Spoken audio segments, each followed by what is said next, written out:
Chapter 1. Pain. Heart-wrenching pain. Li Zixuan felt as if all the bones in his body were broken. He couldn't help but wonder, didn't I just drink a little too much last night? Why is my whole body in so much pain? I won't drink again even if I'm beaten to death. Li Zixuan was an engineering graduate student at an ordinary university. He majored in precision instruments. This year, he was already in his third year of master's degree and was about to graduate. His school was just an ordinary university in Beijing. Facing the army of job seekers after graduation and the sky-high housing prices in Beijing, Li Zixuan expressed that he was under a lot of pressure. Before graduation, a few of his roommates wanted to get together and have a farewell dinner. Li Zixuan, who had never drunk before, indulged himself this time and drank 2 bottles of beer. Then he swayed and passed out. At this time, Li Zixuan used all his strength to open his eyes. The scene in front of him shocked him. He was lying in a bamboo house. Through the small window beside the bed, he could see a small bamboo forest outside. He could also hear the sound of flowing water behind the house. F***ck. Shouldn't I be sleeping in the school dormitory? How did I end up in the wilderness? Could it be that someone took advantage of me being drunk and abducted me to this wilderness to do some shameful things? My God, thinking of this, Li Zixuan's chrysanthemum tightened. He quickly glanced around to see if he had any clothes on his body. Phew, fortunately, I'm not naked. But, these clothes don't look like the clothes I wore before. Sigh, but the air here is really good. It's 100 times fresher than the air in Beijing. Li Zixuan took a deep breath and felt that the PM2.5 in his heart and lungs were purified a lot. Unable to endure the thirst, Li Zixuan wanted to get up to find some water to drink. Just as he was about to use his arm to support himself, a sharp pain came from his arm. He couldn't help but cry out in pain. Ouch! Then his body fell heavily on the bed. His whole body suffered a destructive impact. Misfortunes never come singly. At this time, Li Zixuan also felt a sharp pain in his head. Pieces of memories that did not belong to him appeared in his mind, just like a movie. The physical and mental pain finally made Li Zixuan unable to endure the torture, and he gloriously fainted. After an unknown period of time, Li Zixuan finally woke up. Only then did he realize that he had encountered the melodramatic transmigration that was written in countless novels. Li Zixuan couldn't help but grumble, F***ck, I've been reading time travel novels every day. Who would have thought I'd encounter something like time travel? After sorting out the memories of this body, he discovered that this body actually had the same name as his. He was originally the only son of a wealthy merchant in Chang'an. Since childhood, he had been spoiled by his parents in every possible way. However, due to a congenital deficiency, he had been frail and sickly since childhood. His father, Li Zixuan, had visited all the famous doctors in Chang'an for him, but in the end, they were unable to cure him. Moreover, many famous doctors had said that Li Zixuan would definitely die young and would not live past the age of 8. How could Li Zixuan's father be willing to give up on his son? Later, he used his connections to invite an old imperial physician from the Imperial Medical Department to treat him. The old imperial physician also said that Li Zixuan's weak body was incurable. However, if he could become the disciple of a master of internal energy and use internal energy to nourish his body, it might be able to make up for his congenital deficiency. Li Zixuan's father was originally a merchant. How could he know a true master of Jianghu? He used up all his wealth to invite a group of Jianghu swindlers. They were good enough to guard the house, but not a single one of them was proficient in internal energy. Seeing that his only son's health was deteriorating day by day, Li Zixuan's father was extremely anxious. Mrs. Li also washed her face with tears every day. When Li Zixuan was 6 years old, a white-haired old Taoist passed by the Li Zixuan residence to ask for a bowl of water. Suddenly, he caught a glimpse of Li Zixuan playing in the courtyard. Seeing that his lips were red and his teeth were white, he was honest and cute. However, his face was pale and his eyes revealed a hint of sickness. The old Taoist immediately felt tender affection for him. He told Li Zixuan's father that he was the great elder of the Celestial Master sect of Mount Longhu. His title was Spiritual Void. He had traveled to this place and saw that Li Zixuan was congenitally deficient. He wanted to take him in as a disciple and pass on his sect's internal energy to nourish him. Although Li Zixuan's parents were reluctant to let their son go to a faraway place to learn martial arts, It was rare to see an expert of Mount Longhu. If they didn't seize this opportunity, their son's life might not be guaranteed. Therefore, Li Zishuan's father had Li Zishuan kowtow to his master and asked Spiritual Void to teach him well. In the mountains, time was unknown. In the blink of an eye, 8 years had passed. Li Zishuan had already learned martial arts, but his master was already on the verge of old age and his time was almost up. In the spring of the first year of Zhengguan, Spiritual Void passed away in meditation on Mount Longhu. Thinking of how his master had treated him like a master and a father for the past 8 years, Li Zishuan wept bitterly in front of his master's grave. After kneeling for a day and a night, Li Zishuan kowtowed and bid farewell to his master. He prepared to leave for Chang'an to visit his parents and then wander the Jianghu to become a chivalrous wanderer. Passing by Mount Zhongnan, Li Zishuan heard the sound of fighting ahead of him. Thus, he concealed himself and sped forward. He saw over 20 masked men fighting with a dozen or so servants and guards. There was also a pink-draped carriage in the middle of the field. The battle was almost one-sided. In the blink of an eye, a few more servants and guards had died. Could it be that some family's young miss ran into bandits when she went out? Li Zishuan was too lazy to think more. He used the cloud-piercing steps, pulled out the long sword at his waist, and stabbed at a burly man who seemed to be the leader of the bandits. In the blink of an eye, the sword was like thunder, and it reached the back of the bandit's neck. The bandit leader was also a master. Feeling a strong wind coming from behind him, he was alarmed and hurriedly dodged to the side. However, a bloody mark was still left on his neck. The bandit leader steadied himself and looked at the attacker. It turned out to be a 14 or 15-year-old boy. He immediately shouted angrily, "Where did this little boy come from? How dare you meddle in my blood-wind stockade's business? Second brother, third brother, go and chop this little bastard up." In an instant, 2 bandits on the battlefield turned to attack Li Zishuan. However, Li Zishuan had been trained by Spiritual Void for 8 years and had learned the authentic Taoist mental cultivation method, Taishen Sutra. How could these bandits compare to him? In a short while, the 20 or so bandits were knocked down one by one. However, he did not take their lives, only seriously injuring them. Li Zishuan was slightly satisfied that he had achieved his goal of being chivalrous. Just as he was about to leave, he suddenly heard a pleasant female voice behind him. "Young hero, be careful." It turned out that during the fight, she had felt the sudden change in the battlefield outside and that someone had come to rescue her. The girl in the carriage had lifted the curtain and secretly watched from the side. At this moment, seeing that the battle situation had been settled, she was about to get off the carriage to thank this young hero when she caught a glimpse of the heavily injured bandit leader on the ground suddenly exploding and launching a palm strike at Li Zishuan's back. The girl was so frightened that her beautiful face turned pale and she hurriedly warned him. Li Zishuan was in no hurry to dodge and was sent flying to the side of the mountain path by the bandit's palm. However, the side of the mountain path was a very steep hill, about 100 meters high. Li Zishuan had just entered Jianghu and was sent flying off the cliff. When he was seriously injured and on the verge of death, he was taken advantage of by a transmigrator. Li Zishuan painfully rubbed his head. He thought of his parents and girlfriend in his previous life. He really did not expect that after drinking some wine, he would be separated from them for 1,000 years. He could no longer go back. He could not help but feel sad. But this body is also quite unlucky. It originally had the life of a main character. Who would have thought that after practicing martial arts, it would die as soon as it entered Jianghu?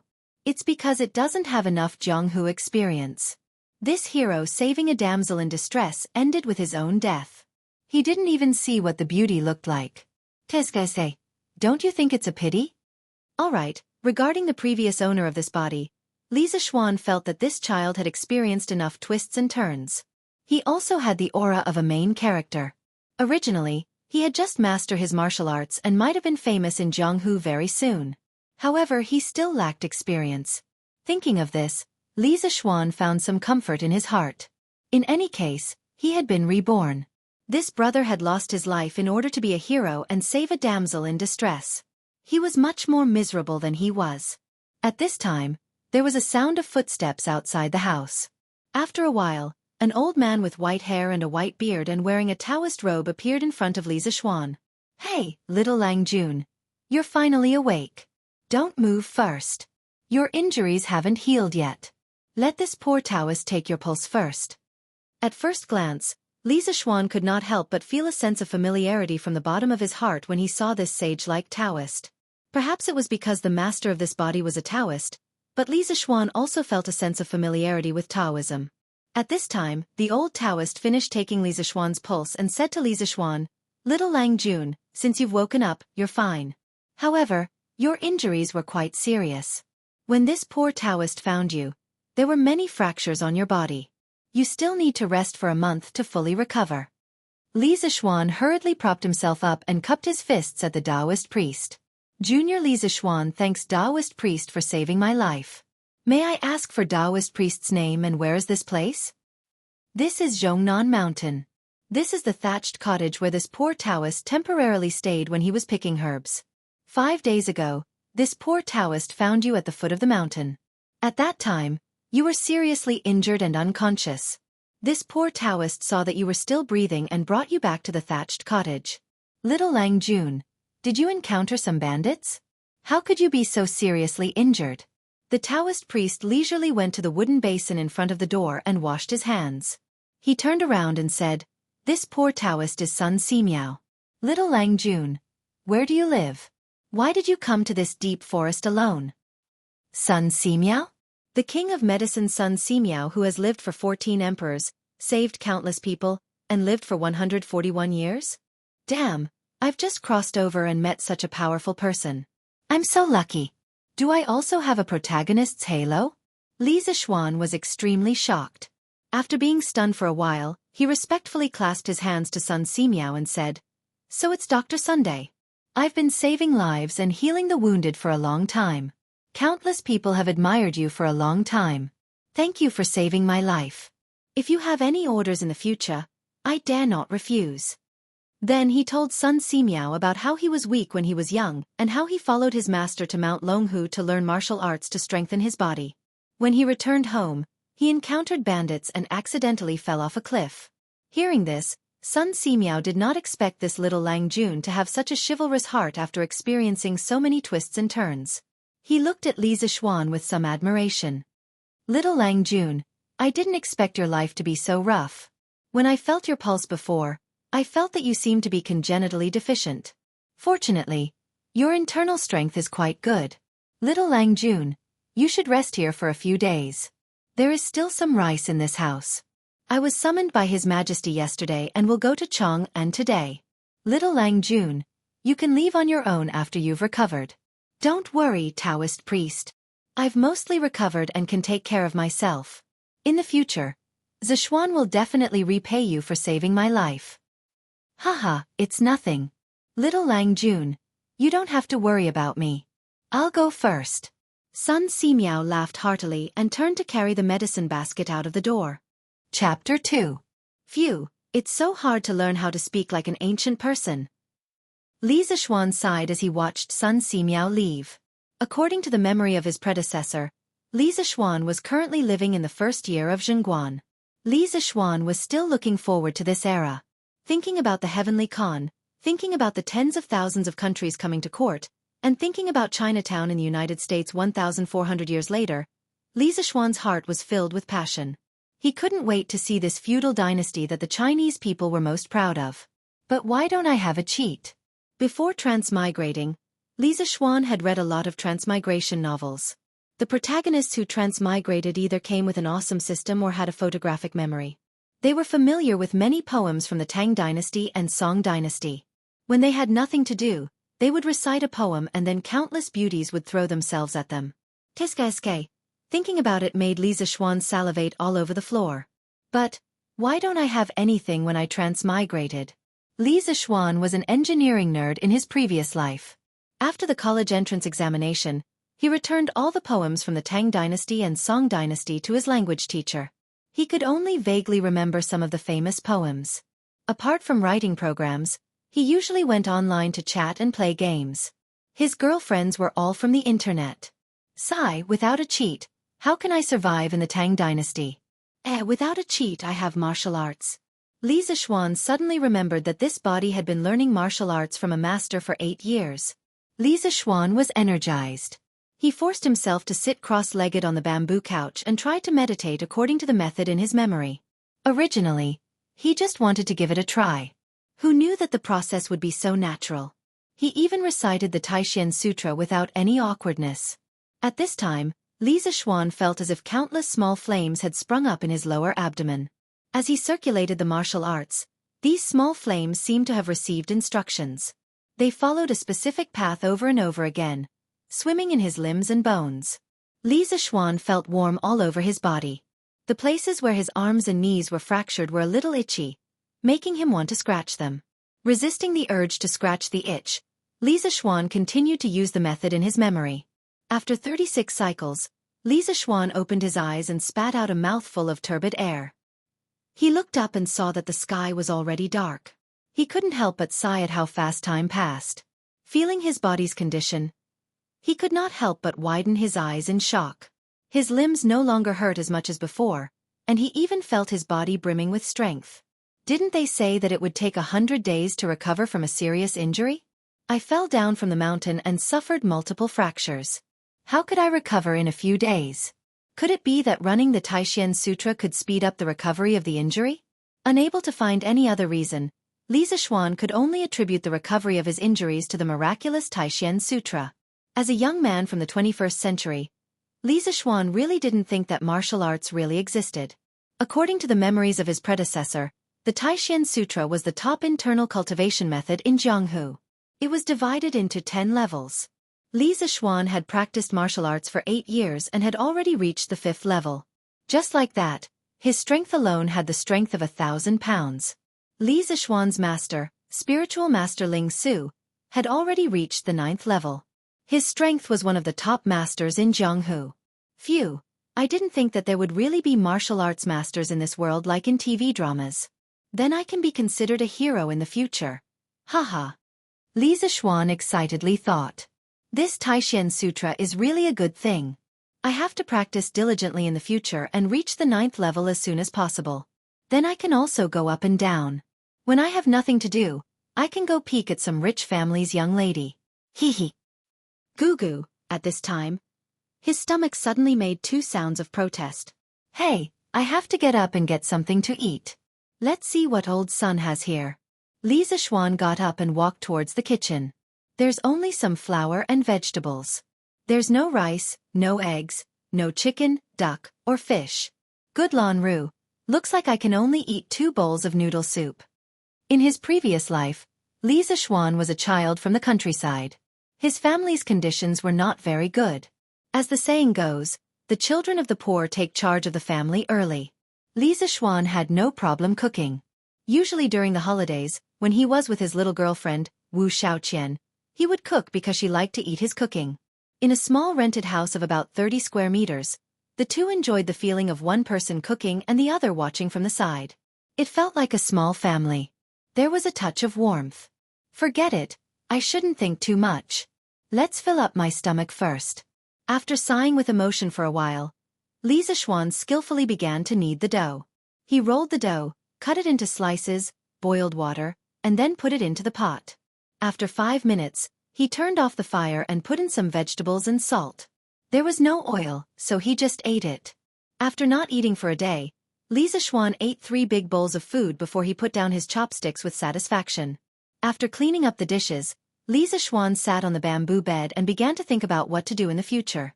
Become an official? Li Shimin had a lot of talented people under him. He had Feng Mao, Du Duan, Wei Zhang, and the like. He also had Li Jing, Qin Qiong, Chang Yaojin, and other generals. What can I do if I go? Besides, Li Zishuan was an otaku in his previous life. He was not good at interpersonal relationships. If he wanted to mix well in the government, how could he do it without some tricks of the world?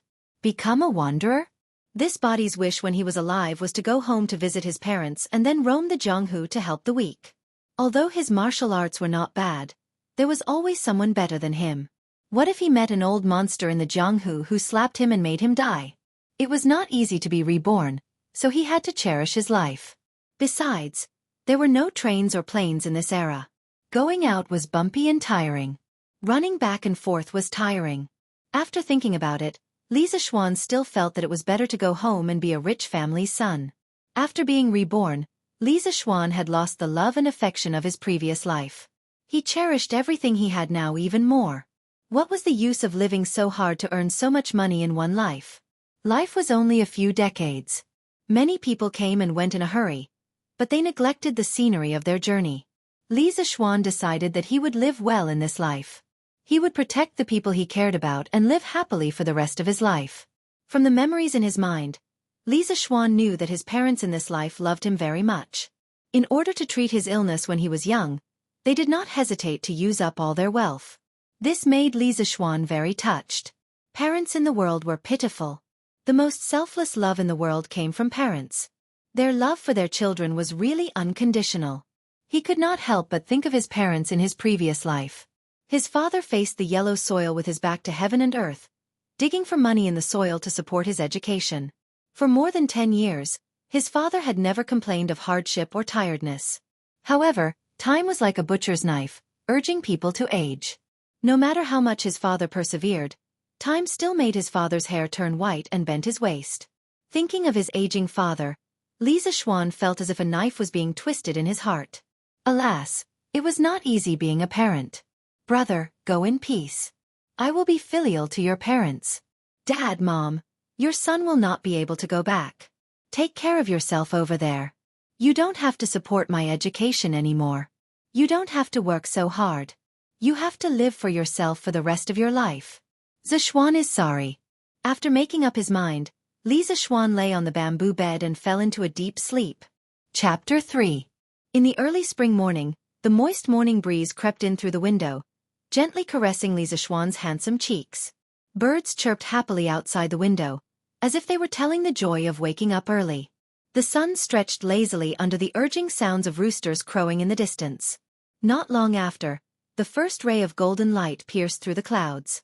Half an hour later, the sunlight finally passed through the window and shone on Li Zixuan's face. Feeling the dazzling light, Li Zixuan finally woke up. Oh, what time is it? Quickly wash up and go to the cafeteria to eat. Habitually, he reached under his pillow to take out his phone to check the time. Naturally, he found nothing. Ah, I forgot that I've already transmigrated.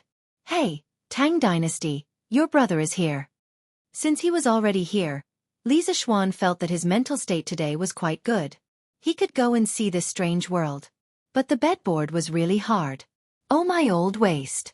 After sitting cross-legged on the bed and circulating the Taishan Sutra for 2 cycles, Li Zixuan got up and walked to the stream behind the house to wash his face. He looked down. Wow, who is this pretty boy? He's so handsome. The reflection of the handsome guy in the water had fair skin. His facial features were delicate and youthful, but they were sharp and angular. His eyes revealed a sense of fortitude, and he had a unique kind of ethereal handsomeness, unlike the male idols in the future. He was about 1.78 meters tall, and he was wearing a white suit, looking handsome and spirited. Tisk. TSK. TSK. I didn't expect to be reborn as a handsome guy.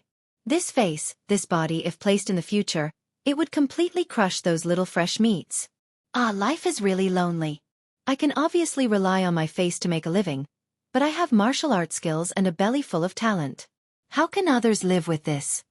Li Zixuan shamelessly narcissistic for a while, then squatted down, cupped the clear water of the stream, and washed his face. After washing up, he hastily made some food. After breakfast and cleaning up the dishes, Li Zixuan picked up his long sword and went out. This sword was called wind-chasing sword. The sword was 3 feet long and weighed 42 pounds.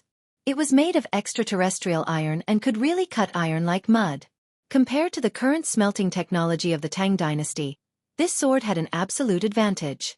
Wind-chasing sword was originally obtained by his master, spiritual master Lingxiu, in his later years when he traveled in Jianghu.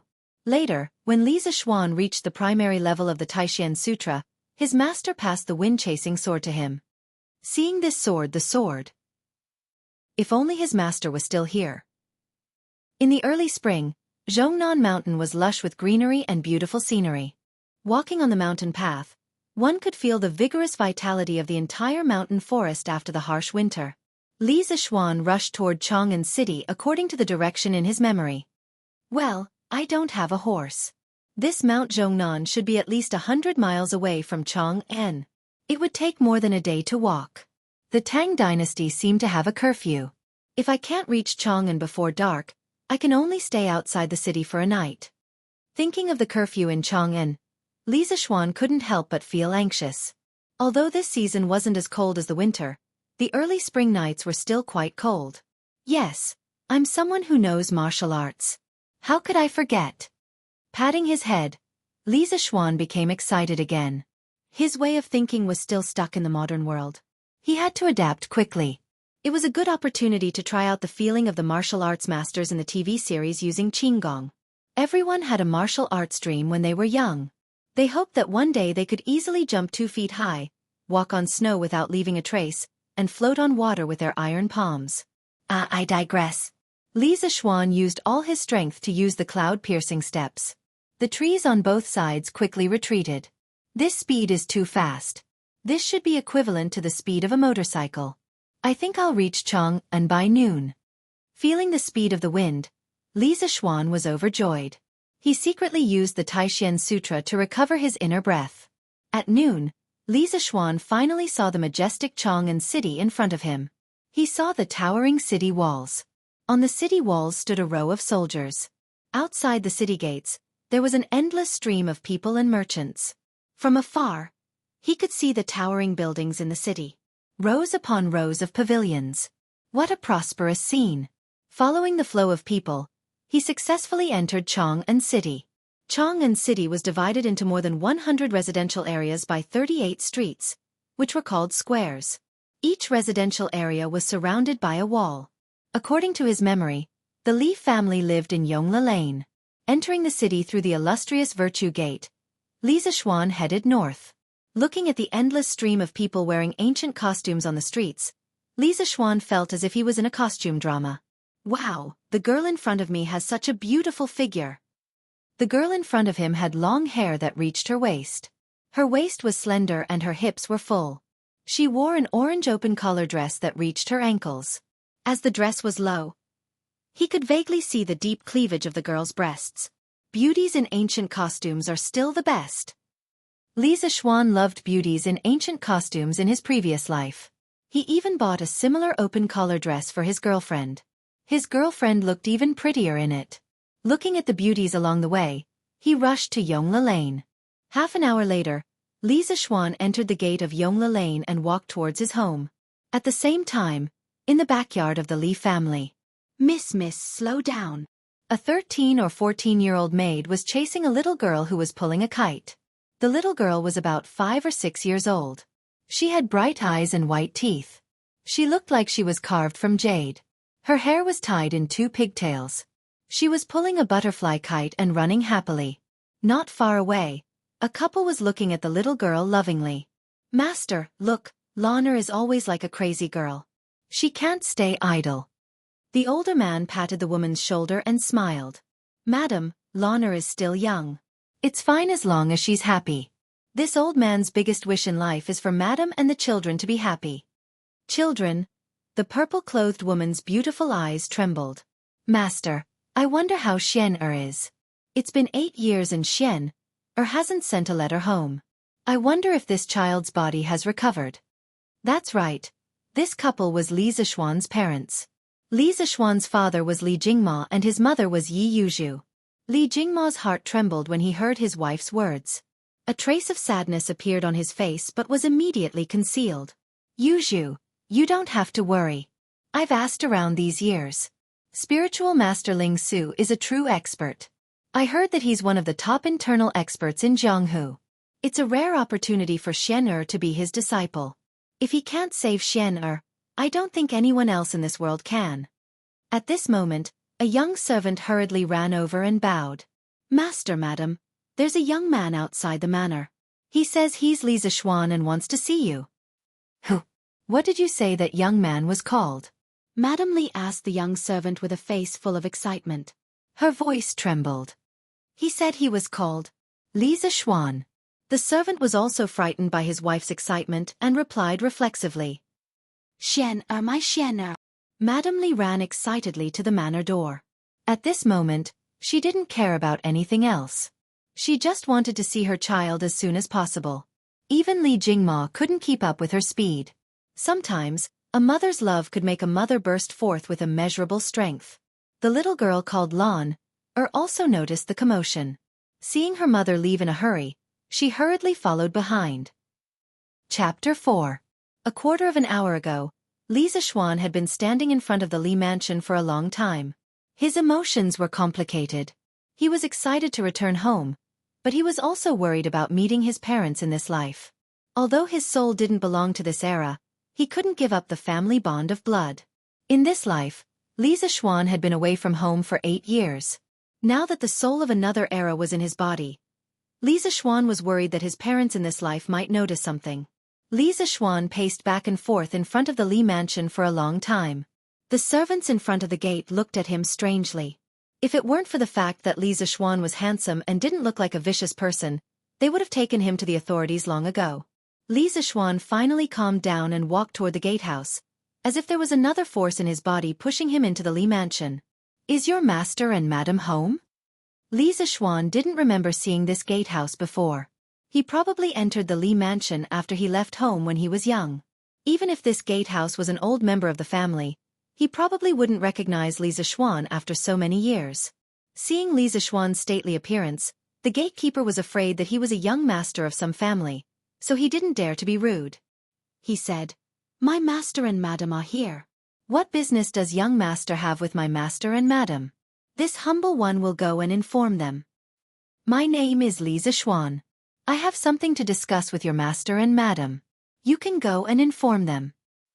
Not long after, a beautiful woman in purple walked quickly to the gate. Looking at the woman in front of him, time didn't leave many traces on her face. However, many strands of silver could be seen in her beautiful hair. Blood was thicker than water. Mother and son were connected by heart. Even if their souls didn't belong to this era, Li Zishuan could still feel the silent call in his heart. He was very sure that this was his mother. Mrs. Li was also very excited at this moment. Looking at the handsome young man in front of her, she could vaguely see the shadow of his childhood on his face. More importantly, her intuition told her that this was her son, and she didn't need any other proof. After staring at each other for a long time, Li Jingma finally caught up. Li Zishuan looked at the weathered couple in front of him and saw the deep love in their eyes. He thought of his parents in his previous life. He couldn't help kneeling on the ground and holding back the tears that were about to fall. "Father, mother, your son is unfilial. I left home for 8 years and was unable to serve you both." With tears in her eyes, Madame Li Zishuan hurriedly knelt down and hugged Li Zishuan. "My Xian, it's good that you're back, it's good that you're back. My son has grown taller, but your face is still the same as when you were young. It's just that you've lost some weight." As she spoke, she stroked Li Zishuan's cheeks with both hands. Li Jingma's face was also filled with excitement. He kept turning his head and using his long sleeve to wipe his tears. He kept muttering, "It's good that you're back, it's good that you're back."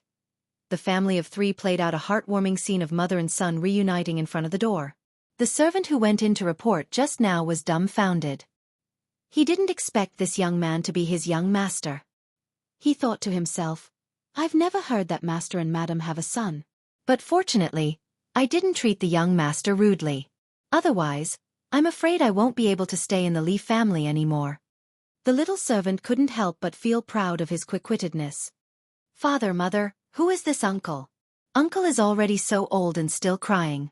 Shame, shame, shame, Lan, didn't cry when I was 4. A childish voice suddenly interrupted this heartwarming scene, causing the warm atmosphere to become stifled. It turned out that Lan legs were too short to keep up with her parents' speed. Now that she finally arrived at the door, she saw her mother and a young man hugging and crying.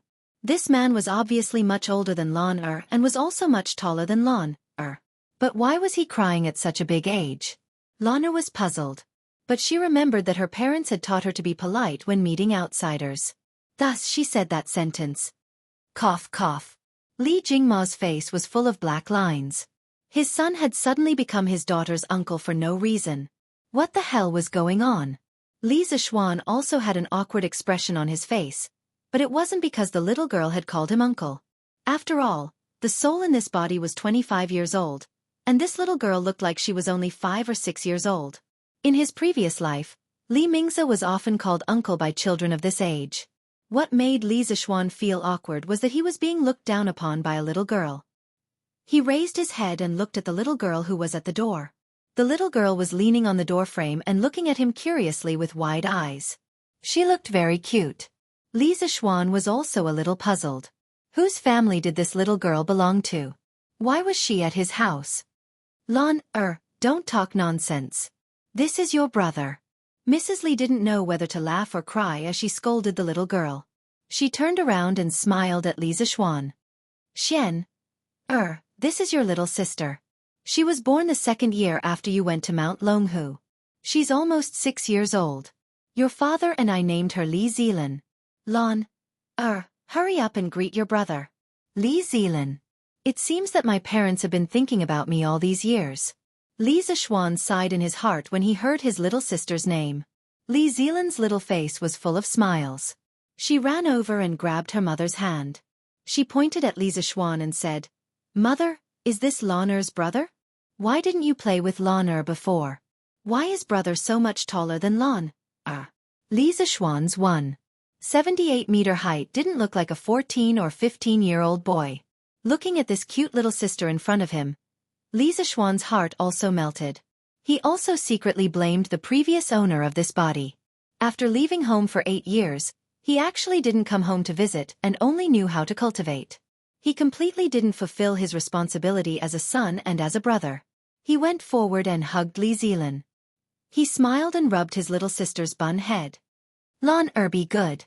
I'm Lan's big brother. Big brother used to be busy and couldn't come home. Now that I'm back, can you play with Lan every day? And Lan can also grow to be as tall as big brother if I eat more. Hearing that there was someone to play with her in the future, Lan excitedly waved her hands. Really? Lan wants to fly a kite. Lan also wants to go to Shi City to buy sweets, mudcarts, and dolls. Big brother, will you accompany Lan? Accompany. Big brother will fly a kite with Lan in the afternoon. Tomorrow, big brother will accompany Lan to Shi City to buy things. Lan wants to pinky swear with big brother. Okay. Let's pinky swear. 100 years, no changes. Looking at the harmonious relationship between the siblings, Li Jingma and his wife were gratified. Their son, who had left home for 8 years, was finally back. The family of 4 was finally reunited. The two of them hadn't been as happy as they were today for more than 10 years. Their faces were glowing, as if they were a few years younger. Xian, quickly go in. Tell your mother how you've been all these years. Mrs. Li quickly walked forward and pulled Li Zixuan into the front hall of the Li family. Yes, mother. Chapter 5. In the front hall of the Li estate. Xian, how's your body? Do you still need to go to Mount Longhu to cultivate after you return? Li Zixuan's mother asked hopefully as she held onto Li Zixuan's hand, afraid that her son would leave her again in a few days. Mother, I've already made some progress in my cultivation. Master said that my weak body is no longer a problem and that I don't need to go to Mount Longhu anymore. I can just cultivate at home. That's great. Master, Xian's body is fine. He doesn't need to leave us anymore. Li Jingma's mother said happily, tears welling up in her eyes. Li Jingma was also very happy and couldn't help but want to laugh to the heavens, but he forced himself to hold it in. However, the slight smile on his lips betrayed the uncontrollable joy in his heart. He held onto his wife's hand and patted it lightly, trying to calm her down. Madam, you can finally rest easy now. He then looked at Li Zixuan and said seriously, Xian, it's all thanks to your master that you're where you are today. Although our Li family is a merchant family, we still need to know how to repay kindness. Your master saved your life, so you must be filial to him in the future. Do you hear me? Hearing the mention of his master, Li Zixuan's eyes flashed with a trace of sadness. He recalled the bits and pieces of his memories. Towards the master of this body that he had never met, Li Zixuan still held a lot of respect. Father, master has already passed away half a month ago. Hearing this, Li Jingma and Li Zishuan were both shocked and saddened. After a long while, Li Jingma got up and patted Li Zishuan on the shoulder, saying in a deep voice, don't be too sad. When you have time in the future, bring me to your master's grave so that I can pay my respects. Your master is our Li family's great benefactor. Li Zishuan nodded heavily. Master, madam, it's time for lunch. At this time, a servant girl dressed in green came to the front of the hall. I was too busy talking. You must be hungry. Xiao He, tell the kitchen not to serve the food yet. I still need to make some of Er's favorite dishes. Li Jingma's mother stood up and ordered the servant girl. Yes, madam. Xiao He hurriedly accepted the order and left. Sit here and talk to your father for a while. Mother will be back soon. Mother, Lanner wants to eat candied fruit pastries. Lanner hurriedly requested from behind. Okay, Mother will make it for you. Li Zishuan's mother went to the kitchen to cook. In the living room, Li Jingma picked up his teacup and took a sip. Come and tell your father how you've been on Mount Longhu all these years. Hearing his father's question, Li Zishuan told him some of the important things that happened in his 8 years of learning martial arts. Of course, he didn't mention that he almost fell to his death on the way back. He just said that he encountered a group of bandits in Zhongnan Mountains and was slightly injured. Father, how has the family been all these years? Father spent so much money to treat my illness when I was young. Has the family business been affected? Hearing that his son was concerned about him, Li Jingma's father felt gratified. He slowly recalled, back then, your health was deteriorating day by day. I only hoped that you would recover soon. I didn't have the heart to take care of the shops and restaurants in Shi City. The other owners took the opportunity to suppress us, and the businesses of those shops became worse and worse. I simply sold off those silk and clothing shops to treat your illness. Later on, your master said that he could teach you inner strength to nurse your body and bring you to Mount Longhu to practice martial arts to strengthen your body. Only then did I have nothing to worry about and began to manage the shops again. Li Jingma's father paused for a moment, then took a sip of tea and continued. Those people who coveted your father's shops didn't even take a look at the meat in my bowl. Humph, to think that I, Li Jingma, started from scratch and was able to establish such a large family business. Why would I be afraid of them? Less than 2 years after you left home, I crushed those shops that were suppressing us. Speaking up to this point, Li Jingma smiled confidently and released a strong and domineering aura. Li Zishuan didn't expect his father to be so powerful. In modern times, he would be a proper business tycoon. It seemed that he could be content to be a rich second-generation heir in the future. He hadn't experienced the life of a rich family in his previous life. Li Zishuan was secretly pleased with himself for being born into a good family in this life. Who knew that his father would sigh again and say, I'm not afraid of my business enemies. I can defeat them, but time is unforgiving. I'm already 48 years old this year, and my physical strength is much worse than before. I still need you to take care of this family business in the future. He couldn't be cool for more than 3 seconds. Li Zishuan still didn't want to inherit the family business so soon. It would be great to be a rich second-generation heir. He hurriedly said, Father, you're only 48 years old and in the prime of your life. I've been staying at Mount Longhu all these years and rarely come into contact with the ways of the world. How can I help you take care of your business? Wait for me to learn from you for 2 years. Then I'll help share your burdens. At least wait for me to experience the life of a rich second-generation heir for 2 years, Li Zishuan thought to himself. Father Li thought for a while and felt that his son's words made sense. He said, All right, then we'll wait for 2 years. Master it's time to eat. At this moment, Li Zishuan's mother walked in with a group of servant girls carrying bowls and plates. She said to Li Zishuan, come quickly. Mother made your favorite base soup, mutton soup, and roast chicken. Come and try it. There's also Lanner's candied fruit pastries, the little girl hurriedly said. There's everything. You're a little greedy cat. Mother Li chuckled. The family sat down one by one. Looking at the dozen or so dishes in front of him, Li Zishuan realized that most of them were steamed or boiled. There were no stir-fried dishes. It seemed that stir-frying wasn't popular in the Tang dynasty. In fact, stir-frying had been invented long ago, but it hadn't been popularized. One of the main reasons was the lack of edible vegetable oil, mainly sesame oil. The earliest introduction of sesame oil could be traced back to the Western Han Dynasty, but it hadn't been popularized. The main cooking methods of the Tang Dynasty were still roasting, steaming, and boiling. Although they weren't stir-frying, these dishes smelled pretty good. Li Zishuan hadn't eaten properly when he was unconscious for a few days. Seeing these dishes stimulated his appetite, he lowered his head and began to eat. Big brother, try Lan Er's candied fruit pastries. Mother's candied fruit pastries are delicious. The little girl picked up a piece of candied fruit pastries and stood up. It took her a lot of effort to place it in Li Zishuan's bowl. Of course, there was a trace of reluctance on her face, like a child giving away her favorite food to someone else. It was very cute. Thank you Lan Er. What do you want to eat? Big brother will help you get it. Looking at the candied fruit pastries in the bowl and the expression on his little sister's face, Li Zishuan was very happy. It was good to be home. Lan Er also wants to eat fish. Mother's fish is also very delicious, but there are bones in the fish. It will hurt Lan Er's throat. Lan Er looked at the fish on the table. She had an expression of wanting to eat it, but she was also afraid. Hey, what's so difficult about that? Look at Big Brother. Li Zishuan picked up a piece of fish breast. There were fewer bones here. He infused his internal energy into the chopsticks.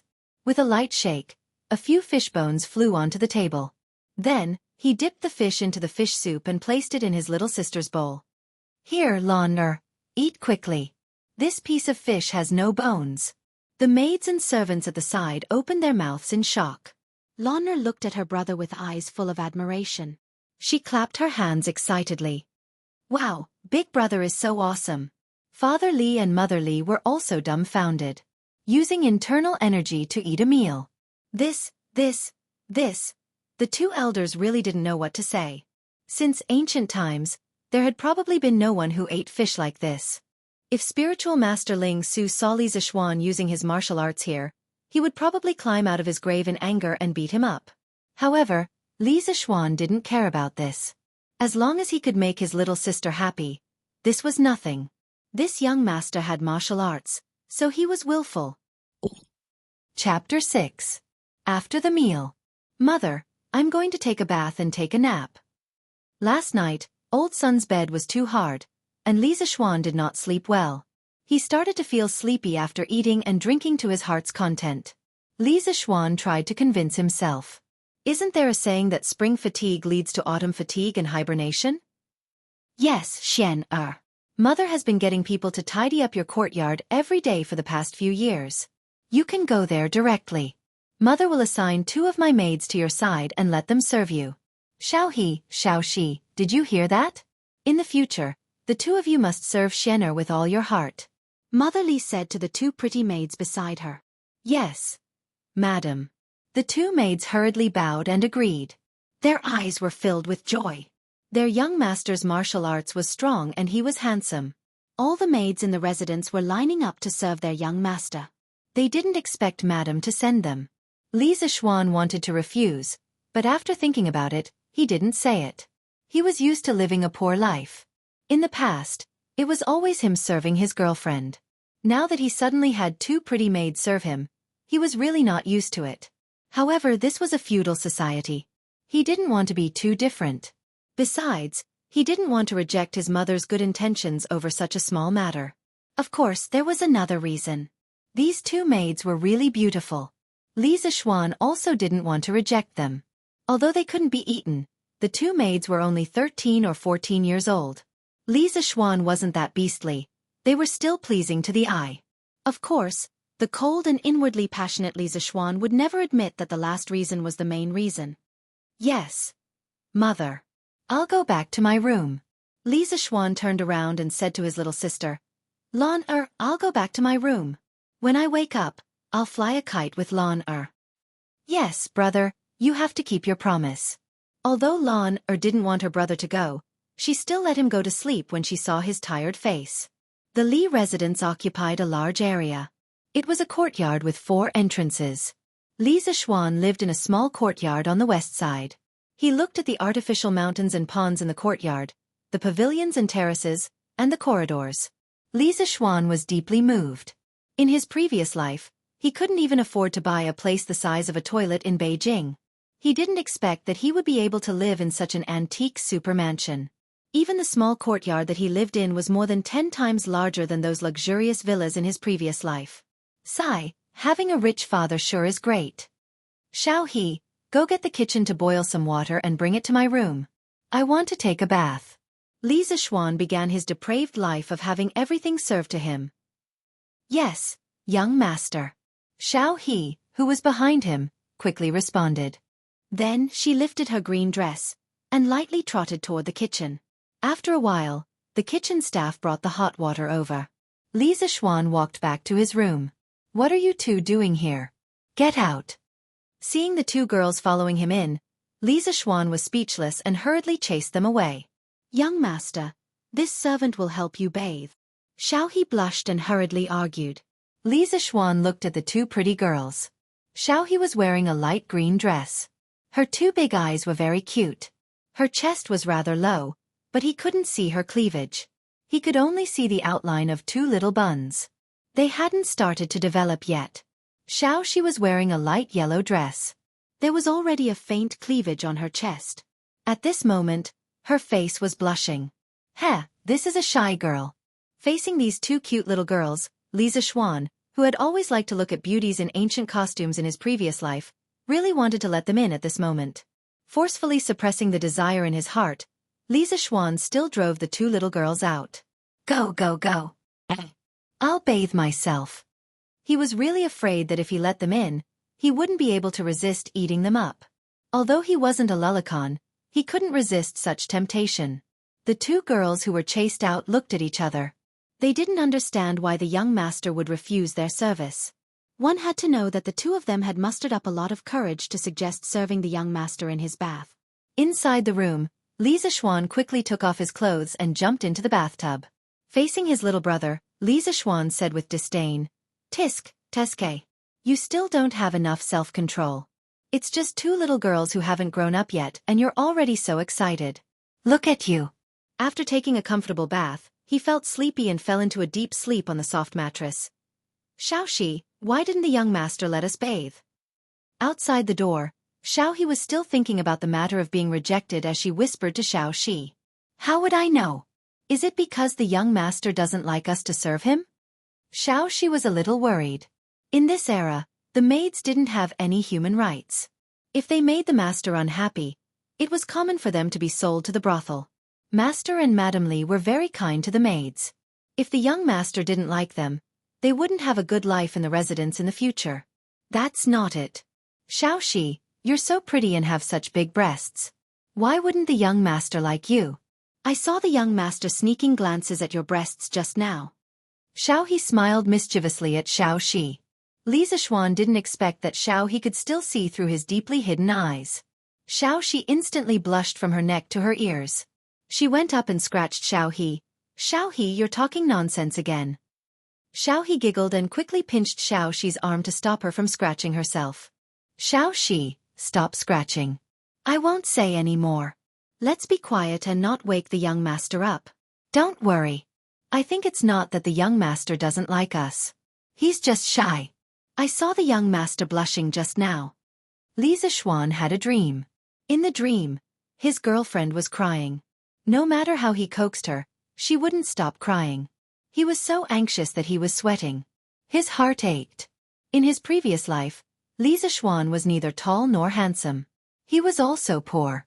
However, his cute and petite girlfriend never left him. She was very attached to him. He was very grateful to her. They were together for 5 years. He had always doted on his girlfriend. Even if they quarreled sometimes, Li Zixuan would definitely apologize to his girlfriend and make her happy within an hour. Looking at his girlfriend in front of him crying without saying anything, Li Zixuan was really heartbroken. He couldn't stop his tears anymore. Brother, why are you crying again? Brother, don't cry. Lon, or we'll give you all my delicious food. A crisp and tender voice woke Li Zixuan up from his dream. It turned out that Lana was bored by herself. She was very excited when she thought that her brother would accompany her to fly a kite in the afternoon. However, when she saw that her brother hadn't woken up yet, she came over to take a look. Who knew that her brother's eyes were closed but he was still crying? Lan immediately became anxious. Looking at his cute little sister in front of him, Li Zishuan realized that he was just dreaming. He couldn't help but think of the dream just now. He thought of his girlfriend's helpless crying. Perhaps that dream was real. He had transmigrated to the Tang dynasty. Then he must have lost his soul and died. If his girlfriend knew about this, she would cry even more sadly than in the dream. Thinking of this, Li Zishuan's heart was ruthlessly stabbed by a knife. Brother. What's wrong? Seeing her brother staring blankly at her after waking up, Lan pulled Li Zishuan's arm worriedly. Seeing the unconcealable worry on Lan's tender face, Li Zishuan secretly scolded himself for being a bastard. No matter how sad he was, he shouldn't let such a young sister worry about him. As for his ex-girlfriend Xiao Qian, Li Zishuan could only silently say in his heart, Xiao Qian, I'm sorry. If I could go back, I would definitely go back to find you. However, I really can't go back. I hope that you can quickly walk out of this shadow and find your next happiness. If Xiao Qian also came to the Tang dynasty, how great would that be? I would definitely marry you. However, his girlfriend obviously couldn't come to the Tang dynasty. Li Zishuan could only silently say goodbye to her in his heart. In the previous life, goodbye. Brother is fine. Let's go, Lan. Brother will bring you to fly a kite. After thinking it through, Li Zishuan carried Lan and left. Chapter 7. The next day. Early in the morning before dawn, the morning drum on the gate tower of the Taiji Palace in Chang had already sounded. Then, drum towers on the streets facing the north and south followed one after another. The sound of the drums spread from inside to outside. The gates of the palace and the gates of the markets were opened one after another. A new day had begun. The people and merchants of Chang had begun a new day of bustling. At the same time, more than 100 temples in the city began to ring the morning bell. The sound of bells and drums intertwined, trying to wake up the whole city. But there was still one person who had not been woken up. It was Li Zishuan, who was still sleeping in his bed. As a glorious second-generation rich man, why did he get up so early? In the east courtyard of the Li mansion. At the moment, Mrs. Li was helping Li Jingma dress. Madam, I'm going to check the accounts of the clothing store in the West Market today. I won't be back at noon. You can eat first. Why did you suddenly want to check the accounts today? Mrs. Li asked curiously. Nothing, just a sudden whim. Li Jingma seemed to not want to say more. He was about to wash up when he suddenly paused as if he had thought of something. He frowned and said, Why hasn't Shen gotten up yet? Isn't he a martial artist? Shouldn't he get up early to practice martial arts? Would his master allow him to get up so late? Hey, why are you pinching me? What a scandal. Humph, Shen has suffered so much outside for so many years. What's wrong with enjoying life when he finally comes back? Are you still his father? You don't know how to care for your son at all. Mrs. Li pinched Li Jingma's soft waist with hatred. Okay, let go of me. I won't ask any more, okay? Let the brat sleep for as long as he wants. Li Jingma finally escaped from the clutches of the devil. He immediately walked out of the door, muttering as he walked. Unreasonable. Since ancient times, loving mothers have spoiled their sons. Mrs. Li naturally ignored Li Jingma. Since she had taken advantage of him physically, she would let him take advantage of her mouth. Otherwise, he would feel unbalanced, Mrs. Li thought. Late in the morning, in the west courtyard of the Li mansion, Li Zishuan, who was sleeping soundly, suddenly felt his body sink as if something heavy was on him. He hurriedly opened his eyes. What he saw was a little angel in a pink dress sitting on top of him. Big brother is such a lazy bum. It's already so late in the morning and he's still not awake. Lan'er is already awake. As she spoke, she stretched out her small hand to pull Li Zishuan's cheek, giggling mischievously. All right, since Lan'er dares to ride on Big Brother, let's see how Big Brother will deal with you.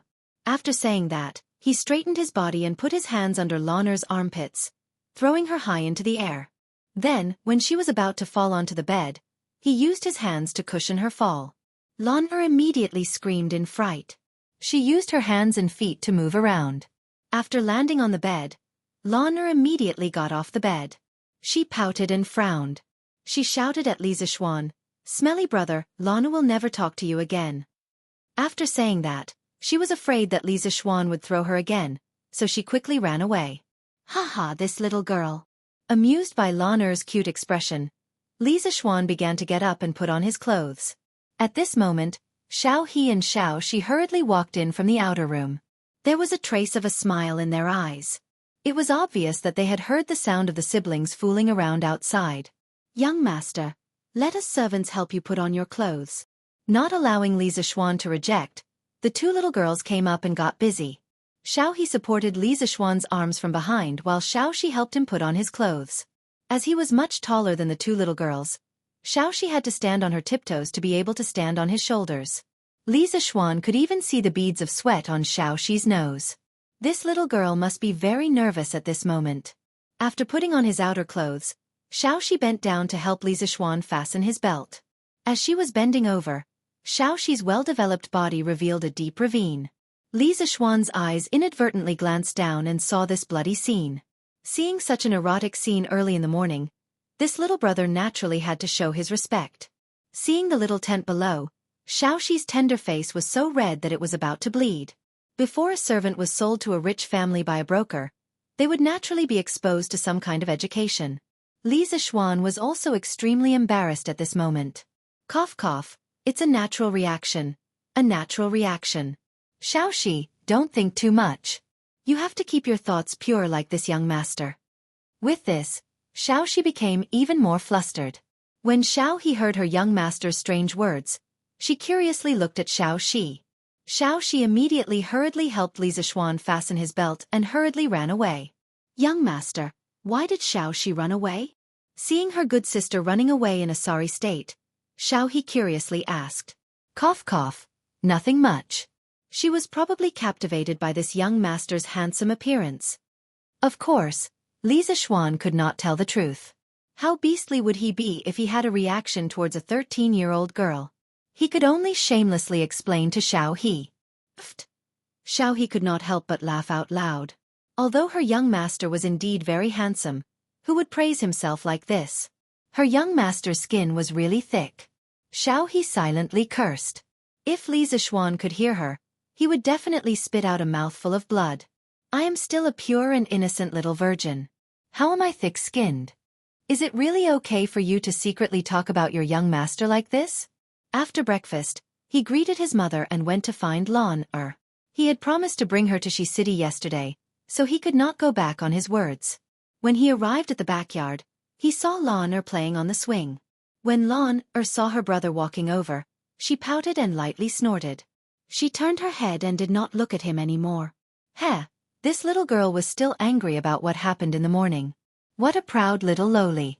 Xiao He, Xiao Shi, let's go. Today, this young master will bring you two to Shi City. I heard that a group of Persian people came recently. They even know how to perform magic and can make living people disappear. Let's go. I will bring you two to broaden your horizons. After saying that, Li Zishuan was about to walk out of the courtyard. Although Lan did not look over, her ears were always listening to the movements here.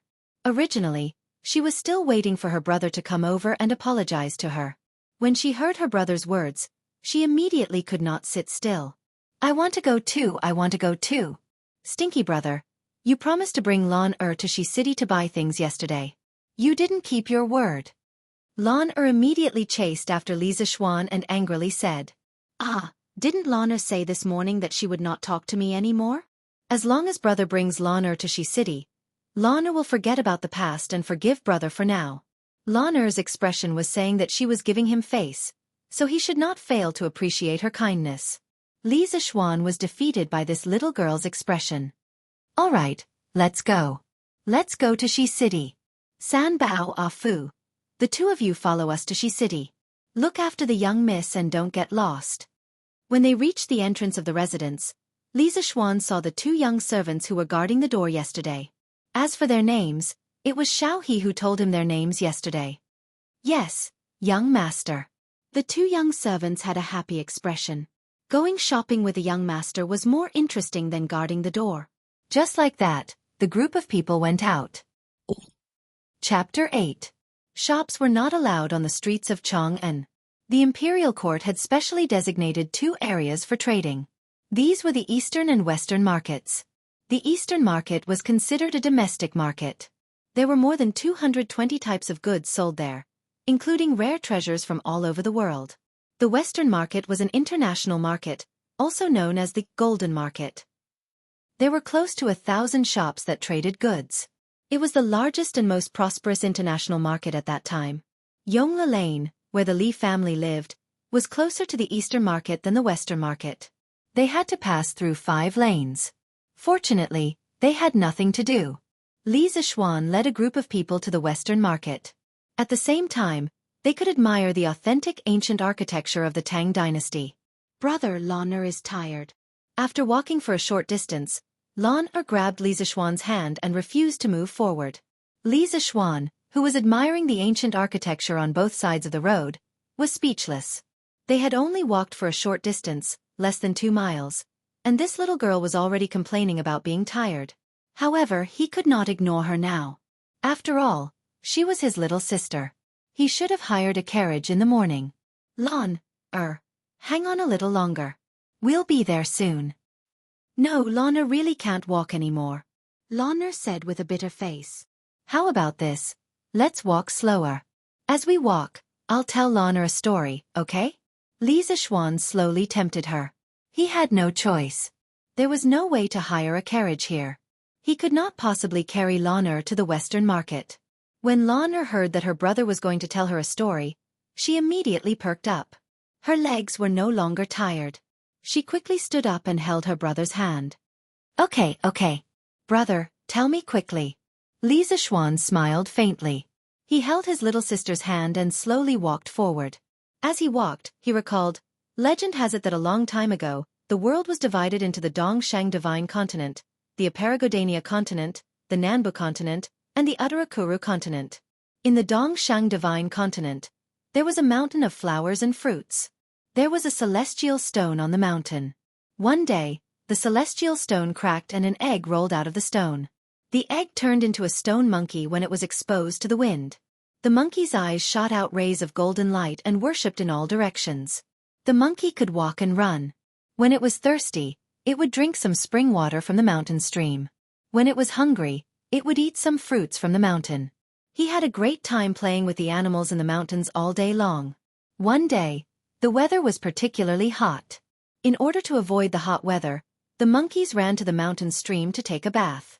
When they saw the spring water flowing, they walked along the stream to find its source.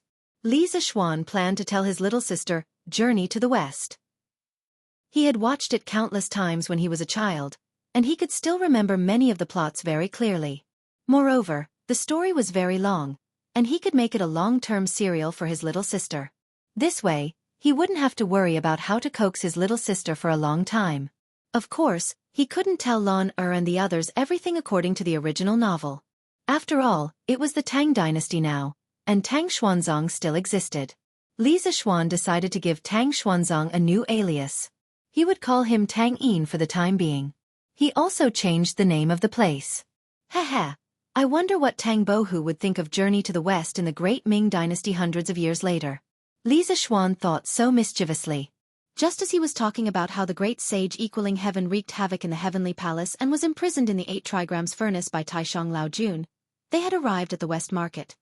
All right, let's stop here for today. Let's go. Big brother will bring you to buy sweets and watch the juggling. Li Zishuan was prepared to experience this ancient market.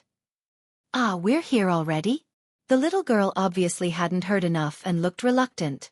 Behind her, Xiao He, Xiao Shi, Ah Fu, and Sanbao obviously didn't have enough and looked regretful. Dear friend, please wait a moment. May I ask which story you told me earlier came from? My little sister likes this story very much. Suddenly, an 11 or 12-year-old boy quickly walked out from behind him. Beside him was a 6 or 7-year-old girl. He cupped his hands and said to Li Zishuan. In fact, Li Zishuan had already noticed that there were 2 people following them for a long time. After all, his kung fu wasn't for nothing. Since he felt that the 2 of them didn't have any bad intentions, he didn't bother to pay attention to them. They went their separate ways and he didn't have the right to restrict them.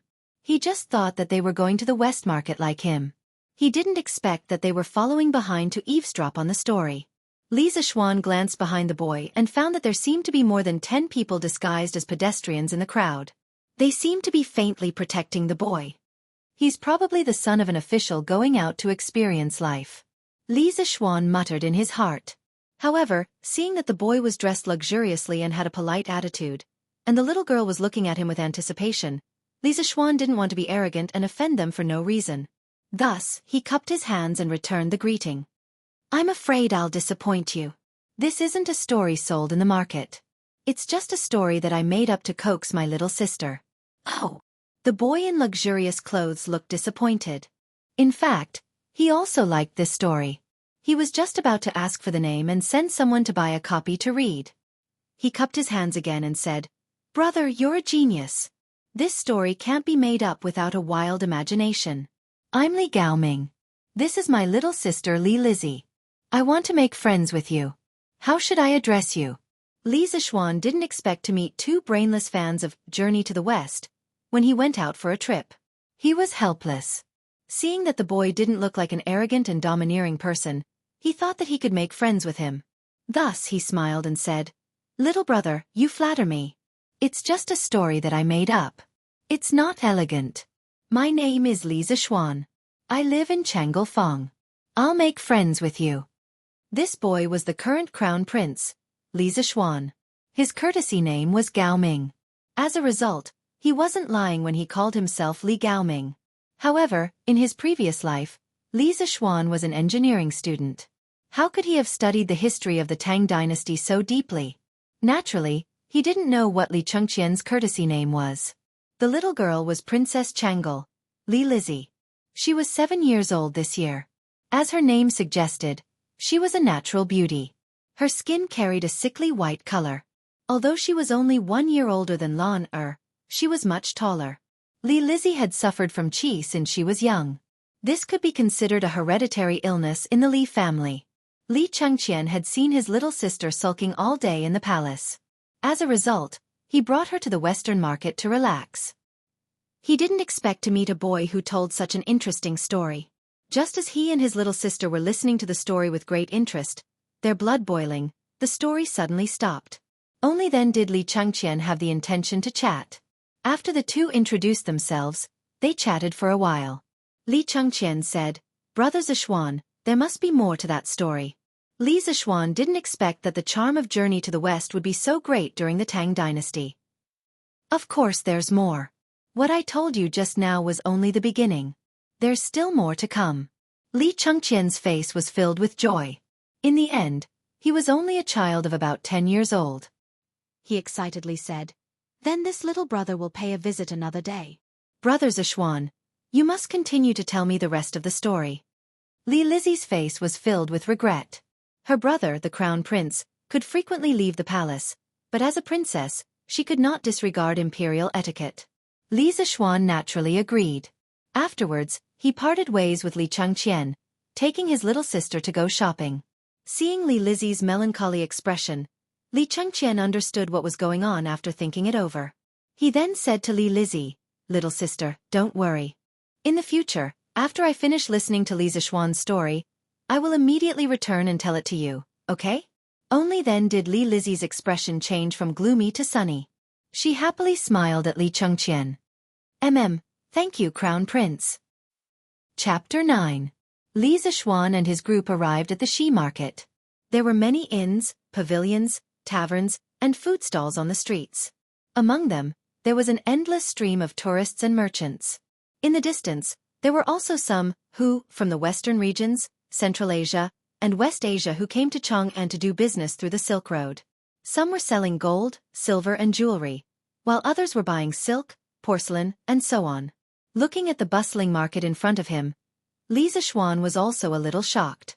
One must know that the entire Tang dynasty only had a population of 20 million, far less than later. It was really not easy to have such a bustling market in this era. In a few years, the people of the Tang dynasty will welcome an unprecedented prosperity. Li Zishuan sighed in his heart. He accompanied Lan to buy sweets, dolls, and her favorite toys. He even brought her to see the Persian juggling show that she had been talking about for a long time. It was already noon. After walking for half a day, Li Zishuan was also very hungry and wanted to find a restaurant to eat. Xiao, which restaurant nearby has good food? Not knowing which restaurant to choose, Li Zishuan decisively threw the question to Xiao, a native of the Tang dynasty. Young master, Xiao also doesn't know. Xiao rarely leaves the residence and has never eaten here before. Xiao blinked her eyes and said carefully. Li Zishuan patted his head and thought that it was true. How could this little maid be willing to spend money to eat in a restaurant in the Shi market? Young master, why don't we go to the drunken immortal restaurant opened by old master? Xiao suggested. Ah, my father opened a restaurant in the Shi market? Li Zishuan was very surprised. Young master, how come you don't even know about your family's business? Xiao could not help but laugh. Li Zishuan was also quite embarrassed. Okay, then let's go to the drunken immortal restaurant. Does anyone know where it is? Lead the way. Lanner knows. Father brought Lanner here last year. Lanner said enthusiastically. The little girl was excited when she heard about food. She was simply a little foodie. He bought so many snacks for her in the morning and she was still not full? Li Zishuan was a little puzzled. Then let's go. The group of people arrived at the Drunken Immortal in under Lanner's lead. This was a 5-story restaurant. It was very conspicuous among the low-rise shops. Just by looking at it from the outside, it looked quite grand. SK, Dad is really rich. This is equivalent to a 5-star hotel in the future. And this is one of the family's businesses. SK, I only knew that Dad was rich, but I didn't expect him to be so rich. Looks like the path of a rich second-generation prodigal has a long way to go. How can he spend so much money? Li Zishuan was just a poor loser in his previous life. He really didn't know how to spend this much money. When they entered the restaurant, the manager of the restaurant was a fat man in his 40s. When he saw Lanner, he immediately came up to her and smiled like a Maitreya Buddha. "Ayo, miss, why are you here today? Please come upstairs." He had never seen Li Zishuan before, so naturally, he didn't know that this was his young master. "Shopkeeper Lu, this is my family's young master. He just returned from Mount Longhu yesterday. Why don't you greet him?" Xiao said angrily when she saw that shopkeeper Lu ignored her young master. "Ayo, young master, please don't blame me. I was blind. Young master, please come upstairs." When shopkeeper Lu heard this, he repeatedly apologized to Li Zishuan. He had also heard that his young master had a son who went to Mount Longhu to learn martial arts. He didn't expect to bump into him as soon as he came back. He couldn't help but feel that he was unlucky. "You don't have to be so polite, shopkeeper Lu. Uncle Lu, you've worked hard to help my father manage the restaurant all these years." Li Zishuan patted shopkeeper Lu's shoulder and tried to be as gentle as possible. After all, shopkeeper Lu was considered one of the upper management of the Li group. He had also made a lot of contributions. A few words of encouragement would let him continue to contribute to the Li group. There was no need to make things difficult for him over such a small matter. Li Zishuan wasn't such a petty person. Li Zishuan expressed that he was still very magnanimous. "Young master, what are you talking about? This is what I should do." When shopkeeper Lu heard Li Zishuan's words, he was so happy that the fat on his face jiggled. I feel disgusted looking at him." Li Zishuan quickly turned his head away. He was afraid that he wouldn't be able to eat later. The group went up to the 4th floor and entered a private room. After shopkeeper Lu served some of his signature dishes, Li Zishuan and Lanner sat down to eat. 2 maids and 2 servants stood by the side to serve them. "You guys should sit down and eat together. Why are you standing?" Li Zishuan expressed that he couldn't eat when others were looking at him. He quickly waved his hand to the 4 people beside him. "Young master, how can we do this? How can servants sit and eat together with their masters?" Xiao hurriedly waved her hand and said. Although Xiao, Fu, and Sanbao also wanted to sit down and eat, they all knew the rules. When they heard Xiao's rejection, they nodded their heads in agreement. "What are you talking about? Why are you talking so much nonsense? Since I asked you to eat together, then quickly sit down and eat." Li Zishuan said impatiently. He still didn't understand the concept of class. Seeing that their young master was about to flip out, the four of them looked at each other and carefully sat down. With no one staring at him, Li Zishuan picked up his chopsticks and wanted to try the dishes of this five-star hotel's chef. In the end, he was disappointed. It was not as good as the shark fin soup made by his mother yesterday. Li Zishuan cursed in his heart. It couldn't be helped.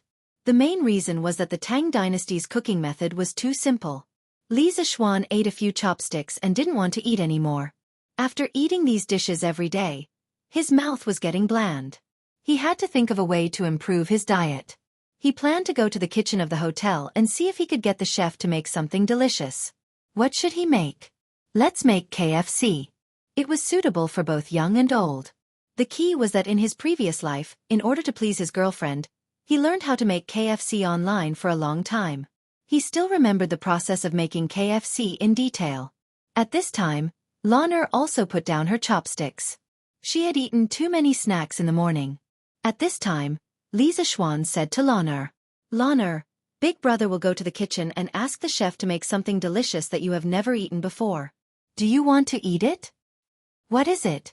Lan'er opened her big cute eyes and asked expectantly. "Haha, Lan'er, you will know in a while." Li Zishuan laughed and left.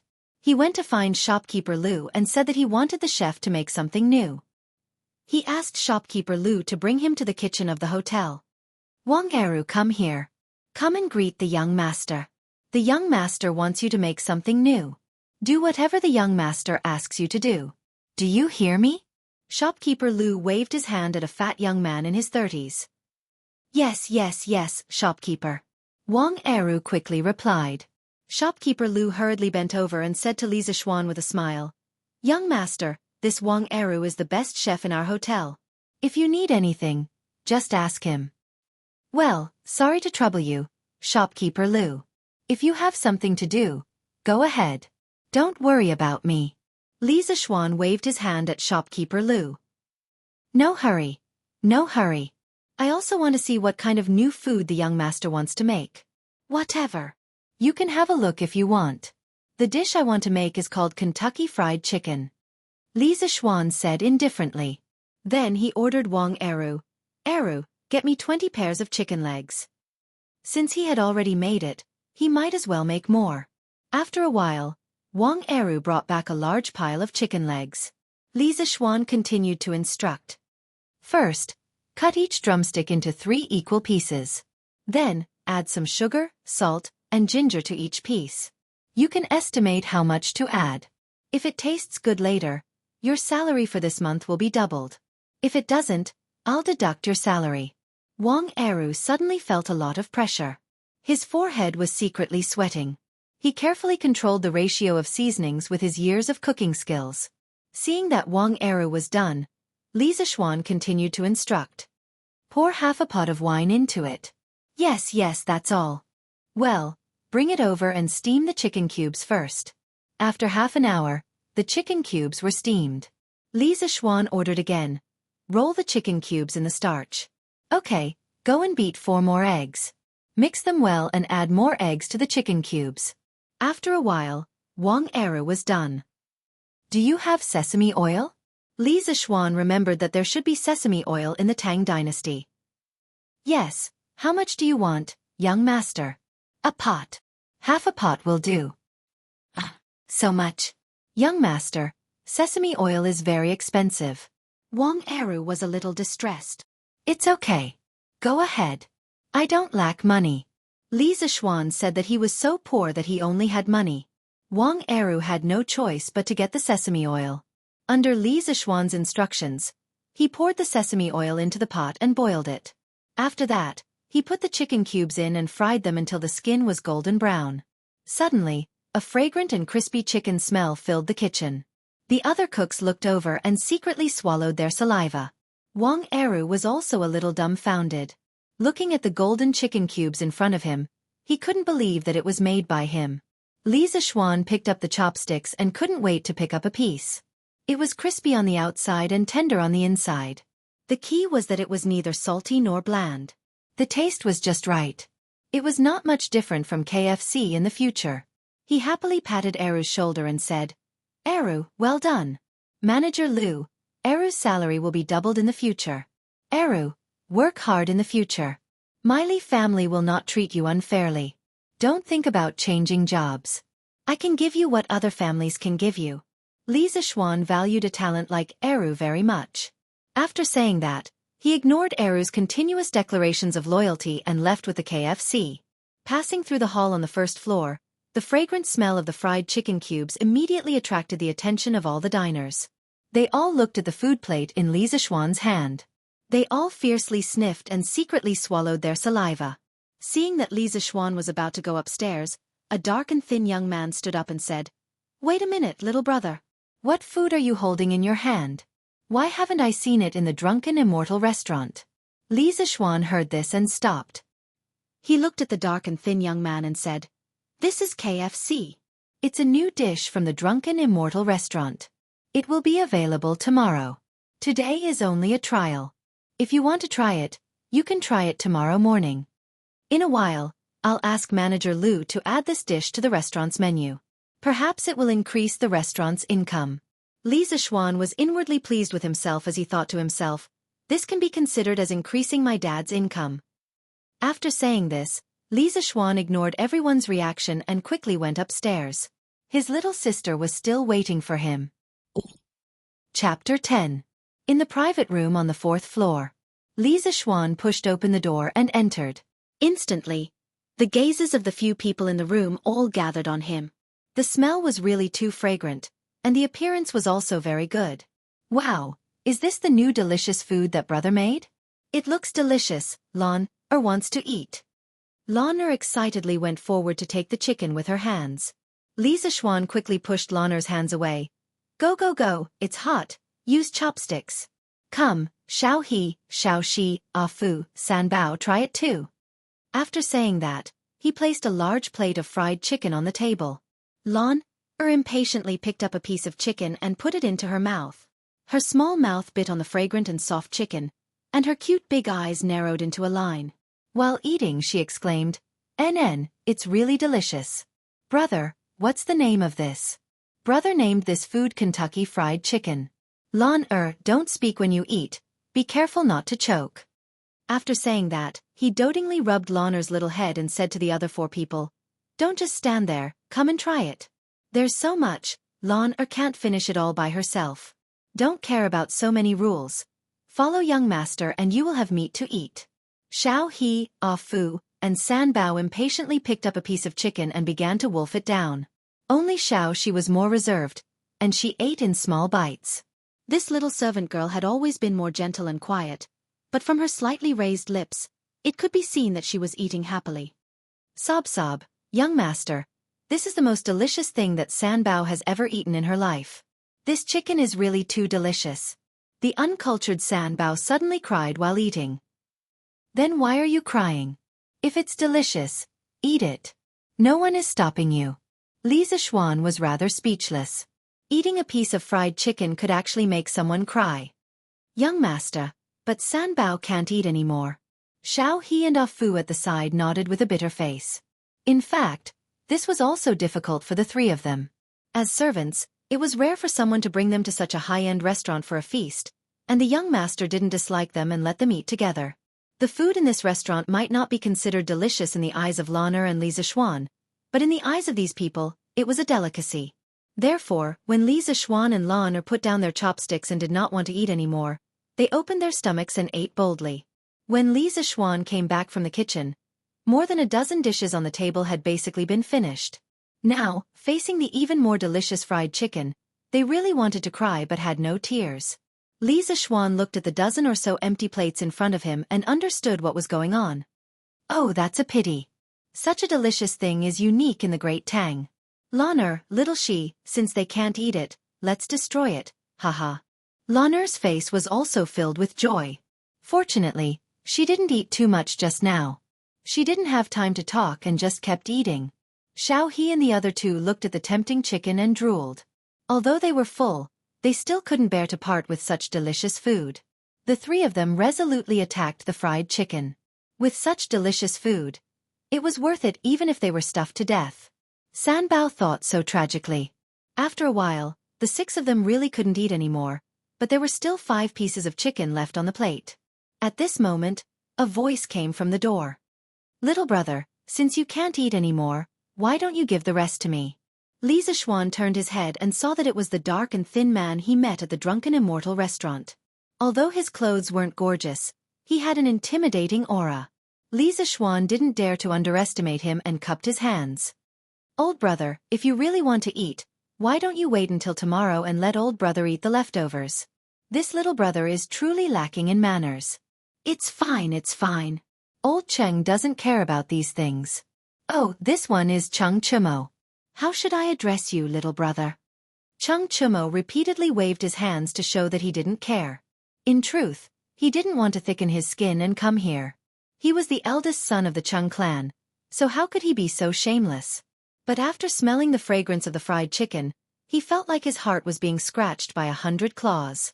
Looking at the plate in front of him, he found it tasteless. So this fellow was Cheng Chumo, the son of the demon king of chaos Cheng Yaojin. He couldn't offend him. Li Zishuan was inwardly alarmed and hurriedly cupped his hands. "This little brother is Li Zishuan. This is my little sister, Li Zilan. Since brother Cheng doesn't mind, then sit down and eat together. It's truly lacking in manners to let brother Cheng eat this today. Tomorrow, I'll set up another banquet and treat brother Cheng to a good meal. How about it?" Hearing this, Cheng Chumo grinned and heavily patted Li Zishuan's shoulder. "Haha, brother Li is straightforward. Old Cheng, will definitely take you as a brother. Hey, little sister Lan, is really beautiful. Today, brother Cheng didn't bring a gift. I'll make it up to Lan tomorrow." After saying this, he found a seat and sat down. He laughed and said, "Haha, just now you were imitating those literati words. It was so sour." Li Zishuan was speechless. No wonder he felt that the style was wrong. How could Cheng Yaojin's son be so scholarly? After being praised by Cheng Chumo, Lan shyly hugged Li Zishuan's arm and lowered her head, not saying a word. Cheng Chumo saw that Li Zishuan was still unperturbed after being patted twice, and he was a little surprised. His 2 pats just now had the intention to test Li Zishuan, so he used 30% of his strength. Ordinary people would not be able to withstand it, so he praised, "Brother Li's skills are not bad." Li Zishuan smiled slightly. "I know a little about martial arts. Brother Cheng seems to be a straightforward person. Quickly sit down and eat together." At this moment, Cheng Chumo remembered the purpose of coming over. He immediately shifted his target to the golden crispy fried chicken. He didn't hold back and immediately put a piece of chicken into his mouth. After chewing twice and tasting the flavor, he immediately swallowed it in big mouthfuls like a cow chewing on peonies. He even gave a thumbs up and praised, "This is really a delicacy. I've eaten so much food for so many years for nothing." Not long after, the pieces of fried chicken were completely devoured. Cheng Chumo obviously wanted more and said, "It's really delicious. This is the most delicious thing I've ever eaten in my life." Then he asked doubtfully, "Brother Li, why did the Drunken Immortal restaurant let you taste the new food they released today?" After eating the delicacy of his dreams, this guy's intelligence finally returned to normal and he thought of the crux of the problem. Li Zishuan smiled and said, "I won't hide it from brother Cheng. This Drunken Immortal restaurant is my father's business. Today, this little brother suddenly had an idea and taught the chef to make this new food. I wanted to try it and see if it was delicious." "Oh, so that's how it is. Brother, next time you make a new food, don't forget about me. Haha." Cheng Chumo patted Li Zishuan and said. At this moment, shopkeeper Lu came in and cupped his hands towards Li Zishuan. "Young master, this old man just tasted the chicken. It's really a delicacy. I just don't know if young master can sell this chicken in the Drunken Immortal restaurant?" Old Lu looked at Li Zishuan with a hopeful expression. When Li Zishuan left, he impatiently asked Wang Eru to make some fried chicken for him. After tasting it, he almost swallowed his tongue. He had eaten many delicacies over the years, but he had never eaten anything that could be compared to this fried chicken. Thus, old Lu thought that if this chicken was sold in the Drunken Immortal restaurant, it would definitely cause a great sensation. Thus, he eagerly ran over and asked for Li Zishuan's opinion. "Yes, Uncle Lu, I was just about to talk to you about this matter. Tomorrow, you can put this KFC on the restaurant's menu. There will be a limit of 200 servings per day. It's first come, first served. Yes, yes, young master is wise. Old Lu had been doing business for many years. He immediately understood Li Zixuan's intentions and his face was full of admiration. Then he asked, "Young master, how much is the price of this chicken?" Li Zixuan thought for a moment and asked, "Uncle Lu, do you have a rough estimate of the cost of each serving?" Only then did shopkeeper Lu notice Xianxia in the room. He hesitated for a moment. Li Zixuan waved his hand and said, "Don't worry. This is my brother. If he comes to the Drunken Immortal restaurant in the future, Uncle Lu, you must treat him well." Xianxia was touched. Shopkeeper Lu then said, "Young master, the process of making this chicken is not difficult. The main problem is that the sesame oil used is quite expensive. The cost of each serving is about 200 copper coins." "Well, then let's set the price as usual. Don't set it too high. I want all the people in Chang'an City to be able to eat this delicacy." Ha! Everyone in the room was speechless. A serving of this chicken was not expensive. "Do you think all the people in Chang'an City are as rich as you?" Shopkeeper Lu thought carefully.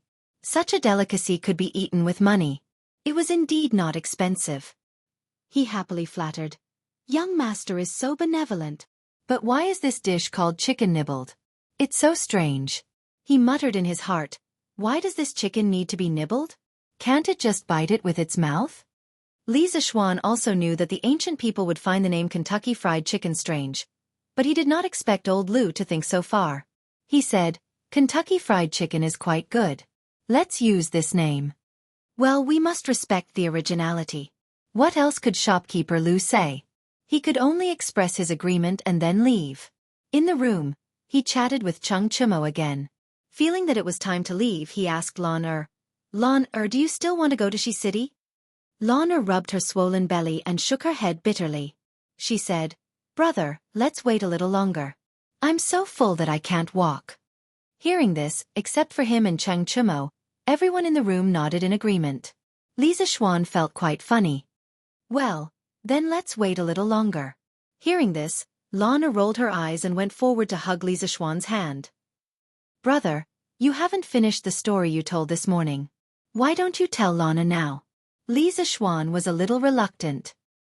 He only had a little stock in his stomach, and he had already told so much in the morning. At this rate, it would not be long before it was all gone. But seeing the hopeful faces of Lana and the maidservants, he could not bear to not tell them. "Well, then let's talk for a while. Last time, when the great sage equaling heaven wreaked havoc in the heavenly palace, he was locked in the 8 trigrams furnace by Taishang Laojun. He saw Wukong jumping around in the furnace and accidentally jumped to the position of the Sun Palace. There was only smoke and no fire, so the smell was very strong. He bent down and squatted inside. After 49 days, Taishang Laojun gave the order to open the furnace door. Suddenly, Wukong heard a sound from the top of the furnace. He looked up and saw a ray of light. He used all his strength to jump out of the furnace, kicked down the furnace, turned around and ran. Everyone quieted down and listened attentively. Although Xianxia did not hear the first 3 times, just listening to the latter part was quite interesting. Soon, he was conquered by this unconstrained story. Tang Sanzang saw that he already knew his mistake, so he stopped talking. Wukong's head immediately stopped hurting. He thought that this incantation must have been taught by Guanyin Bodhisattva, so he clamored to go to the South Sea to find Guanyin Bodhisattva to settle the score. Tang Sanzang said, "Since she can teach me this band-tightening incantation, she must also know how to chant the incantation." Wukong took a deep breath and stopped messing around. He swore that he would listen to his master in the future and protect Tang Sanzang in his journey to the west. All right, that's all for today. After telling them 2 more chapters of Journey to the West, Li Zixuan saw that it was getting late. He guessed that Lana and the others should be able to walk, so he stopped talking. Everyone had a look of pity on their faces. After bidding farewell to Xianxia and making an appointment to meet again tomorrow, Li Zixuan left the Drunken Immortal restaurant with Lana and the others. As for the money for the meal, Li Zixuan chuckled. Did it cost money to eat in his restaurant? Chapter 11. Young master, look over there. Isn't that old master? Xiaohe pointed at a nearby shop. That's Daddy. That's Daddy. Big brother, Let's go see Daddy. Lan'er glanced in that direction and immediately grabbed Li Zixuan's hand as she cheered. Actually, after Xiao He finished speaking, Li Zixuan saw that the person was his father. The shop had a signboard with the words, Li Jichen Clothing Shop, written on it. His father was talking to a middle-aged scholar with his back facing them. Seeing that Lan'er wanted to look for his father, Li Zixuan could only let her pull him in that direction. Li Zixuan was now completely obedient to his younger sister. When the group of people was about to reach the clothing shop, Lan'er let go of Li Zixuan's hand and ran towards Li Jingma. Daddy, Lan'er is here to see you. The little girl was bouncing around like a beautiful butterfly. Hearing the sound behind him, Li Jingma hurriedly turned around and saw his daughter bouncing over. When Li Jingma was talking to the middle-aged scholar, his face was originally very serious. However, when he saw his daughter, his face instantly melted and a smile blossomed on his old face. Worried that his beloved daughter would fall, he quickly went forward and held Lan'er's small hand. Bending down, he patted Lan'er's head and asked worriedly, Lan'er, why did you come here alone? Lan'er came with Big Brother. After saying that, she pointed at Li Zixuan who had just entered the door. Only then did Li Jingma see Li Zixuan and his group. His heart was slightly relieved. Thinking about how he had been pinched by his wife this morning because he had said a few words about his son in front of his wife. Even now, the soft flesh on his waist was still faintly aching. He couldn't help but want to rebuke this brat. Oh Xian'er, you're up so early? Why don't you sleep more? When Li Zixuan saw Li Jingma's heartfelt love for Lan'er, he was still sighing at how warm this family's atmosphere was. However, when he heard his old man's sarcastic words, he couldn't help but look outside the door. Seeing that the sun was shining brightly outside, it was almost 2 or 3 o'clock in the afternoon in modern times, he couldn't help but feel speechless. He didn't expect to be scolded by his old man for sleeping in the morning. Naturally, he didn't know that his father had been pinched by his mother this morning because he had slept in. Li Zixuan coughed dryly, wanting to change the topic as soon as possible. Father, what are you doing here today? Do you want to buy clothes for your mother? When he saw that this shop was a ready-made clothing store, he thought that his father was here to buy clothes for his mother. He didn't expect his father to be so affectionate towards his mother, he. Brat, this is my family's shop. Do I need to buy anything here? When Li Jingma heard Li Zixuan's teasing words, he knew that this brat was up to no good, so he said angrily. Lan'er, Xiao He, and Xiao Shi at the side couldn't help but laugh. Ah Fu and San Bao didn't dare to be too presumptuous, so they lowered their heads to hold back their laughter while looking at the ants on the ground. Li Zixuan was even more embarrassed. He quickly said, Then why did father come here today? After scolding his son, Li Jingma's mood improved a little. When he heard that, he said, Father came to Shi City today to check the accounts of our family's shops. This is the last shop. You guys wait at the side first. Once I'm done, we'll go home together. Although Li Zixuan wasn't willing to wait, he didn't want to provoke his father now, so he quickly agreed. At this moment, the middle-aged scholar walked over with the account book and said to Li Jingma, Brother Li, I've already checked the accounts of this shop. Brother Li, this Su has just finished checking the accounts of this clothing store, but there's still something that doesn't match up. As for where exactly it doesn't match up, this foolish brother really can't find out. I'm ashamed. When Li Zixuan heard this person call his father Brother Li, he was a little surprised. He thought that this person was the bookkeeper of the shop. Li Zixuan then introduced him to Li Zixuan. Xian'er, this is Mr. Su Hongji. He's an old friend that I made when I traveled to Chang'an in my early years. Mr. Su studied under Dr. Lu of the Imperial College. He's a real master of mathematics. You have to learn from Mr. Su. I also invited him to help me check the accounts today. When he heard that it was his father's good friend, Li Zixuan also gave his father some face. He quickly cupped his hands and bowed, looking as if he had been looking forward to meeting him for a long time. Hello, Mr. Su. I've admired Mr. Su's talent for a long time. Mr. Su smiled reservedly and said, You flatter me. However, his expression clearly showed that he enjoyed Li Zixuan's flattery. Scholars were always somewhat arrogant. After seeing that his son and Mr. Su had finished greeting each other, Li Jingma returned to the topic at hand. He frowned and said to Su Hongji, Even Mr. Su can't find out where the problem is. What should we do? Su Hongji was a little ashamed at this moment. His old friend trusted him, But he had failed him. He explained, "The person who made the accounts is also a master of mathematics. I have little talent and knowledge. It's really difficult for me to find the loophole in the accounts in such a short time. I've really failed, Brother Li. I'm ashamed." When he heard this, Li Jingma hurriedly said, "Sir, please don't blame yourself. It's all that old thing's fault for making fake accounts." After saying this, he angrily said to the middle-aged man in gray standing by the door, "Wang Zhengquan, how dare you? This old man handed this shop over to you to manage, but you falsified the accounts to fool this old man. Master, I've been wronged. I've been wronged. How could I dare to deceive you?" When the middle-aged man in gray heard this, he immediately bent over and complained tearfully. Li Jingma clearly knew that there was a problem with the accounts, but he couldn't find any evidence. Since the other party refused to admit it, he couldn't beat him into a confession. Li Jingma was very depressed. "Father, let me take a look at the accounts."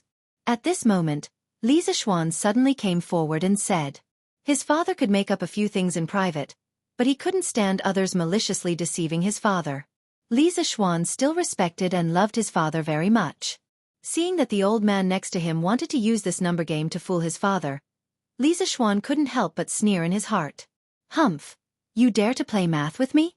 I'll let you know why the flowers are so red today." When he heard that his son wanted to help him, although Li Jingma was touched, he couldn't help but frown. Don't mess around. What do you know about mathematics?" Even Mr. Su couldn't find a problem with the accounts. How could his son, who had never gone to school, do it? "Father, Master has not only taught me martial arts for the past 8 years, but he has also taught me arithmetic and the art of investigation. Master is very knowledgeable and can be considered a master in many aspects. Father, please let me try." Li Zixuan tried to convince his father. Fortunately, his master was considered an expert. Ordinary people rarely came into contact with him, so no one knew what his master was capable of. Li Jingma couldn't help but hesitate. "Then you can try." Li Zixuan took the accounts book and walked to the counter at the side. "Xiaoxi, come and grind the ink for this young master." In his previous life, Li Zixuan's father was only a farmer with a junior high school diploma, but his calligraphy was very good. When he was young, all the couplets at home were written by his father. Li Zixuan also asked his father who taught him.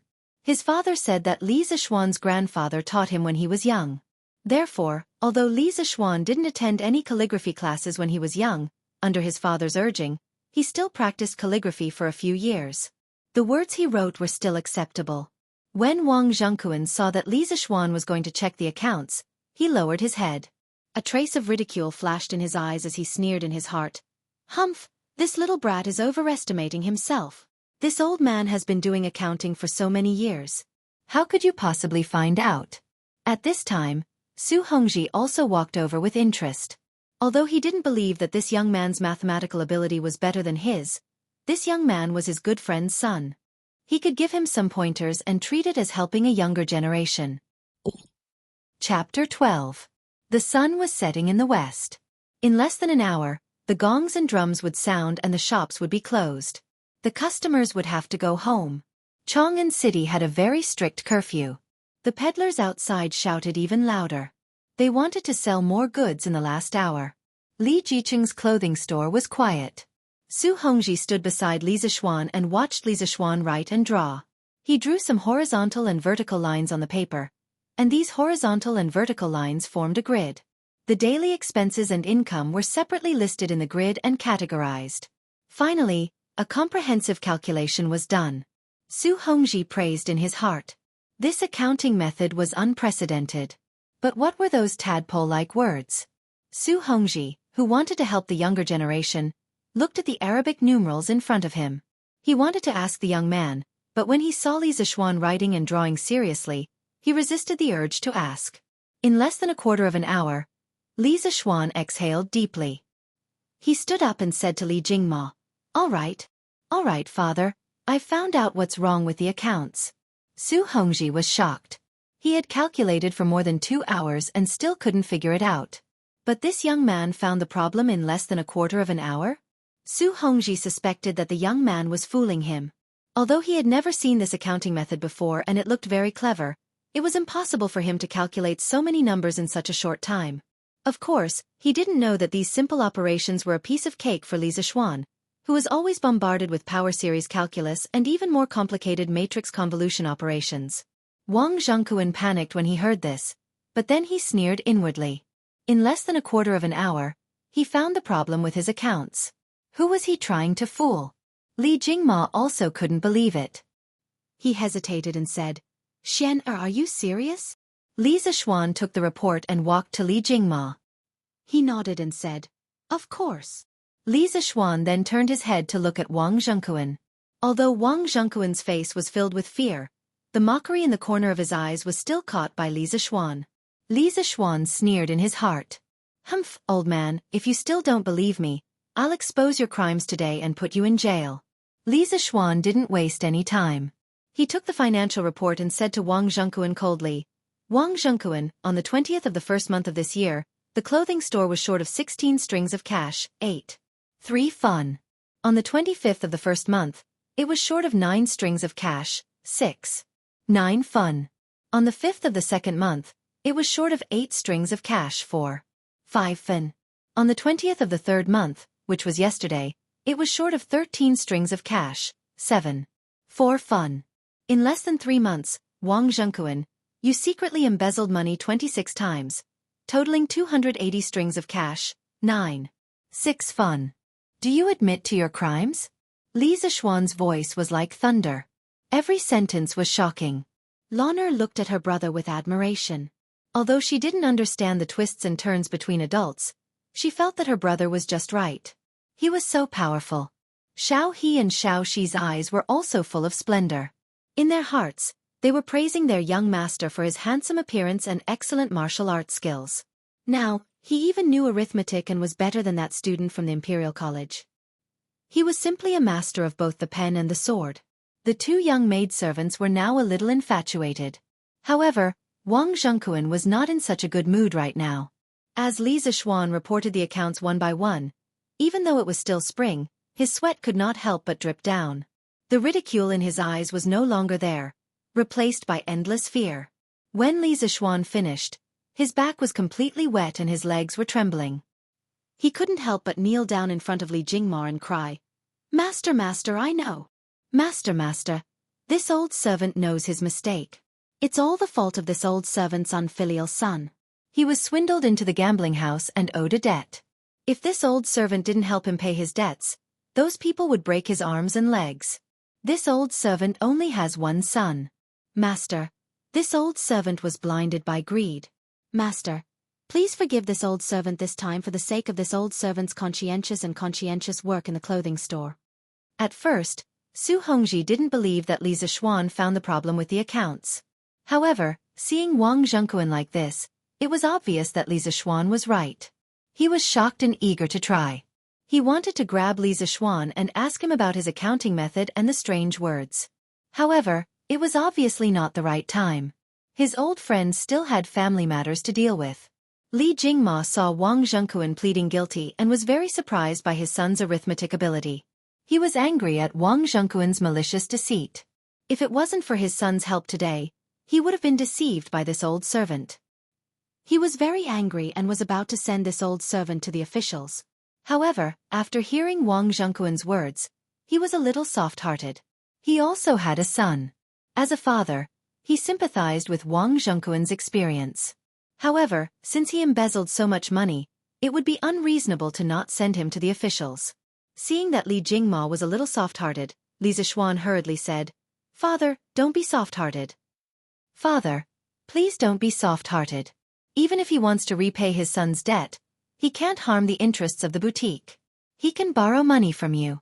Taking money without permission is stealing. He falsified the accounts to avoid responsibility. If he really knows that he was wrong, he should have taken the initiative to admit his mistakes when you questioned him just now. He shouldn't have waited until the irrefutable evidence to admit his mistakes. If the price of committing a crime is so low, then who will abide by the law in the future? A pitiful person must have something hateful. Father, you should send him to the officials. You should choose another honest shopkeeper for the clothing store." Su Hongji nodded repeatedly as he listened. When Li Zishuan finished speaking, He said to Li Jingma, "Brother Jingma, what your son said is true. People like Wang Zhengquan must not be condoned." After that, he looked at Li Zishuan and praised Li Jingma, "Brother Jingma, you have a good son. Your son is knowledgeable in mathematics and is sensible. His reasoning has impressed even your foolish brother. It's true that a hidden dragon in the abyss will turn into a dragon when it encounters the wind and clouds." Li Zishuan hurriedly said that Mr. Su was overpraising him. He didn't deserve such praise. Li Jingma also felt that his son's words were quite reasonable. When he heard his old friend's praise, he was also very happy. However, he couldn't show it in front of others. He said in a reserved manner, "Mr. Su is overpraising. My son is lazy and needs to be polished." Then he ordered, "San Bao Fu, you two send Wang Zhengquan to the officials. After that, you two can go back to the mansion directly." The two of them accepted the order and went forward to support Wang Zhengquan, who had fainted from fright. "Father, it's time to go home. Xi City will be closed soon." Seeing that it was getting late, Li Zishuan urged, "And then let's go home together." Li Jingma nodded and invited Su Hongji. "Mr. Su, do you want to come to my humble abode for a chat?" Su Hongji hurriedly waved his hand and said, "Not today, but I will definitely pay a visit another day. Your foolish brother still wants to ask your son for advice on how to keep accounts. When the time comes, I hope your son will not be stingy with his teachings." Li Zishuan repeatedly said that he didn't dare. The few of them parted ways in Xi City. Li Jingma hired a carriage. The family of three sat in the carriage and slowly drove towards the Li mansion. On the way, Li Jingma asked, "Xian'er, why did you come to Xi City today? Don't tell me you came here to see your father." "I don't believe it." Li Jingma immediately added when he saw that Li Zishuan wanted to flatter him. Li Zishuan really wanted to say that just now, but he didn't expect that his quick-witted father would see through him. He had no choice but to swallow the words that were about to come out of his mouth. After a while he said, "I saw that my younger sister was rather bored at home, so I accompanied Lan'er to Xi City today to watch the juggling." "That's right, father. That vaudeville was really good." Big brother even made Lan'er a chicken that Lan'er had never eaten before at the Drunken Immortal restaurant. It was so delicious that Lan'er's stomach became big. In the end, there were still a few pieces of chicken left that we couldn't finish, so they were snatched away by a black-faced big brother. That black-faced big brother ate so much that he almost licked the plate clean. Big brother even asked shopkeeper Lu to take out the chicken to sell tomorrow. Lan'er immediately chattered like a little sparrow and shared the happy events of the day with her father. Li Zishuan was sweating profusely when he heard this. What was bloated? Was this something that a girl should say? There were also those words about Cheng Chumo's brother Black Face. If Cheng Chumo heard this, would he vomit blood? When Li Jingma heard about the chicken, he didn't think much of it. He only thought that it was his child playing around. He didn't care whether it earned him money or not. However, this name was very strange. The curtain of night slowly fell and the carriage gradually moved further away. Chapter 13. The next day. Once again, Li Zishuan slept until the sun was high in the sky before he woke up. Thinking about how he had woken up too late yesterday and hadn't been able to cultivate, he couldn't help but feel a little ashamed. Previously, he had wanted to cultivate the Scripture of Supreme Mystery to the 9th level. It wouldn't do for him to slack off like this. Thus, he sat cross-legged on the bed and circulated the Scripture of Supreme Mystery a few times. "Brother, brother." Lan'er's soft voice came from outside. Then, he heard light footsteps walking towards the door. Sigh. This girl would wake him up every morning like an alarm clock. Every time, she would barge in without even knocking on the door. This was not a good habit. What if one day he was in the room with Xiaoxi? Barong. What if one day he was in the room with his future wife doing something embarrassing and this girl barged in and ruined it? Li Zishuan would never admit that he had feelings for Xiaoxi. Xiaoxi was still a 13-year-old child. He was definitely not a lullicon. In order to get rid of his sister's bad habit, Li Zishuan decided to punish her a little. In a flash, he hid behind the door. Just then, he heard Lan'er's footsteps walking towards the door. As expected, Lan'er didn't have the habit of knocking on the door. She directly pushed the door open and ran towards the inner room. "Brother, big lazy worm, wake up quickly." Lan'er started shouting before she reached the bed. When she reached the bed, she naturally found that it was empty. Where is brother? Why is he gone? Lan Er was about to turn around and ask Sister Xiaohe when she suddenly saw a face with white eyes. Naturally, it was Li Zixuan who was rolling his eyes. A big tongue was sticking out and moving towards her little face. After 3 seconds, an ear-piercing scream suddenly rang through the Li residence west courtyard. Ah! Lan Er screamed in horror. She closed her eyes and used her hands to hit the monster in front of her. She didn't want him to eat her. She prayed that her brother would come quickly to save her. Lan Er, what's wrong? Li Zixuan was shocked by Lan Er's reaction. He was afraid that Lan Er would be too scared, so he quickly held Lan Er's shoulders with both hands and spoke gently to Lan Er. Lan Er only dared to open her eyes when she heard her brother's voice. When she saw that her brother was really in front of her, she hurriedly ran over and hugged her brother. Big brother, where did you go? Just now, there was a demon with a big tongue who wanted to eat Lan Er. Li Zixuan didn't expect that he would scare Lan Er to tears. He secretly blamed himself, but now that things had come to this, he could only make the best of it. Otherwise, Lan Er wouldn't let him off easily. Lan Er, did you not knock on the door when you came in? No. Lan Er sobbed. Lan Er, the monster you saw just now is actually a door demon. If you don't knock when you enter the room, he will come out if he's in a bad mood and will only eat young ladies. Li Zixuan began to trick her. Don't eat Lan Er. Lan Er doesn't taste good. Lan Er will knock on the door next time. Lan Er immediately became scared. As long as Lan Er knocks on the door, the demon won't come out. Lan Er, don't cry. Li Zixuan was very happy to trick children now, but when Lan Er grew up and remembered this incident, he would regret what he did today. But that's a story for the future, so let's not talk about it for now. After coaxing Lan Er, Li Zixuan went to wash up and eat breakfast. Li Zixuan woke up late every morning, so Mrs. Li told the kitchen to leave a portion of breakfast for the two of them and Lan Er, who woke up early, to eat together. At this moment, Li Zixuan was eating breakfast alone in the front hall. He happened to see his parents walk in. His father even had dark circles under his eyes. Father, mother, why are you here? Let's eat together. Li Zixuan greeted his parents as he ate. Hurry up and eat. Your father and I have already eaten, Mrs. Li said with a smile as she and Li Jingma sat on the bench next to him. Mrs. Li sat down and looked at Li Zixuan with a smile. Her face was full of love, and the more she looked at him, the wider her smile became. Li Zixuan felt his hair stand on end under his mother's gaze. He thought to himself, I haven't done anything bad recently. Mother, if you have something to say, just tell me. I can't eat with you staring at me like that. Li Zixuan said helplessly. He really couldn't eat with his mother staring at him. It's nothing. I just came to ask if you're short on money recently. Li Zixuan was stunned. He didn't expect that his parents were here to give him pocket money. Generally, people would ask their parents for pocket money. Which parents would take the initiative to give pocket money to their children? Li Zixuan was a little touched at this moment. He smiled and said, Mother, I don't lack pocket money recently. Mrs. Li was a little disappointed. Last night, she heard her husband tell her everything about Li Zixuan at the ready-made clothing store. As a mother, she was happier than anyone else that her son was successful. However, she was a little too happy. She was so excited that she didn't sleep well the whole night. She kept asking Li Jingma about the details. Li Jingma had already told her about it 7 or 8 times, but she still didn't get tired of it. Just like that, Li Jingma was tormented the whole night and woke up with dark circles under his eyes. Hearing that her son had woken up, Mrs. Li hurriedly pulled Li Jingma over. She wanted to give her son some motherly love.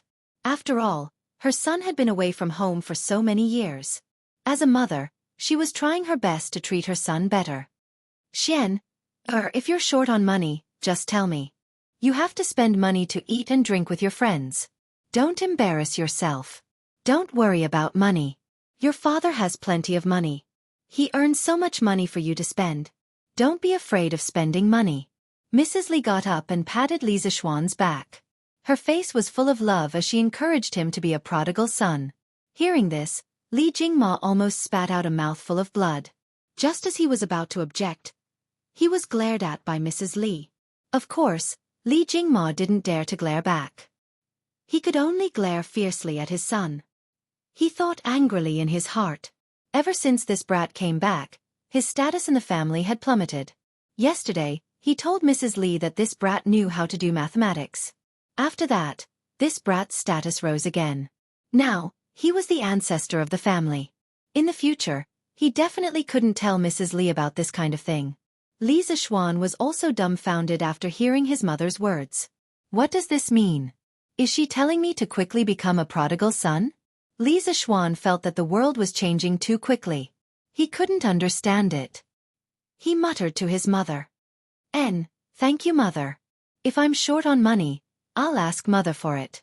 Seeing that his father didn't say a word, Li Zishuan thought that his father was unhappy because he was only talking to his mother. He shamelessly struck up a conversation with his father. Father, why didn't you go to the shop today? Li Jingma originally planned to go to the shop in Shi City this afternoon to take a look. After all, the clothing shop hadn't found a new shopkeeper yet. He was also a little worried. However, after hearing his son's words, he remembered that Mrs. Li had just said that she earned so much money for Li Zishuan to spend. Suddenly, his motivation to earn money was not as strong as before. His old face darkened as he said in a bad mood, "Why do you need to care? I'm not going today. Cough. I think there's nothing going on at the shop today, so I don't plan to go." It was Li Jingma's father who felt the slight murderous intent in his wife's eyes. He changed his words and used a gentle tone to speak. Li Jingma's father felt that he couldn't stay in the front hall any longer. He hurriedly put his hands behind his back and went back to sleep in the east courtyard. Li Zishuan could see that his father was afraid of his mother. His father's status in this family was really low. He even sympathized with his father. He didn't know what was wrong with his mother today for her to suddenly be so enthusiastic, but he couldn't be bothered to care about it now. Under his mother's loving gaze, he hurriedly finished his breakfast and fled to the backyard to play with Lon. Chapter 14. In the backyard of the Li residence.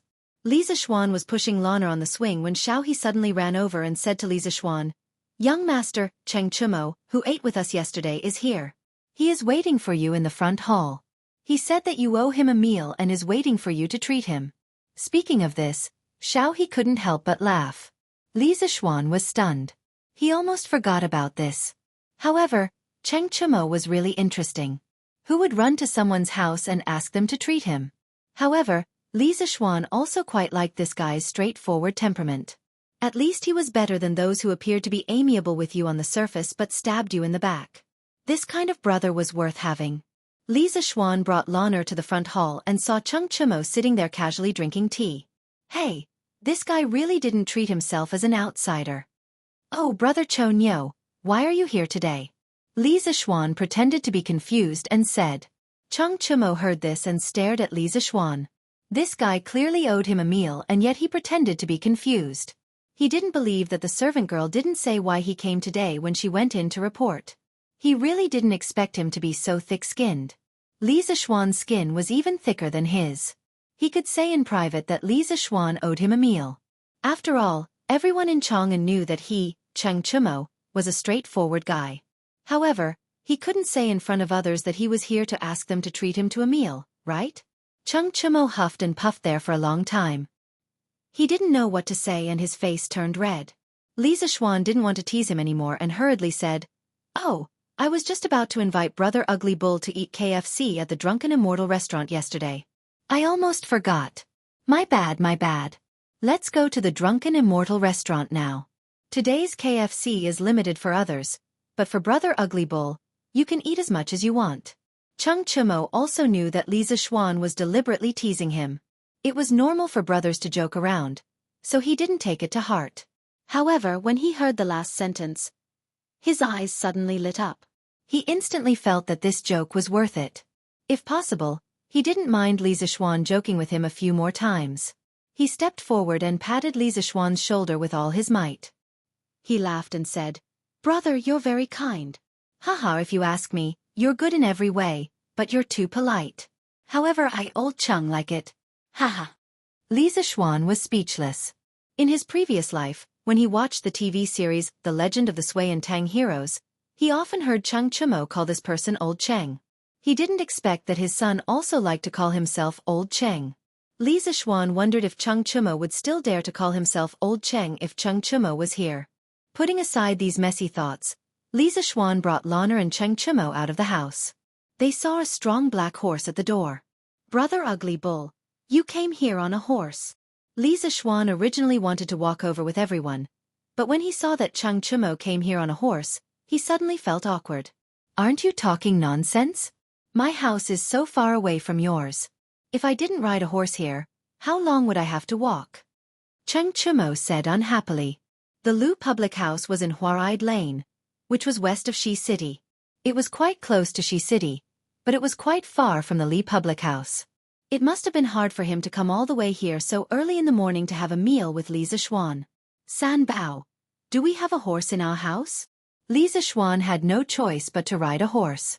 Although he didn't ride a horse in his previous life, he was confident that a horse wouldn't be able to do anything to him now that he was highly skilled in martial arts. "Yes, young master. Old master has a few horses in the past. San Bao will go get them for you now." San Bao quickly went to get the horse for Li Zishuan. After a while, Li Zishuan carried Lan'er and rode together with Cheng Chimo to Shi City. The Tang dynasty wasn't like the other dynasties after it, where one could ride a horse in Chang'an City. When they arrived at Zuaxian restaurant, Li Zishuan was surprised to see a long line outside. After all, this was only the first day of KFC. What he didn't know was that before they arrived, several groups of people had already ordered KFC at Zuaxian restaurant. After eating it, they were naturally shocked by the deliciousness of the world. However, a serving of KFC was only about 10 pieces of chicken. How could it be enough? They quickly asked the waiter to bring another serving. The waiter could only say with a bitter face that each table was limited to one serving. The entire Zuaxian restaurant was limited to 200 servings a day. This made the people who had just finished their KFC suffer. After eating the delicious fried chicken, they immediately lost their appetite when they looked at the other dishes on the table. However, there were some smart people among them. When they saw that there weren't many people eating at Zuaxian restaurant at this time, they immediately paid the bill and went out to find their attendants. They asked them to go back and find a few more servants. Then, they came in and each took a table and ordered a serving of KFC. Of course, those servants definitely wouldn't be able to eat it. They could only leave it for their old master. This caused Zuaxian restaurant to be full. There was a long line outside. Some passers-by who didn't know what was going on asked around and also joined the line out of curiosity. The line became longer and longer. Shi City was originally a place with a lot of people. With such a long line, it naturally attracted everyone's attention. 1 spread to 10, 10 spread to 100. Just like this, KFC became completely popular on the first day of its launch. Cheng Chimo looked at the long line and couldn't help but be dumbfounded. He secretly rejoiced that he found Li Zishuan to eat with him. Otherwise, he would also have to painstakingly wait in line. Don't think that just because he was the son of Lu Guogong, he could cut the line as he pleased. It must be known that those who could afford to eat at Zuaxian restaurant were generally rich and respectable. If he went up and cut the line and offended the second generation of the imperial censor, everyone would make a fuss. Naturally, he couldn't avoid being impeached. Although the emperor wouldn't do anything to him for such a small matter, from another point of view, if he were to be reprimanded by the emperor for such a small matter, wouldn't it be worth it? Li Zishuan naturally didn't need to wait in line. It didn't make sense for him to have to wait in line when he was going to his own restaurant. Therefore, he directly held Lan'er's hand and pulled the horse along with Cheng Chimo as they bypassed the crowd and walked towards Zuaxian restaurant. "Hey, brother Zishuan." Suddenly, he seemed to hear someone calling him from the line. Li Zishuan quickly turned his head and saw Li Chengqian pulling Li Lizzie from the line and walking towards them. "Oh, so it's brother Gao Ming and sister Lizzie. Brother Gao Ming also came to eat at Zuaxian restaurant?" Li Zishuan went forward and greeted. "That's right. The two of us saw that Zuaxian restaurant was quite popular in Shi City today. It seemed like they had withdrawn from some new food, so we came to join in the fun." "That's good. If brother Gao Ming doesn't mind, why don't you come with us? I won't hide it from brother Gao Ming." Li Zishuan also felt that the second generation of the imperial censor in front of him didn't have any heirs and was worth befriending, so he invited him. However, he didn't notice Choaks behind him. When he saw Li Chengqian, his expression changed slightly. That's what I was thinking. Then let's go in together. After Li Chengqian returned to the palace yesterday, he had someone investigate Li Zishuan's background. Naturally, he knew that this restaurant was the property of Li Zishuan's family. When he saw Li Zishuan just now, he was quite happy and decisively gave up on waiting in line for half a day to hitch a ride with Boss Li to go in and have a big meal. Hey, Choox, why are you with Brother Zishuan? Li Chengqian noticed Cheng Chumo at the side and asked with a strange expression. Li Zishuan is a brother that I just met yesterday. He's treating me to a drink today, Cheng Chumo said matter-of-factly. Brother Choox, you know Gao Ming? Li Zishuan asked with some confusion. Yes, because of my father's generation, I know him. Cheng Chumo saw that Li Zishuan didn't seem to know Li Chengqian's true identity. At this moment, it wasn't good for him to point it out, so he could only give a vague answer. Oh! Li Zishuan suddenly understood and said with an oh. It wasn't strange that the second generation of the imperial censor knew each other. The group didn't waste any more words and directly entered Zuaxian restaurant. Chapter 15. Shopkeeper Lu also saw Li Zishuan and hurriedly came out to greet him with a smile. Hey, the young boss is here. Seeing Li Zishuan make the KFC so popular today, Boss Lu was naturally happy at the moment. Well, I brought my friend here for dinner. Uncle Lu, are there any seats upstairs? Yes. There are seats on the 4th floor specially reserved for young master. Young master, please come in. Shopkeeper Lu hurriedly responded. At this time, someone in the line outside the door was unhappy. Shopkeeper Lu, why do we all have to line up, but this person directly goes in? Li Zishuan didn't say anything. He crossed his arms and waited to see how old Lu would deal with it. Shopkeeper Lu hurriedly stepped forward and said, Dear guests, this is the young master of our restaurant. Today, he is here to check the accounts, not to eat. Please forgive him. Of course, old Lu didn't dare to say that Li Zishuan was here to eat. Everyone in front of him was a big boss. It wouldn't be easy to deal with if he angered everyone. Hearing Shopkeeper Lu's nonsense, Lana and Li Lizzie couldn't help but turn their backs and smile at each other. Everyone knew that Shopkeeper Lu was talking nonsense. Who would bring 2 little girls to check the accounts? However, they couldn't say anything. The restaurant was his business. It seemed that there was no need to line up to eat in his own restaurant. Shopkeeper Lu deliberately lied to give face to everyone. The people in the line weren't so unappreciative. When they entered Zuaxian restaurant, Li Zishuan saw that there was a new dish on the hanging plate. It said, nibbled chicken. Li Zishuan was a little dumbfounded.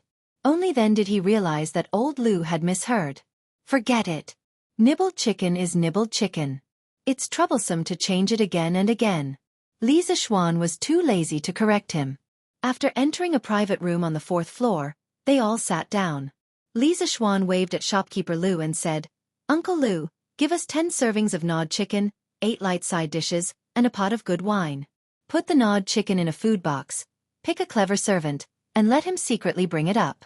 Li Zishuan knew that Cheng Chumo would definitely drink, so he ordered a pot of wine. He would not drink it himself. He came to the Tang dynasty because he drank too much. If he drank too much and traveled to the primitive society, then it would be terrible. The reason why he asked the servant to secretly bring up the chicken was to prevent the people downstairs from getting angry if they saw it. After all, other people only had 1 serving per table. Why did he have 10 servings per table here? No matter what era it was, making an exception would be hated by others. Hearing this, Shopkeeper Lu hurriedly agreed, and then went downstairs to have people prepare. Not long after, a servant dressed in green walked in with an extra-large food box. The servant opened the food box and put the dishes on the table. He smiled at Li Zishuan and said, Young master, you ordered the gnawed chicken. Young master, this is the chicken you wanted. Because there were too many of them, 1 plate couldn't fit all of them, so I packed 4 plates for you. I was very careful when I came up so no one noticed. Well done. I'll ask Shopkeeper Lu for a reward later. Li Zishuan praised. In modern times, he was used to not bringing money when he went out, so he didn't have any money on him now. It was not good for him to reward people directly, so he could only be generous. Naturally, the servant left happily. After a few pleasantries, everyone started to eat.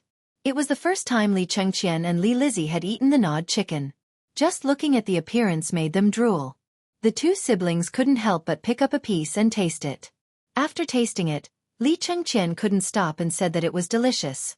Although Li Lizzie also felt that the gnawed chicken was delicious, she didn't like greasy food. After eating a few pieces, she stopped eating and turned to eat the light side dishes. Although Lan'er ate a lot yesterday, she obviously didn't get tired of it. Her small mouth was constantly chewing. Li Zishuan had eaten yesterday, so he wasn't so addicted now. After eating a few pieces, he also ate the light side dishes with Li Lizzie. Cheng Chumo didn't know what was polite. When he saw the gnawed chicken on the table, his eyes lit up. He immediately took a plate and put it in front of him, eating happily. He only ate a few pieces yesterday and craved it all night. Now that he had an unlimited supply of food from Li Zishuan, he immediately turned into a glutton. His cheeks were like small motors that kept trembling. Just as Cheng Chumo's mouth was dry from chewing, the servant in green came over with a jar of wine. Cheng Chumo's eyes lit up. He went forward and grabbed the jar of wine.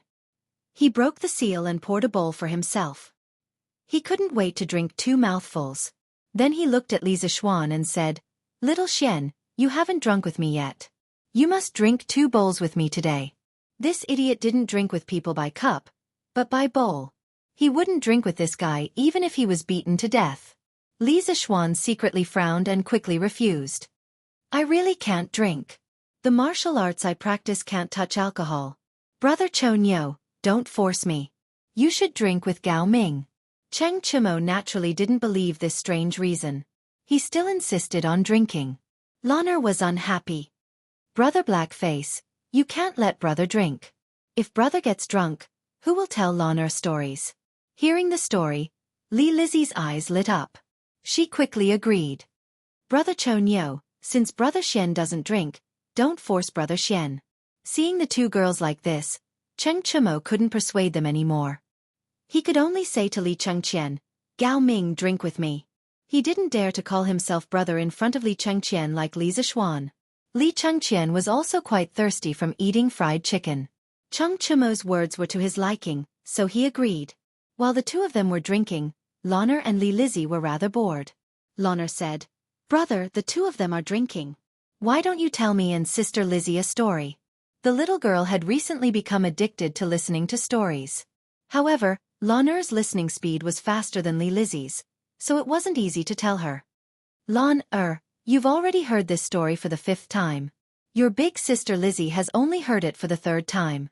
Why don't you tell your big sister Lizzie the first 2 chapters you heard yesterday? I want to see if Lan'er listens to my stories seriously." Lan'er clapped her hands and said, Okay. Sister Lizzie, I'll tell you first." Lan'er was very happy to be able to tell stories to others. Li Lizzie smiled and said, "Thank you, Sister Lan'er." After saying that, she also smiled at Li Zishuan. When they were eating, Li Zishuan saw that Li Lizzie's movements were elegant and refined. Now that he saw her generous and decent behavior, he couldn't help but praise in his heart. How is this like a 7 or 8-year-old girl? I don't know which official cultivated such an outstanding girl. She's only 7 or 8 years old, and her temperament and appearance are already so outstanding. I don't know who will be lucky enough to marry such a proud girl when she grows up. Lan'er excitedly told Li Lizzie the 2 chapters yesterday. When she talked about the passionate parts, she even gesticulated. Her dancing appearance was so cute that Li Lizzie couldn't help but laugh. Li Chengqian was also eavesdropping. He was also very interested in this story. There, he was pulled by Cheng Chumo to play finger-guessing games while listening to Lan'er's story. Naturally, he lost more than he won when he was multitasking. Cheng Chumo forced him to drink a lot. Cheng Chumo was unbearably thirsty, but he couldn't lose even if he wanted to. Seeing that all the wine had entered Li Chengqian's stomach, he said angrily, I'm not going. You go listen to the story." He snatched the wine jug and poured himself a drink. Although he felt that the story was interesting, it was still lacking compared to the chicken and wine in front of him. Moreover, he had already heard the 2 chapters yesterday. Li Chengqian naturally couldn't ask for more. He listened to the story attentively from the side. After a while, Lan'er finished and hurriedly ran over to ask for credit. "Brother, was Lan'er's story good?" Li Zishuan was also a little surprised. He didn't expect Lan to be able to recite it so well after listening to it once. Her memory was pretty good. He praised, Lan story is really good. It's almost the same as Brothers. At this moment, a black-clothed brawny man hurriedly came in and whispered a few words in Li Chengqian's ear. Li Chengqian stood up and said, Brothers Zhishuan, I have some family matters to attend to, so I'll go back first.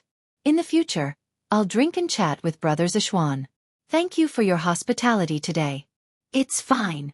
Gao Ming, if you have something to attend to, go do it. Brother Zhishuan, can I bring back a portion of the chicken for my father to try? My father's appetite hasn't been good recently. Li Chengqian was a little embarrassed. Wasn't this a typical case of not being able to eat the consequences?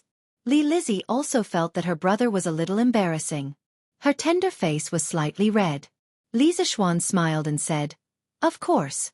Gao Ming, since you have urgent matters to attend to, why don't you go back first and let your attendant stay?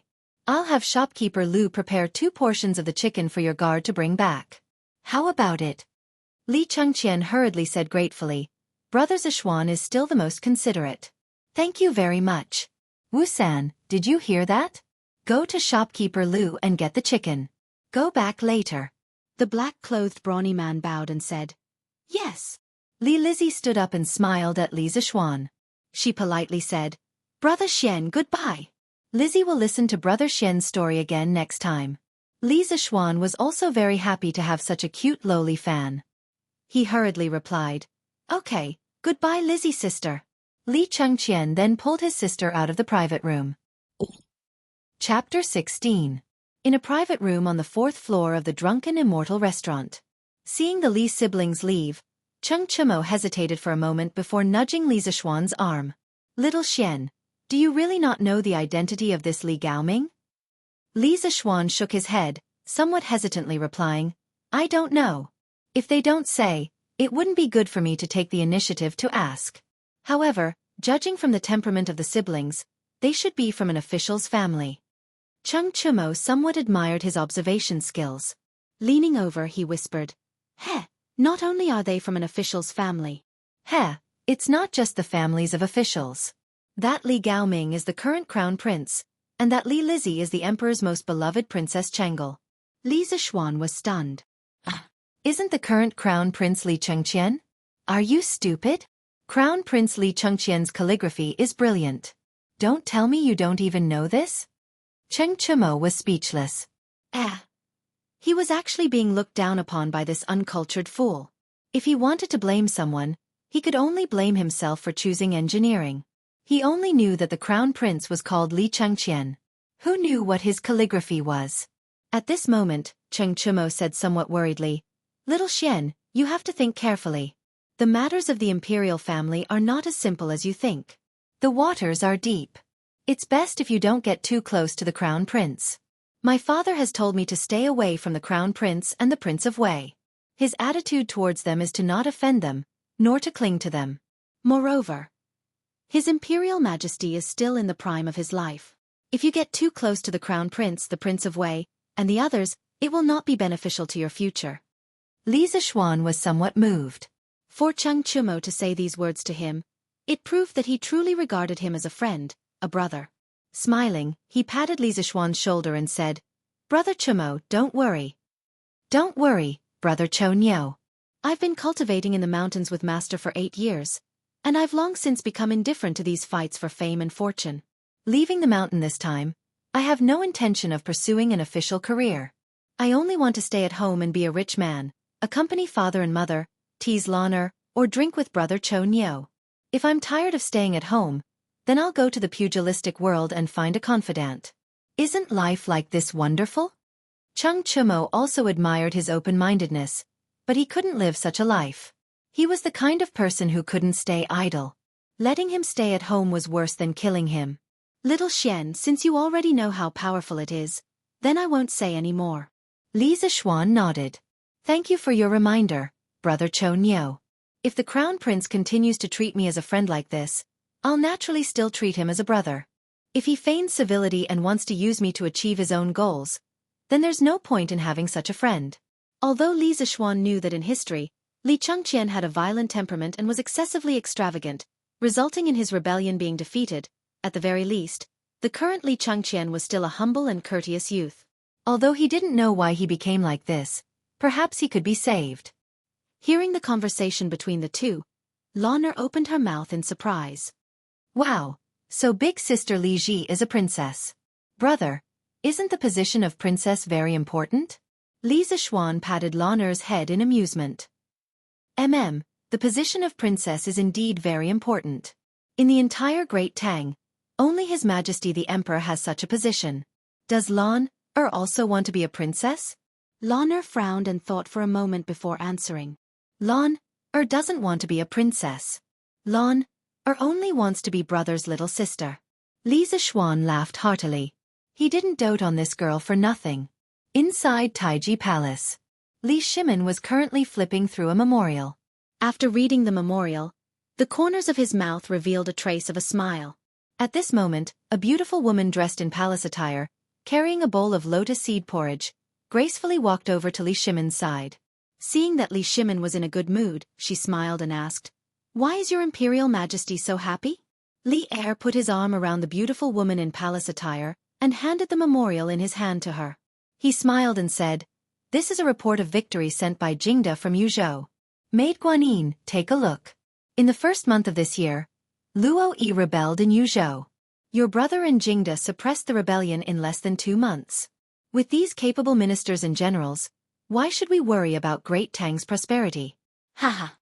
Seeing that Li Er was so happy, Empress Jianghu also smiled and said, "That's all because Erlang has a good eye for people. Erlang, you've been reading memorials for so long. It's time for you to rest. This is the lotus seed porridge that your imperial concubine made. Erlang, have a taste."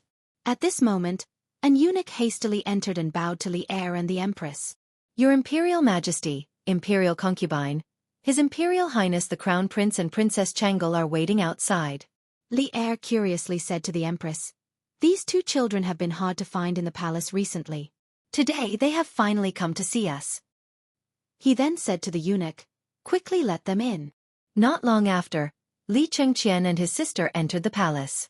Bowing to Li Er and the Empress, they said, "This son pays respects to Imperial Father and Imperial Mother." Dispense with the formalities. Changel, quickly come to Imperial Father and Imperial Mother. Li Er beckoned to Changel. He doted on this eldest daughter of his. When Changel was born, Li Er viewed her as the apple of his eye and named her Li Lizzie. The history books were full of praise for Princess Changel, praising her as bright as the night moon illuminating the jasper forest, rotten as the morning glow reflecting the pearls. At this moment, Li Er saw the box of food in Li Chengqian's hand. Curious, he asked, "Chengqian, what is that in your hand?" Li Chengqian promptly bowed and replying to Imperial Father, "This is a delicacy that this son and younger sister Changel encountered at a restaurant in the Western Market today. The price of this item is the same as usual, with a limit of 200 servings per day. However, many people are scrambling for it like a flock of ducks." By the time this son arrived, there was already a very long line in front of the restaurant. This son asked a friend that this son had just met to obtain 2 servings. Seeing that Imperial Father's appetite has not been good recently, this son wanted to bring it over for Imperial Father and Imperial Mother to try. Li Er and Zhang Sun glanced at each other, smiling with gratification. Li Er said, "It is rare for Chengqian to show such filial piety. Hearing you say this, we are rather curious. What is so miraculous about this delicacy? Despite the price being so expensive, it still causes so many people to scramble for it. Zhao Song, go and bring out the box of food." An old eunuch behind Li Er bowed and accepted the order. At this moment Changel, who was beside Empress Zhang Sun, also smiled at Li Er and said, "Imperial Father, the method of cooking this food is indeed rather peculiar. This son has also tasted it. It is indeed delicious." This son also saw Cheng Chumo of Duke Lu's family in the restaurant. He ate 16 servings by himself. Finished speaking, he couldn't help but cover his mouth and chuckle. Changel naturally did not know that not long after the 2 of them left, Cheng Chumo had almost eaten 20 servings. At this moment, Zhao Song brought out the box of food and was about to test it for poison when Li Er waved his hand to stop him. "No need. Would Chengqian harm us?" Finished speaking, he looked at the box of food. Inside, He saw pieces of golden and tender chicken lined up on a plate. Bursts of crispy chicken aroma wafted into his nostrils. Li Er couldn't help but feel his appetite increase. He picked up a piece of chicken and sent it into his mouth. The charred aroma of egg and starch mixed with the freshness of the chicken. Li Er couldn't help but smack his lips and praise. This thing is indeed delicious. Guanyin maid, you should also try it. The crispness of this fried chicken will be paired with the Empress's lotus seed porridge in a moment. It doesn't appear greasy. It really whetted our appetite. Seeing that the Emperor finally had an appetite, Xianxia was also happy. She picked up a piece and tasted it. The taste was indeed rather peculiar. In the future, she could have the royal chef try it and see if they could make it. Xianxia was not a greedy person. After eating 2 pieces, she put down her chopsticks. It was rare for Li Er to have an appetite, so she left the rest for the Emperor to eat. The Empress turned her head and looked at Li Chengqian. Chengqian, what is the name of this delicacy?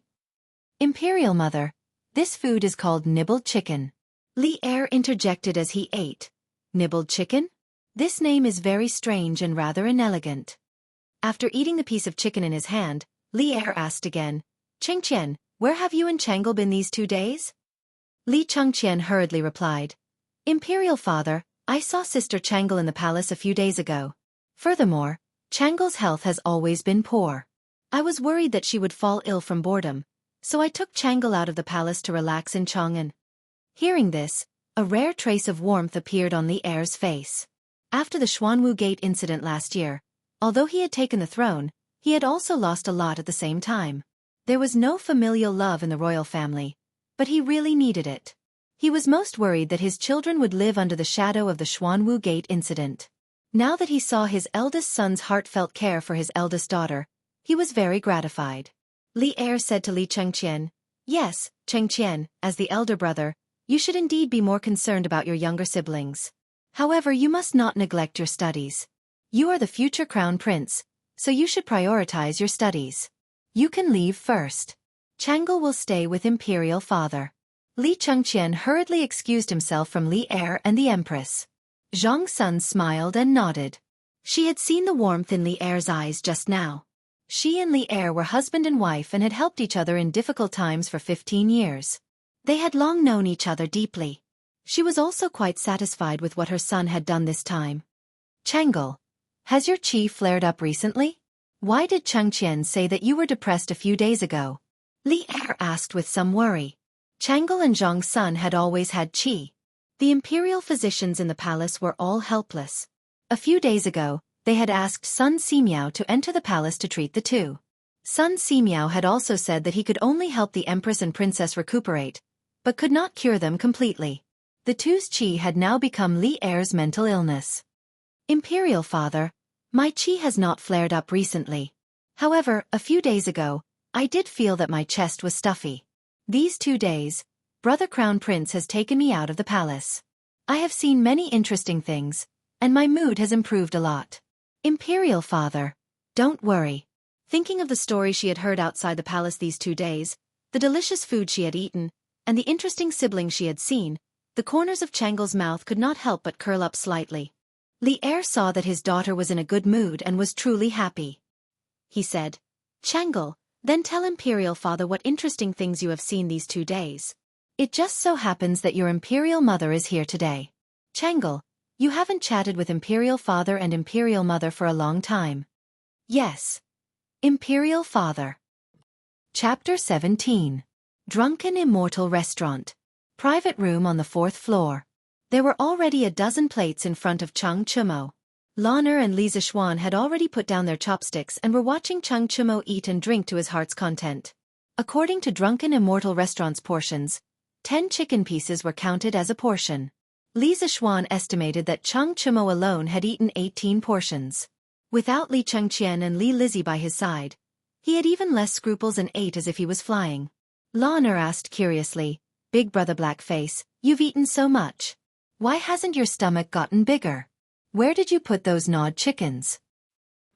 Chang Chumo had just taken a sip of wine, but upon hearing this, he choked and spat it out. Li Zixuan's figure flashed, pulling Lan'er to avoid this fellow's saliva. Luckily, I'm agile. Li Zixuan secretly rejoiced. Qing Chumo felt wronged. Lan, you can't say that about Big Brother Cho Nyo. Your Big Brother Cho Nyo can eat so much and still not get fat. Isn't that also a skill? Pfft, Big Brother Cho Nyo, you're really thick-skinned. Lan giggled. Chung Chumo finally couldn't eat anymore after eating 20 portions. The three of them laughed and joked for a while before leaving Drunken Immortal Restaurant, each returning to their own homes. When they left, shopkeeper Lu looked bitterly at Chung Chumo.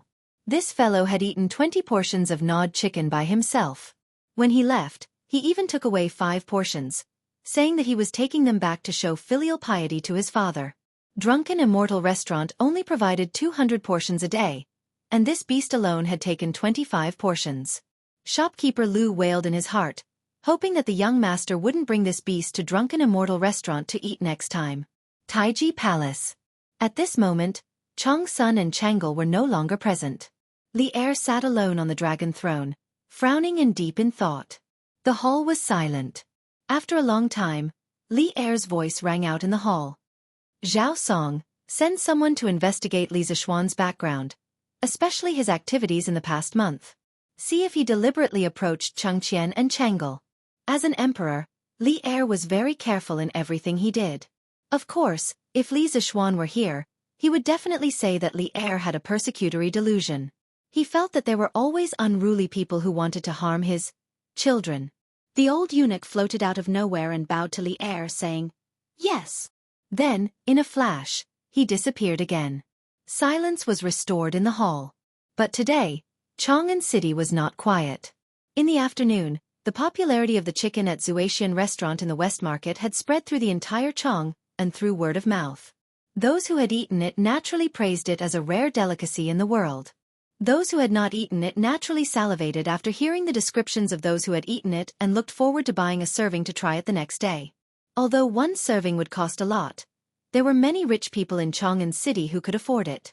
The gnawing chicken finally became famous in Chang, and after a day of being popular, the Zuaxian restaurant's reputation was also thoroughly established. By the time Li Zixuan and Lan arrived home, Li Jingma had also heard the news of the Drunken Immortal Restaurant eating the chicken. It was shopkeeper Lu who had sent the news to him. He really hadn't expected that it would cause such a huge commotion in Chang'an and also thoroughly make the name of the Drunken Immortal Restaurant famous. Even more surprising was the profit from the gnawing chicken itself. The price was 5 times the cost. Even if there were only 200 servings a day, the profit from the gnawing chicken alone was 160 strings of cash. This could be considered a huge profit.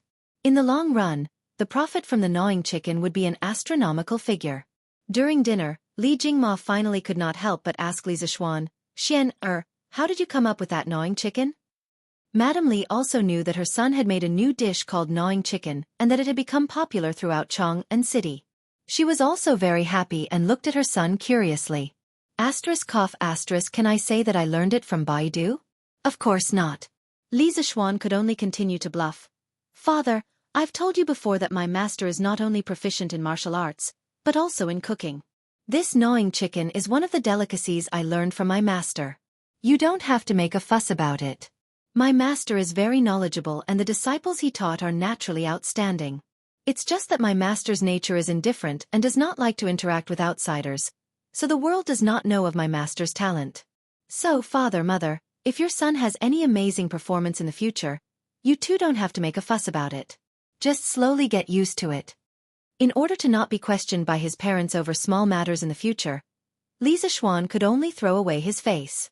Li Jingma unhappily glared at his son who did not have any sense of shame. Madame Li covered her mouth and laughed. Child, why are you speaking as inappropriately as your father when he was young?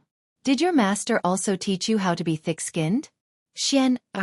Mother found that your face is much thicker than when you were young.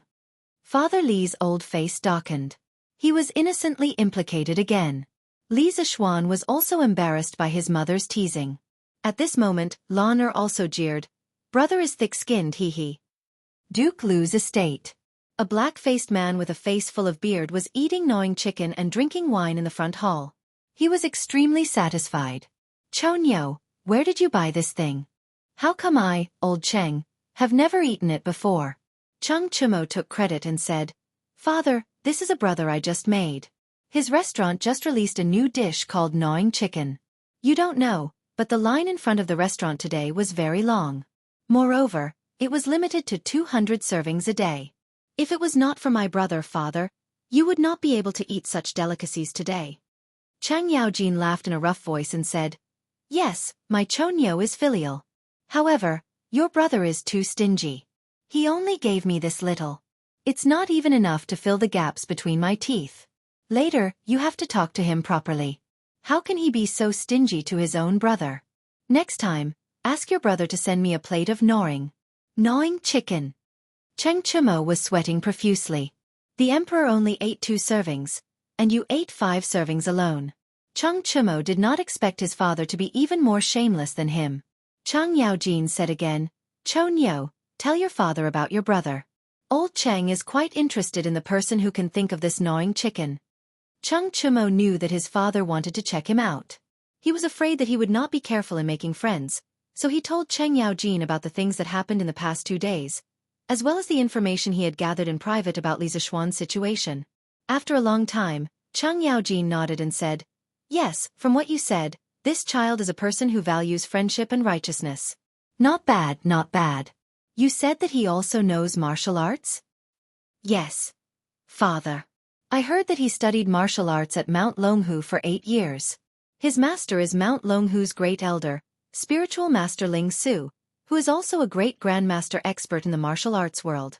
Moreover, I saw that Li Zishuan's lower body was very stable and his steps were vigorous. I'm afraid that his martial arts skills are above mine. Oh. Then invite him to the manor some other day. I, old Cheng, will exchange a few blows with him. The world is at peace, and there are no more wars to fight. I, old Cheng, am sick from boredom at home every day. You can ask that Li family boy to come over. This old man will treat it as giving pointers to the younger generation. Haha. When old Cheng heard this, he was suddenly very interested in Li Zishuan. At this moment, Cheng Chumo could only mourn for his good brother in his heart. Chapter 18. The popularity of the gnawing chicken continued. On the second day, when the Western market opened, many people went straight to the Drunken Immortal restaurant. In less than a quarter of an hour, all the seats in the Drunken Immortal restaurant were taken. Those who couldn't enter the restaurant began to line up outside. Brother Wang, are you also here to eat the chicken? A short youth in white in the line saw that the person in front of him was an acquaintance and began chatting with him. Yes. Yesterday, after Chen Eru ate the chicken from the Drunken Immortal restaurant, he bragged to me the entire afternoon. His Chen family is just a nouveau riche, yet he dares to come to my house and show off. It's not like I can't afford to eat this chicken. The one surnamed Wang had a face full of arrogance. Ah, we came so early. How come there aren't any seats left? This Drunken Immortal restaurant is really too small. I heard that the chicken is only limited to 200 servings a day. We should be able to get in with our position. Those behind us are miserable. Today, we'll have a taste of what the chicken that everyone talks about tastes like. 2 hours later, the 200 servings of chicken from the Drunken Immortal restaurant were all sold out. However, there was still a line of at least 100 people outside. Those who did not get in immediately became unhappy and began to make a ruckus. The order was in chaos, even alarming the Marquis of Chong'an. Helpless, shopkeeper Lu could only announce that the supply of chicken for the day would be increased by 100 servings. Only then was the chaos resolved. Taiji Palace. The old eunuch Zhao Song was reporting to Li Er everything he had found out about Li Zishuan's background. He also presented a piece of paper to Li Er. After hearing this, Li Er stood up and walked 2 steps with his hands behind his back. He said, according to what you said, Li Zishuan did not intentionally get close to Chengqian and Chang'e? Finished speaking, he picked up the piece of paper and said with interest, this Li Zishuan is actually proficient in mathematics, and even better than Su Hongji. I didn't think that this kid would have so many skills. But what are these squiggly words on the paper? If Li Zishuan was here, he would definitely recognize that the piece of paper was the financial statement he made at the ready-made clothing store that day. He didn't expect that the old eunuch would even get this. This old servant doesn't know either. According to the servant who was present at the time, Su Hongji didn't know what the word was either. Li Zishuan didn't explain either. While Li Er was still confused by the Arabic numerals, Li Zixuan was lying on a recliner in the west courtyard of the Li residence, flirting with two servant girls. Ah no, he was telling a story. This recliner was made by carpenter Zhou from the east of the city by San Bao 2 days ago. The blueprint was naturally drawn by Li Zixuan. Such a simple thing was a piece of cake for an engineering student like him. Li Zixuan told them Liang Shanhua and Zhu Yingtai. In fact, he didn't have many stories in his head. He only remembered some TV dramas that he had watched many times when he was young. He basically didn't watch TV dramas during his university days. He felt that they were all the same, and it was heart-wrenching to watch. If he wasn't playing games every day, he would be chatting with his little girlfriend online. Being in a long-distance relationship was also very tiring. Young master, this Liang Shanhua is so stupid. He slept with Zhu Yingtai for so long, yet he didn't know that she was a girl. How is this possible? Young master, you are making things up again. Not long after, he protested. How is it impossible? How am I making things up? Li Zixuan wasn't convinced. How could the love classics in his previous life be made up? Young master, a girl is a girl. Even if she is dressed as a boy, she can still be seen through. Young master, you must have watched too many TV dramas. He said as if she was very experienced. Who said that? Some girls dressed as boys can be easily seen through. For example, Shi. But for a girl like you, if you dress as a boy, it will be very hard to see through you. Hehe. After Li Zixuan finished speaking, he looked at Xiaohe's small chest with some bad intentions. Young master, you humph. Xiaohe followed Li Zixuan's gaze and looked down. She instantly jumped up and blushed. She mumbled something to Li Zixuan for a long time, but she didn't know what to say. She stomped her feet in embarrassment, turned around, and ran away. Xiaoxi's face was also red. She didn't dare to raise her head to look at Li Zixuan again. She thought in her heart, did young master just compliment my big chest? The more she thought about it, the redder her face became. At this moment, Li Zixuan noticed a tall servant girl in green walking into the courtyard. Li Zixuan recognized this servant girl. She was his mother's servant. She seemed to be called Qing'er. Seeing that she was almost here, Li Zixuan stood up and said, Why is Sister Qing'er here? Is my mother looking for me? Qing'er nodded with a smile and said, Madam invites young master to the front hall. After a while, Li Zixuan came to the front hall and saw his mother sitting in front of the hall. There was also a skinny old man in the hall. This person was the Li residence's housekeeper Wang. Li Zixuan had met him a few days ago. You're here. Come sit with mother. When Madame Li saw her son coming, she quickly smiled and waved her hand. Li Zixuan walked over and sat down. He said, Mother, why did you ask me to come over? Madame Li handed a small booklet to Li Zixuan. Li Zixuan took it and flipped it open. It seemed to be an account book. He asked curiously, Mother, what is this? Madame Li smiled and said, This is the rent account that Steward Wang just sent over from the Han Manor in the eastern part of the city. Originally, the rent should have been paid a long time ago, but last year's harvest was not good, so Mother gave them a few more months. Originally, they should have been charged 50% of the rent, but Mother only charged them 40%. Isn't this because my is good at reading? Mother asked you to come over and help Mother do the reading. In the past, every time Mother collected rent, Mother had to do it for a few days. This year happened to be here, so Mother saved a lot of trouble. Madame Li was very gratified when she said this. Her son could now help her share her worries. After Li Zixuan heard this, he smiled and said, Yes, Mother. In the future, leave these things to me. Mother, just relax and enjoy your life. Mother's heart is really good. You reduced the rent for those farmers by 10%. But then again, those farmers don't have it easy. After saying this, he asked with some doubt, Mother, why does our family still have so much fertile land? Why haven't I heard Father mention it? Madame Li unhappily rolled her eyes at him and said, These are all land that Mother bought in the past few years and rented to those farmers. Mother saw that there was so much spare money at home and couldn't just leave it lying around, so she took out a portion and bought some land. Kiske, he didn't think that his mother's awareness was so advanced. Even in the Tang dynasty, she knew to invest money to buy land. He asked curiously, Then Mother, how much land have you bought in the past few years? Not much, only about 3,000 mu.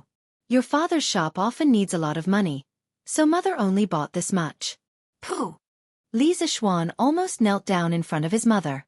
3,000 mu wasn't a lot, but he didn't think that he could be considered a big landlord. Mother, then I'll take this account book with me. I'll give it to you after I finish the reading tomorrow. Li Zishuan said as he flipped through the account book.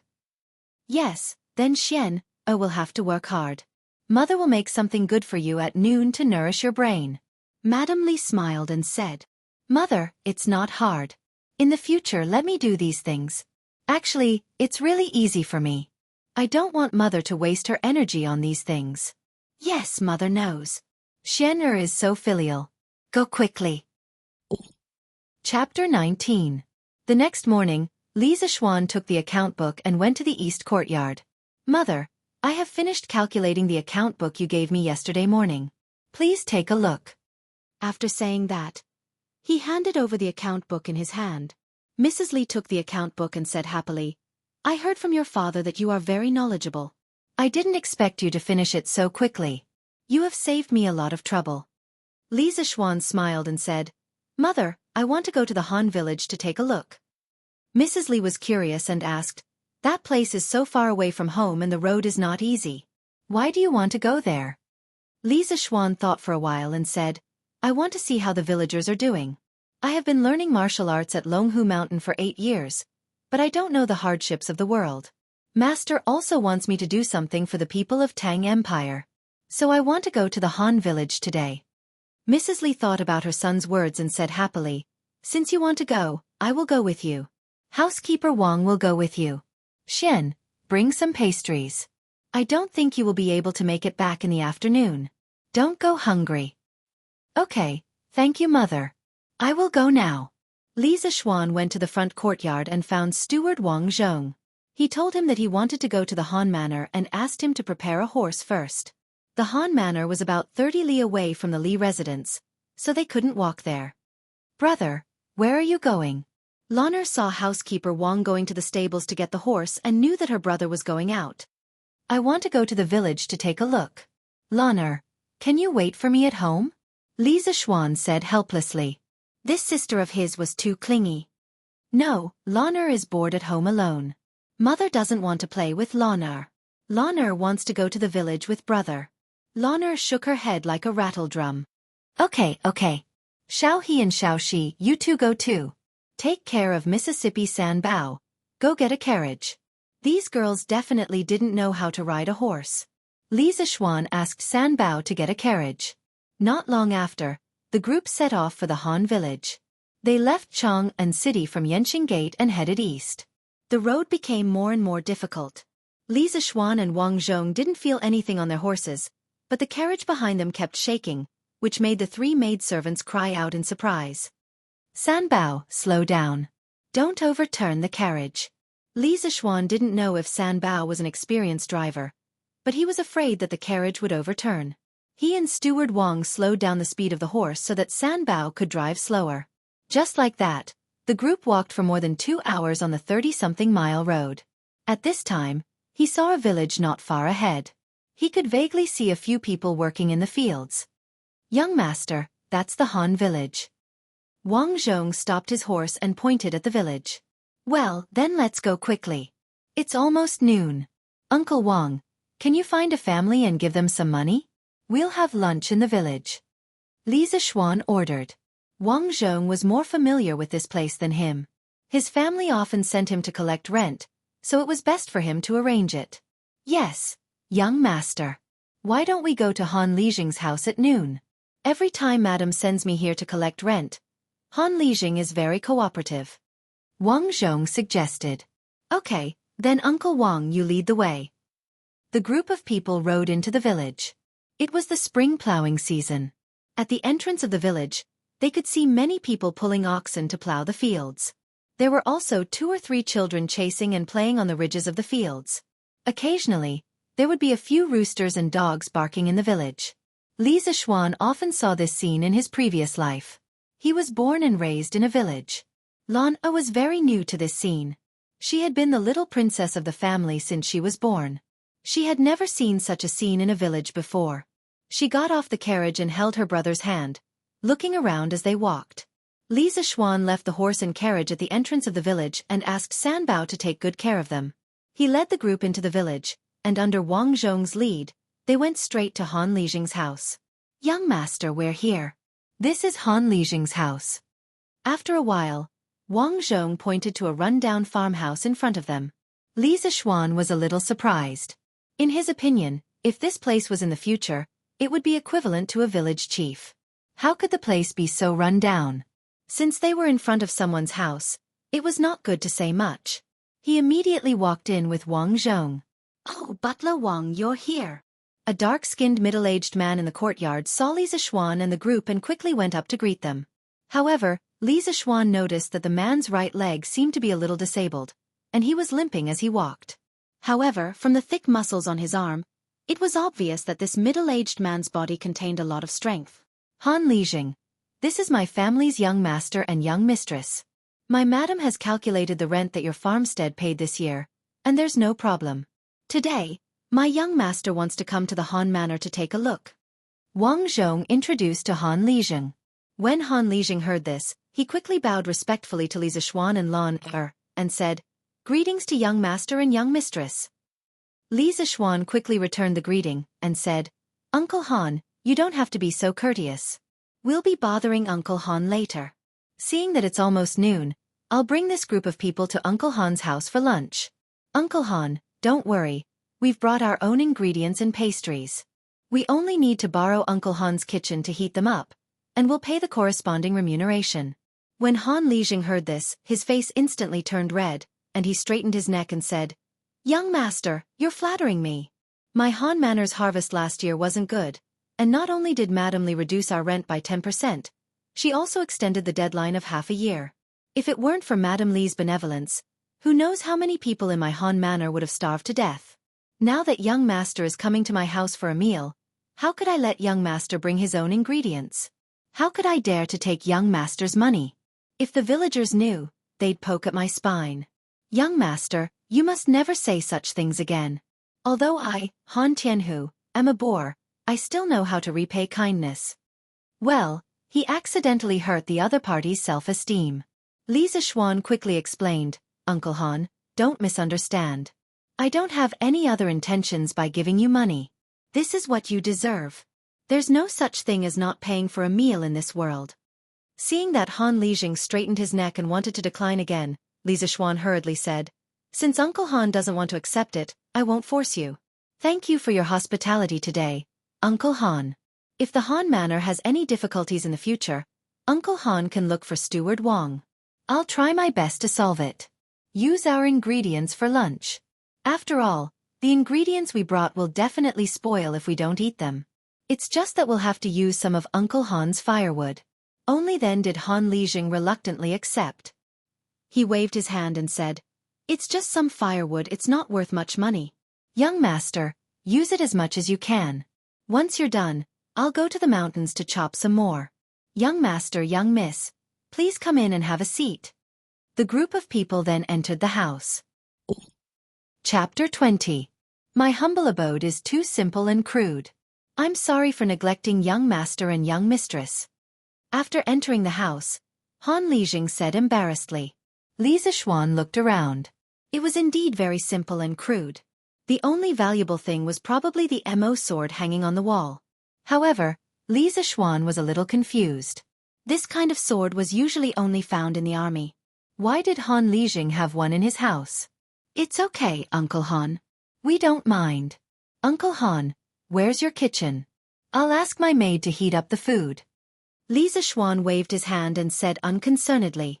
Han Lijing quickly shook his head and said, "I wouldn't dare to trouble young master's people. I'll ask my brat to call my daughter back to cook for you. Young master and young mistress, please take a seat here." After saying that, he cupped his hands and walked out. Outside the courtyard, Han Lijing roared towards the east. "Tai Dan, you stinking brat, get back here." After a while, a young child's voice could be heard outside the courtyard. "Father, why did you call me?" Han Lijing said, "Brat, quickly go up the mountain and call your sister back. Tell her that there are important guests at home. Tell her to come back and cook.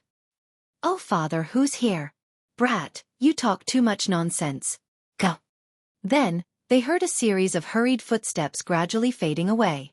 Han Lijing returned to the house and smiled apologetically at Li Zixuan. Young master, please take a seat for a while. My daughter went up the mountain to pick wild fruits and mushrooms in the morning. She'll be back soon. Li Zixuan nodded and asked, Uncle Han, how have the people in the manor been these years? Han Lijing said, in the past few years in the village, most of the families were living precarious lives and did not have enough food to fill their stomachs. At that time, the rent for the main house was very high, and every year, they had to pay 70% of the rent. In addition, during those years, the world was not peaceful, and the harvest was not good, which made the situation even worse. During the slack time, I had to bring a few hunters into the mountains to hunt and deliver them to the city to exchange for money. 3 years ago, young master's family bought the land of the Han family manor.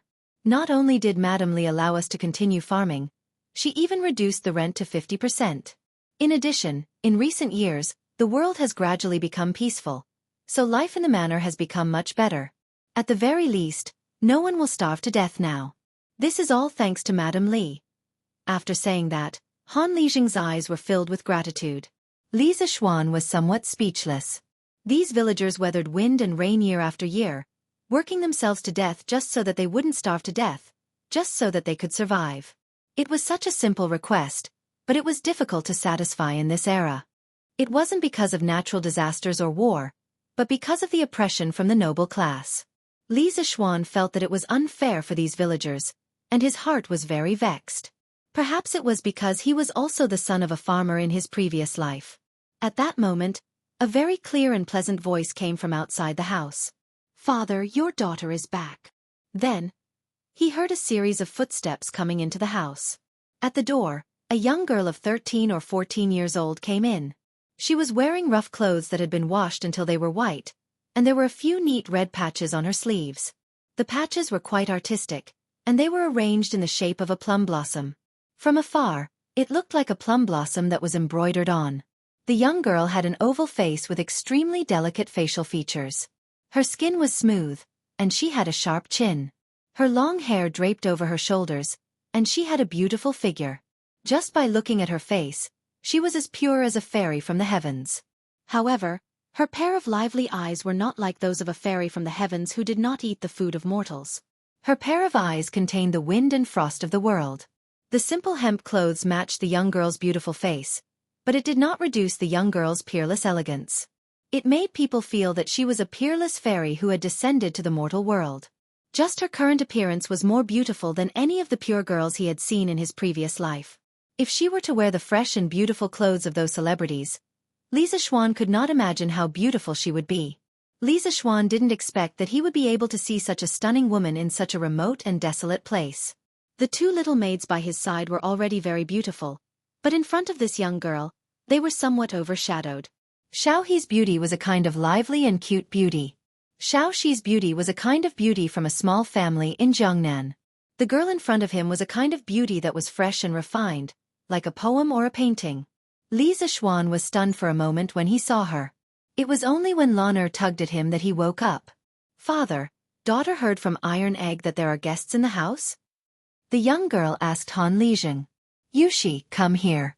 This is Steward Wang. You have seen him before. This is the young master of Chong An's Li family. This is the young miss of the Li family. Young master, young miss, this is my daughter. Her name is Han Yushi. Yushi, quickly greet the young master and young miss. Han Lijing pulled Han Yushi and introduced them to each other. Han Yushi, what a beautiful name. Li Zixuan inexplicably praised in his heart. Yushi greets young master, greets young miss. Han Yushi bowed to Li Zixuan and Lan'er. Li Zixuan hurriedly returned the greeting and said, Hello Miss Han. Lan'er saw Han Yushi and happily jumped up and said, Wow, Sister Han is so beautiful. It would be great if Lan'er could be as beautiful as Sister Han when she grows up. Han Yushi was a little embarrassed by Lan'er's praise. Her pink cheeks were slightly red. However, seeing that Lan'er was really cute, she couldn't help but like this little girl. She squatted down and touched Lan'er's little face. She smiled and said, Young Miss will definitely be 100 times more beautiful than Yushi when she grows up. Really? Really? Lanner heard this and became even more excited. At this moment, Han Lijing said to Han Yushi, Yushi, young master and young miss will be having lunch at home. Father knows that your cooking skills are excellent. Quickly go to the kitchen and prepare a few dishes. Stew the pheasant that father hunted yesterday. Go quickly. Don't let the guests wait for too long. Okay, father. I will go now, Han Yushi responded crisply. She then turned to Li Zixuan and Lanner and said, Young master and young miss, please take a seat. Yushi will be back soon. Listening to her gentle voice, Li Zixuan felt that his heart was about to melt. It was as if the dry land was moistened by the spring rain.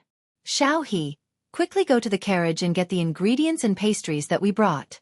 Send them to the kitchen and let Miss Han heat them up, Li Zixuan said to Xiao He. Xiao He was about to accept the order and leave when she heard Han Lijing say to the door, Brat, quickly come in. What are you hiding outside the door for? A little boy with a strong head walked in. He was about 6 or 7 years old. When he saw so many strangers, he was still a little shy. The little boy said to Li Zixuan and Lanner, Hello, young master and young miss. Obviously, he had been eavesdropping outside for a long time. Li Zixuan nodded at him.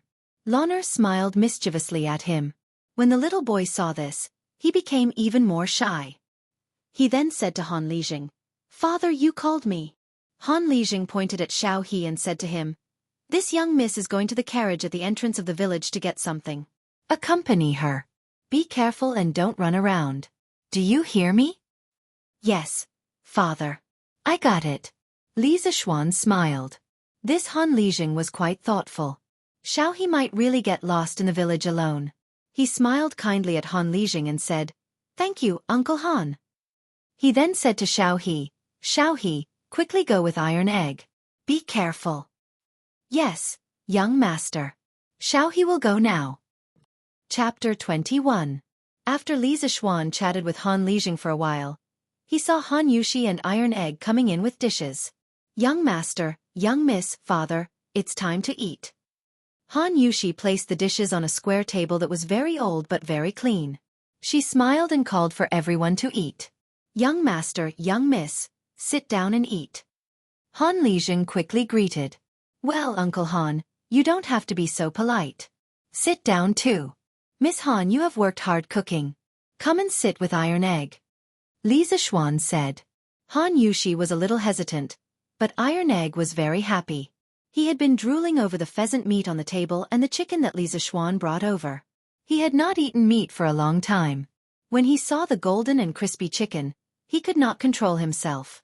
Just now, he wanted to stretch out his hand to steal a bite in the kitchen several times, but he was discovered by his sister and was chased out of the kitchen. Now that he heard Li Zixuan invite him to eat together, he could not hold back anymore. He lifted his foot and was about to walk over, but Han Lijing glared at him fiercely. He was so scared that he immediately retracted his foot. Young master, you and young miss eat first. There is still food in the kitchen. Iron Egg and my daughter can eat in the kitchen. Although Han Lijing also wanted his son and daughter to eat together, the Li family was a great benefactor to the Han village. This time, the young master and young miss could come to his house for dinner. He was also very happy. He specially asked his daughter to stew the pheasant that he was going to sell yesterday to treat the guests well. At this time, he could not be rude. How can this be? We came to Uncle Han's house to eat. Uncle Han, you did not charge us for the meal. How can we steal the limelight at this time? If Miss Han and Iron Egg do not eat together, we will not eat this meal. Li Zixuan firmly disagreed. He saw how Iron Egg looked at the table and drooled just now. He could not help but sympathize with the people of this era. They might not even be able to eat meat during the new year. Li Zixuan's abilities were indeed limited. He couldn't make the people of the world live a good life, but he could still make Iron Egg's family eat a good meal. Another reason was that it was indeed a great pleasure to be able to eat at the same table with such a beautiful woman like Han Yushi. Of course, our upright Li Zixuan would never admit this reason even if he was beaten to death. Han Lijing was helpless. He could only nod at his son and daughter. Since young master is kind, come and eat with us. Iron Egg cheered and immediately sat in the empty seat next to Lanner. Han Yushi smiled gratefully at Li Zixuan and sat beside Han Lijing, which happened to be opposite of Li Zixuan. She was not greedy, but she also hoped that she could let her little brother eat meat. Only then did the group of people take their seats and start eating. At this moment, Han Lijing suddenly patted his head as if he had thought of something. He stood up and said, "I haven't brought the wine for young master. Young master, there isn't any good wine in the countryside, but the fruit wine made by my family's Yushi tastes quite good. I'll bring it for young master and young mistress to try." Then, without waiting for Li Zixuan to refuse, he ran into the inner room to get the wine. Li Zixuan originally wanted to refuse. He did not drink. Later, when he heard that it was just fruit wine, and it was made by Han Yushi herself, he hesitated.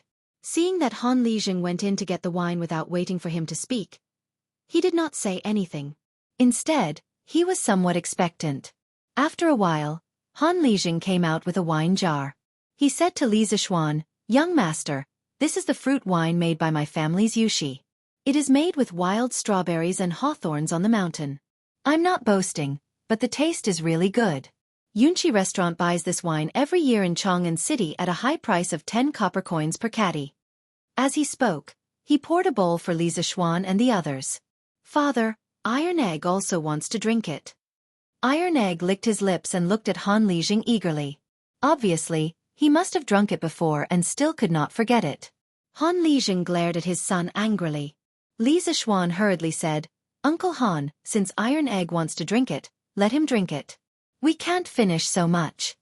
Well, this guy thought that Han Lijing carried such a big jar of wine for them to drink. In fact, Han Lijing also knew that such a big jar of wine could not be finished by Li Zixuan and the others. He even planned to take the rest to the city to sell. However, when he heard Li Zixuan's words, it was even harder for him to explain anything.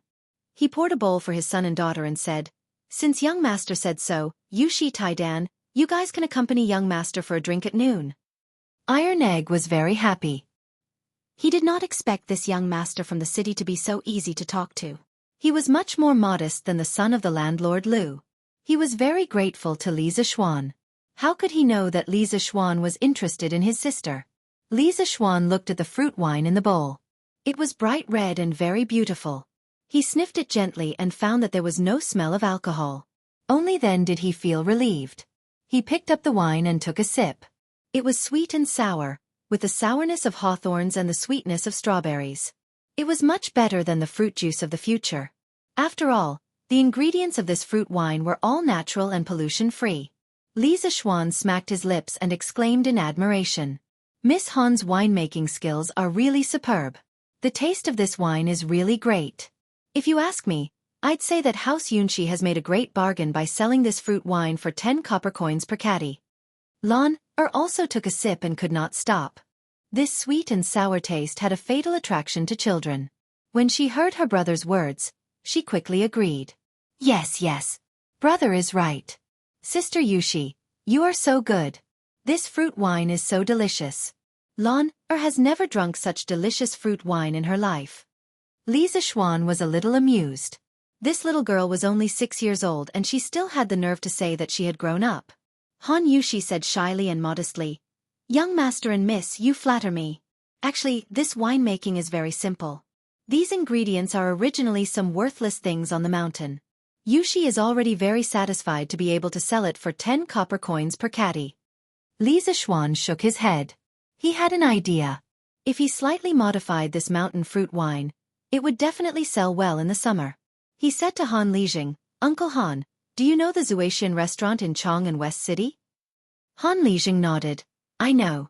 I went to the West City yesterday and saw that the Zuaitian restaurant's business was very good. There was a long line in front of the door. I don't know what they were queuing for." Li Zixuan smiled and said, "To be honest, Uncle Han, the Zuaitian restaurant is my family's business. Those people queuing in front of the Zuaitian restaurant yesterday were precisely to buy this gnawed chicken." Li Zixuan pointed to the plate of gnawed chicken and saw that there were only a few pieces of chicken left on the plate. It turned out that Iron Egg saw that the adults were talking happily at the side. After he tasted a piece of the golden gnawed chicken, he could no longer stop. While the few of them were talking, this brat wretchedly developed at the side and gorged himself on the food. Han Lijing was instantly furious. Iron egg, you little bastard. After saying that, he stood up and was about to beat him up. Li Zishuan quickly pulled Han Lijing back. Uncle Han, don't be impulsive. This gnawed chicken is not something valuable. I have a lot of it at home. Iron egg ate it. Today, everyone is eating happily together. Don't be angry. Li Zishuan persuaded Han Lijing for a long time before he finally stopped. Han Lijing sat down and glared at Iron Egg fiercely. When Iron Egg saw that his father was angry, he was about to run away. Seeing that Li Zishuan stopped his father, he didn't want to run away. He was a little embarrassed and whispered, "Thank you, young master." Lan Er was watching from the side and was quite interested. She said to Iron Egg, "Brother Iron Egg, what do you want to eat? Call me sister and I will get it for you. Then your father won't be angry at you." Seeing that such a beautiful and cute little girl like Lan Er was talking to him, Iron Egg instantly blushed and said, "Miss Lan Er, you might not be older than Iron Egg, right?" Lan Er picked up a piece of chicken and stared at Iron Egg when she heard what he said. She shook the piece of chicken in her hand and threatened him. Iron Egg looked at the piece of chicken and swallowed his saliva. He had never eaten such delicious chicken before. After hesitating for a long time, he bitterly shouted, "Sister Lan Er." Lan Er smiled and replied, "Brother Iron Egg, good boy." After saying that, she put the piece of chicken into Iron Egg's bowl. Iron Egg looked at the piece of chicken in his bowl and thought to himself, "It's worth it to call me sister." Li Zishuan ignored his little sister's nonsense and continued to talk to Han Lijing. "Uncle Han, as you can see, Drunken Immortal Restaurant's business is very good. In the future, if you sell fruit wine to Drunken Immortal Restaurant, we will buy it for 30 copper coins per caddy. We will buy as much as you have. You can also ask the villagers to go up the mountain to help you pick wild fruits. You can give them some compensation. After all, Miss Han can only pick a limited amount, and if there are wild beasts in the mountain, Miss Han won't be safe alone. Don't you think so?" Han Yushi heard that Li Zishuan was faintly concerned about her and felt happy for some reason. She lowered her head and ate without saying anything. When Han Lijing heard that Li Zishuan was offering 30 copper coins per caddy, his breathing quickened. However, after a while, he still rationally refused. "No, how can we do business like young master? Young master will lose money if he does this. We will sell the wine to young master in the future, but we will still only sell it for 10 copper coins per caddy. We, the people of the Han village, cannot do such an unkind thing." Alas, why were the people these days so simple? Li Zishuan said, "Uncle Han, listen to me. Since I dare to buy it for 30 copper coins per caddy, I will definitely not lose money. I will even make a lot of money. As long as Uncle Han sees that I have made so much money and doesn't regret it, it will be fine." Li Zishuan said half-jokingly. Han Lijing heard this and his face turned red. He stood up and said, "Young master, how can I, old Han, be the kind of person who goes back on his words?" Seeing him like this, Li Zishuan quickly comforted him. "Uncle Han, don't worry. I am just joking with you. I know that Uncle Han is a person who values loyalty. Uncle Han, there is a reason why I am offering 30 copper coins per caddy. Look, you hired the villagers to pick wild fruits for Miss Han. You can't not pay them, right? This is all part of the cost. This will also increase the income of the villagers of the Han family village." When Han Lijing heard this, he carefully thought about Li Zishuan's meaning. As Lijing, he naturally knew that the villagers of the Han family village lived a very poor life.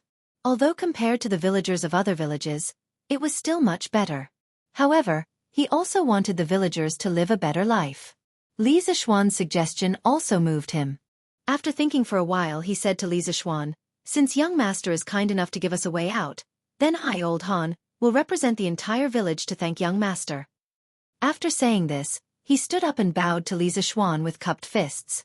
Li Zishuan quickly came over to support him and told him not to be so polite. At this time, Han Lijing added, "However, if young master loses money in the future, then the purchase price will automatically be reduced to 10 copper coins per caddy. At that time, the wages will also be reduced.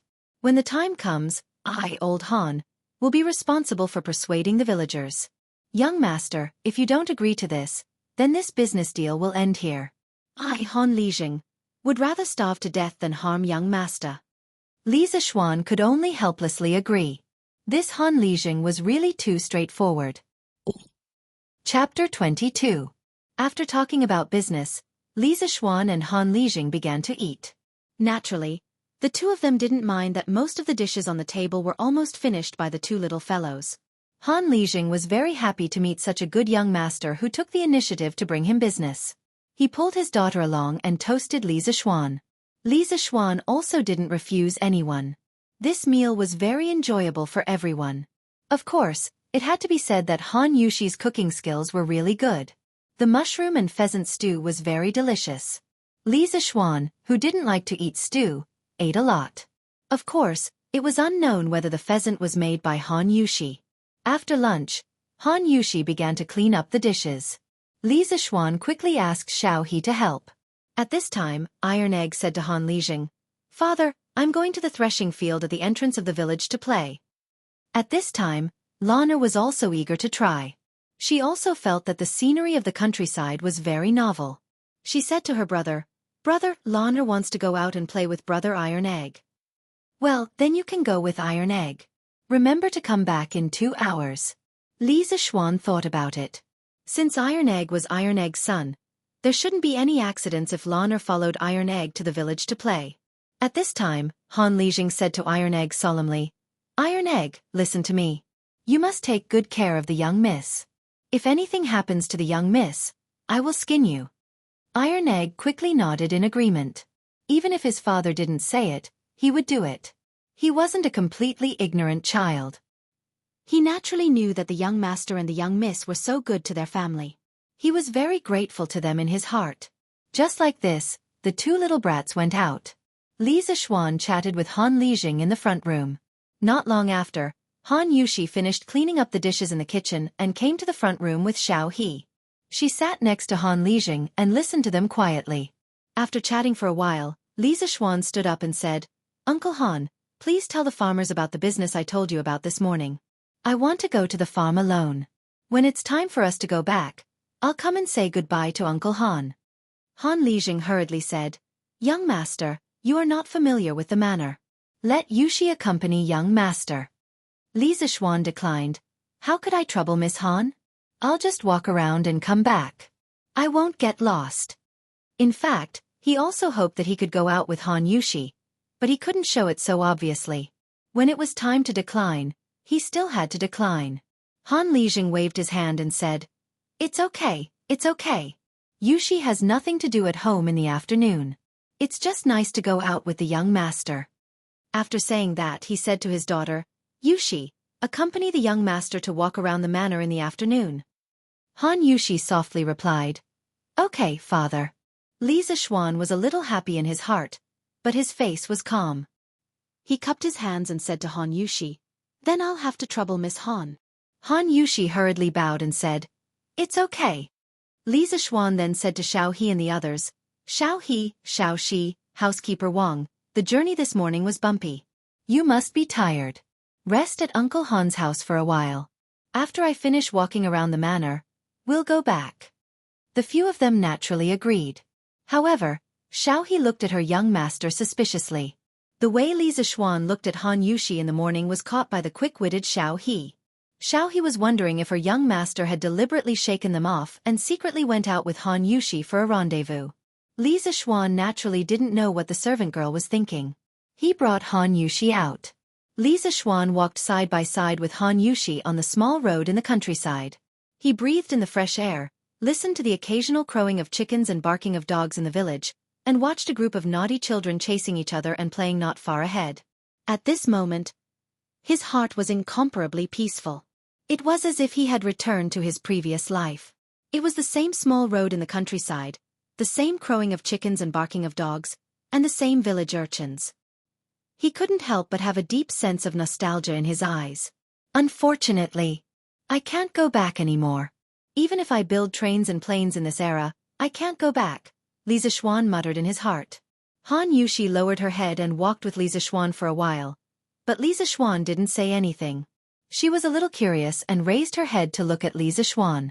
She saw that Li Zixuan's expression was complicated, and his eyes were confused. His gaze seemed to be nostalgic, but also seemed to be sad. When Han Yushi saw that gaze, she couldn't help but feel her heart ache. She whispered, Young master, what are you thinking about? When he heard Han Yushi's soft inquiry beside him, there seemed to be a faint trace of concern in her tone. He quickly woke up from his memories, sorted out his emotions, and tried to speak in a calm tone. Nothing. It's just that when I saw the peaceful and comfortable scenery of the countryside, I thought of my master.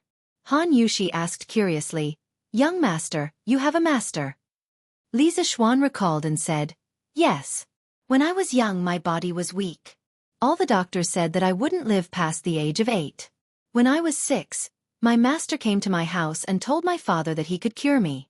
He needed to take me to Mount Longhu to learn from him. That year, I went to Mount Longhu with my master. A few years ago, regardless of whether it was cold or hot, my master forced me to practice martial arts. My hands and feet were blistered, and my face was frostbitten, but my master didn't let me stop. At that time, I hated my master for being so cruel. Later, I finally learned something, but my master was old. At that time, I kind of understood my master's painstaking efforts. The conditions in the mountains were poor, but my master was always able to get me meat all these years. Before my master died, he told me that because my body was weak, I would die if I didn't practice martial arts well. He didn't want me to die, so he forced me when I was young and told me not to blame him. In fact, in the later years, I became more sensible and understood my master's painstaking efforts. I never blamed him. I became his disciple when I was 6 years old, and I spent my childhood with him. To me, he was more like a father than a teacher. For 8 years, he taught me top-notch martial arts without asking for anything in return, allowing me to live to this day. Before I could even repay him, he had already passed away. Of course, Li Zishuan couldn't tell her that he was thinking about his family more than 1,000 years later, so he told her what happened to this body when he was young. However, he spoke with sincerity. As he spoke, he couldn't help but put himself in the role of this body. When he got emotional, the corners of his eyes couldn't help but moisten. As Li Zishuan spoke, Han Yushi's heart also became sad.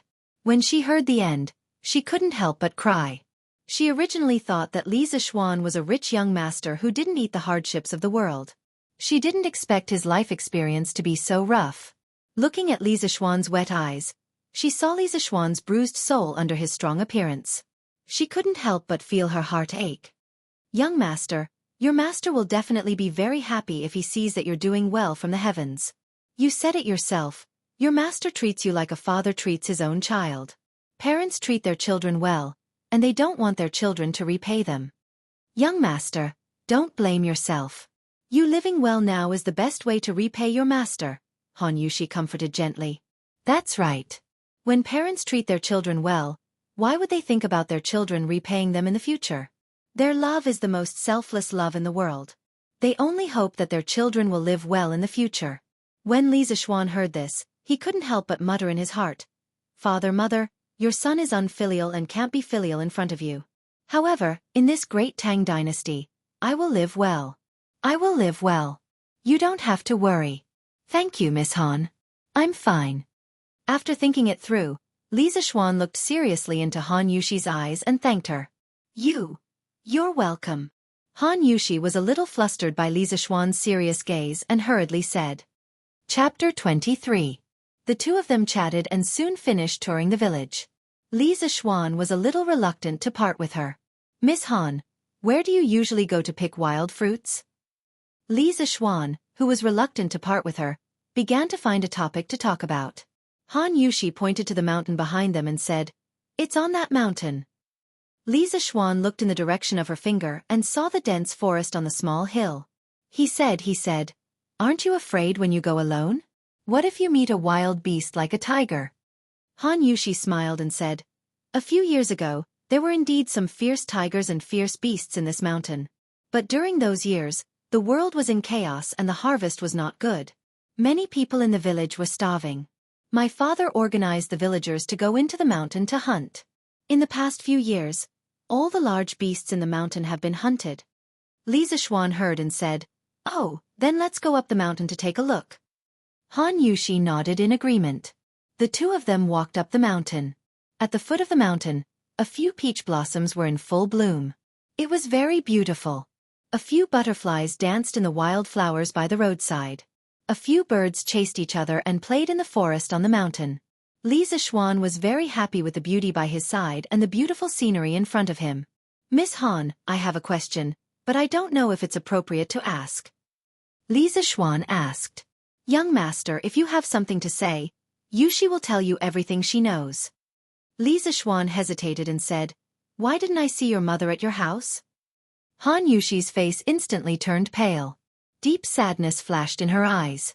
Li Zixuan saw this and immediately apologized. I'm sorry, Miss Han. I took the liberty. Don't be sad. Han Yushi shook her head and was silent for a while before saying, My mother passed away after giving birth to the iron egg. I was 7 years old at that time. My father was still fighting in the front line. In order to support my brother, I went to help Master Lu in the nearby plum village to herd cattle and sheep. I fed the horses and chopped firewood. When I earned money, I bought goat milk for my brother. This Master Lu's family was the previous owner of the Han village. They were very harsh and often bullied the villagers in the village. Everyone was angry but didn't dare to say anything. They were afraid that landlord Lu wouldn't let them plant the land.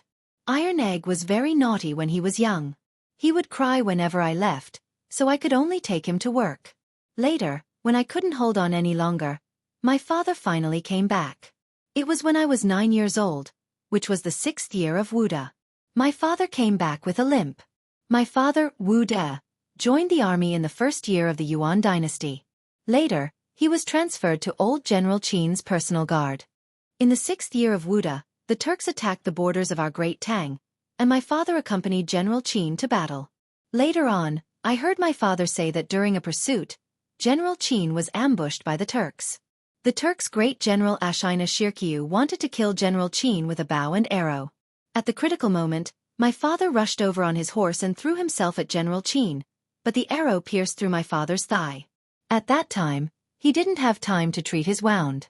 My father limped and followed General Qin to kill the enemy. Coincidentally, General Yuqi led the army to help. My father and General Qin fought their way out of the encirclement and followed the reinforcements to destroy the enemy. After returning to the camp, although the arrow wound on my father's thigh was healed, because the treatment was too late, his right leg became disabled and it was difficult for him to return to the battlefield. My father knew that General Qin would definitely not abandon him, but my father didn't want to be a burden to General Qin. Thus, he left a letter and secretly came back alone. Following Han Yushi's recollection, Li Zixuan's thoughts also returned to the era where the flames of war raged and human lives were like grass. In his heart, he also admired a tough man like Han Lijing. Without countless people like Han Lijing fighting bloody battles, the Great Tang would not have its current peace. Perhaps the Han people's clothes would have been slaughtered by the armored cavalry of the foreign race. No wonder he saw a Mo saber in Han Lijing's house. He didn't expect him to be a respectable soldier of the Great Tang. He also didn't expect Han Yushi to be so strong on the inside despite her weak appearance. At the age of 7, she raised her infant brother alone. One could imagine the difficulties and hardships she went through. Li Zixuan saw that Han Yushi's eyes were still filled with sadness. He couldn't help but pat her on the shoulder and said, Miss Han, don't be sad. At least you, Iron Egg, and your father are all doing well now. If your mother knew in the netherworld, she would definitely be gratified. Besides, with me around, the people of the Han family village will live better and better lives in the future.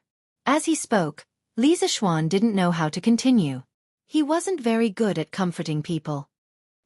Seeing Li Zixuan racking his brains to think of words to comfort her, Han Yushi couldn't help but laugh through her tears. She said, I just comforted young master. I didn't expect young master to comfort me again. Hearing Han Yushi's words, Li Zixuan thought about it and felt that it was rather interesting. He smiled and said, In that case, let's not comfort each other. We'll be happy in the future. This way, we can let the ancestors who love us leave at ease. Han Yushi agreed softly. Yes. At this moment, she felt the weight on her shoulder. It turned out that Li Zixuan's hand had been resting on her shoulder. Han Yushi turned her head to look and immediately blushed. Li Zixuan followed her gaze and found his hand. He secretly blamed himself for forgetting to take it off when he patted her shoulder to comfort her. Of course, whether it was because he forgot to take it off or because he couldn't bear to take it off at that time, it wasn't for others to know. Feeling the warmth of his fingertips and smelling the feminine fragrance on Han Yushi's body, He couldn't help but feel a little restless. However, seeing that the tears at the corner of Han Yushi's eyes had not dried, Li Zixuan secretly scolded himself for being a beast. He quickly took his hand off and explained awkwardly, Sorry. I wanted to comfort you just now. I didn't mean it." Han Yushi's face turned even redder when she heard that. She clenched her small hands and looked down at her toes. She said softly, "It's okay. Yushi knows that young master is not a frivolous person." The ambiguous atmosphere filled the mountain. Li Zixuan didn't know what to say at this moment. Although he had a girlfriend in his previous life, he met her online. In reality, he was still clumsy when he spoke. He was an out-and-out otaku. He wasn't like the playboy in his dormitory. When he saw a girl, he could make her happy with just a few words. He couldn't wait to marry her immediately. He had always been envious of his roommate's ability to flirt with girls, but this thing couldn't be envied. Han Yushi naturally wouldn't speak. At this moment, her heart was also in a mess. Li Zixuan was tall and handsome. He was also very gentle to her. Although she didn't love Li Zixuan very deeply, after all, they had only been together for a day, she still had a good impression of Li Zixuan. After a long time, Li Zixuan finally broke the silence and said, "Miss Han, let's go down the mountain. It's getting late. I should go home." When Han Yushi heard that, her face darkened slightly. She felt a little disappointed for no reason. She didn't know when they would meet again after parting today. She replied softly, "Okay." The two walked down the mountain side by side. Chapter 24. Li Zixuan was about to go down the mountain with Han Yushi when they suddenly heard a muffled tiger roar behind them. The two of them looked at each other in shock and hurriedly turned around. They saw a huge white tiger slowly walking out of the forest. Its ferocious eyes stared coldly at Li Zixuan and Han Yushi. Han Yushi was so scared that her face turned pale. "Young master, you go first. Nothing can happen to you. I will hold it back for a while." Han Yushi was extremely frightened. She had never seen such a huge tiger before, but she immediately thought of Li Zixuan. Li Zixuan absolutely could not have anything happen to him in the Han village. He was the hope of so many villagers in the Han village to live a good life. Li Zixuan was actually a little scared. It was his first time seeing such a huge tiger. Moreover, this tiger was emitting a bloody smell. It was obvious that it had just finished hunting. He did not know if his martial arts could deal with this huge tiger. After all, he had experience fighting with people, but he had never fought with a tiger. However, when he heard Han Yushi's trembling voice, he was really touched. He did not expect this girl to ask him to go first even though she was clearly scared. Of course, Li Zixuan wouldn't leave. Although he didn't have any experience in fighting a tiger, he was quite confident in his martial arts. Besides, even if he couldn't win, he wouldn't let the girl he liked sacrifice herself to protect him. Seeing that the tiger was getting closer and closer to the two of them, Li Zixuan pulled Han Yushuan's soft and boneless hand. At this time, he was not in the mood to feel the beautiful girl's hand. He said in a very serious tone, "Miss Han, when you encounter a tiger, you must not turn around and run. That will only lead to death. A human cannot outrun a tiger.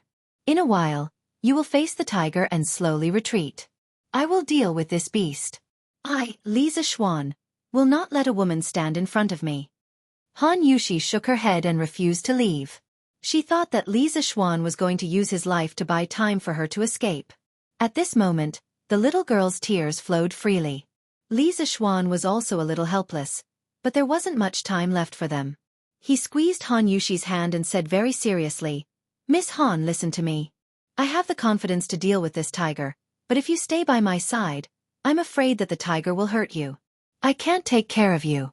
Stay away from here. You have to believe me. I really can deal with it." Perhaps Li Zixuan's calmness had infected her. Han Yushi composed herself and nodded at Li Zixuan. She looked at the tiger and began to retreat step by step. When the tiger saw that someone was retreating, it was about to chase after him when it heard Li Zixuan shout, "Evil creature, your opponent is me." It was Li Zixuan who picked up a long stick from the ground with the tip of his foot and blocked in front of the tiger to buy some time for Han Yushi to retreat. After all, the tiger was extremely fast. If they fought and the tiger turned to attack Han Yushi, he was afraid that he wouldn't be able to save her. Li Zishuan didn't bring a sword when he came out in the afternoon. He could only pick up a stick as a weapon. After all, he didn't expect that he would be so unlucky to meet a big tiger when he went out. When the tiger saw that the person in front of it actually took the initiative to provoke it, it was furious. It roared angrily and kicked its hind legs hard. It flew towards Li Zishuan's face. It wanted to crush the head of the person who dared to challenge its dignity. Although the tiger was fast, it was not enough in Li Zishuan's eyes. He had full confidence that he could dodge this attack, but he couldn't. Han Yushi hadn't retreated far behind him. "How dare you!" Li Zishuan roared. Holding the long stick, he flew towards the big tiger and ruthlessly smashed it in the head. However, the tiger was quite intelligent. It was unwilling to use its head to receive this blow. It immediately turned its head in the air. Li Zishuan's fatal blow hit the tiger's butt. The tiger fell to the ground and cried out in pain. Not only did this blow not scare it away, but it also aroused the tiger's ferocity. The tiger bared its teeth and slowly moved, looking for the next opportunity to attack. Li Zishuan didn't want to give it a chance to think. He used the orchid butterfly steps and arrived in front of the tiger in a flash. The cloud-piercing steps that Li Zishuan used before was a light body technique. It was more useful for long-distance travel and climbing over high ground. The orchid butterfly steps was a close-range footwork technique. The instantaneous burst of speed was very shocking. It was very useful in close-range combat. It was like a vigorous butterfly moving left and right in the battlefield, making it difficult for the enemy to distinguish. The big tiger didn't expect Li Zishuan to be so fast. At this time, it was too late for it to dodge. It used its head to take the blow and was immediately sent flying 10 meters away. Its eyes were seeing stars. The tiger was furious. Since its debut, it had never suffered such a big loss. With a leap, it pounced towards Li Zishuan again. Li Zishuan didn't expect the tiger's head to be so hard. It could still counterattack after being hit by his stick. Therefore, he held the stick in front of his chest with both hands and waited for the tiger to rush over to give it a ruthless blow. Unexpectedly, the tiger changed direction in the air and used its foreleg to block Li Zishuan's long stick. Its hind leg fiercely kicked Li Zishuan's arm and flew straight towards the retreating Han Yushi. It saw that Li Zishuan was not to be trifled with, so it changed direction and wanted to bite Han Yushi. When the tiger kicked his arm, Li Zishuan had a bad feeling and guessed its intention. He secretly cursed this beast for being so cunning, just like a tiger demon that had turned into a spirit. Ignoring the burning pain in his arm, Li Zishuan hurriedly turned around. He couldn't bear to see such a beautiful girl like Han Yushi die in the tiger's mouth. He saw that the big tiger was now less than 5 feet away from Han Yushi, and he was now more than 10 feet away from Han Yushuan. Li Zishuan's eyes were about to split open. He used all his strength to activate the 5th level of the Taishan Sutra and poured all his inner strength into his legs. His lower clothes couldn't stand the violent power of the true essence. His trousers were immediately torn apart and blood seeped out of his calves. Li Zishuan roared and used the orchid butterfly steps with all his strength. His speed had reached the limit in an instant. Like a sharp arrow, he flew towards the tiger. Li Zishuan even heard a sonic boom at this moment. The air rushed back from his cheeks and scraped his face painfully. Seeing that the tiger's front claws were about to grab Han Yushi's face, Li Zishuan arrived first. He had already reached the top of the tiger's head. He held the long rod tightly with both hands and poured his inner strength into the long rod. Then, he ruthlessly pierced the tiger's neck. The tiger let out the last scream of its life.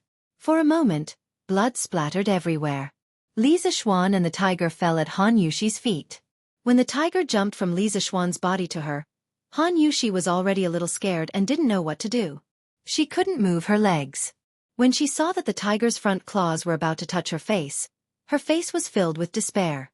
Although her heart was filled with the fear of death, at this moment, she still prayed in her heart that the young master could escape. Just as she was about to close her eyes and welcome death, she saw a man holding a long rod above the tiger. It was Li Zishuan. Because he was too fast, the wind blew Li Zishuan's long hair. His handsome face was full of anxiety and worry.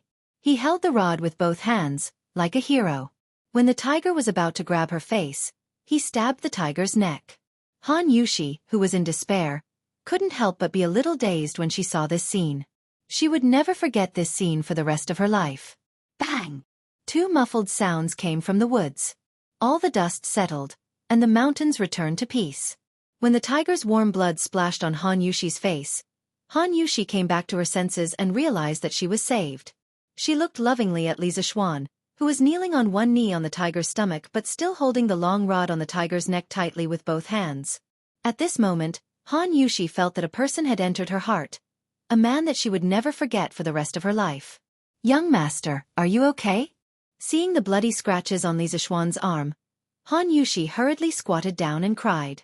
Seeing this peerless beauty crying in front of him, Li Zishuan hurriedly said, "Miss Han, I'm fine. I was just scratched by that beast.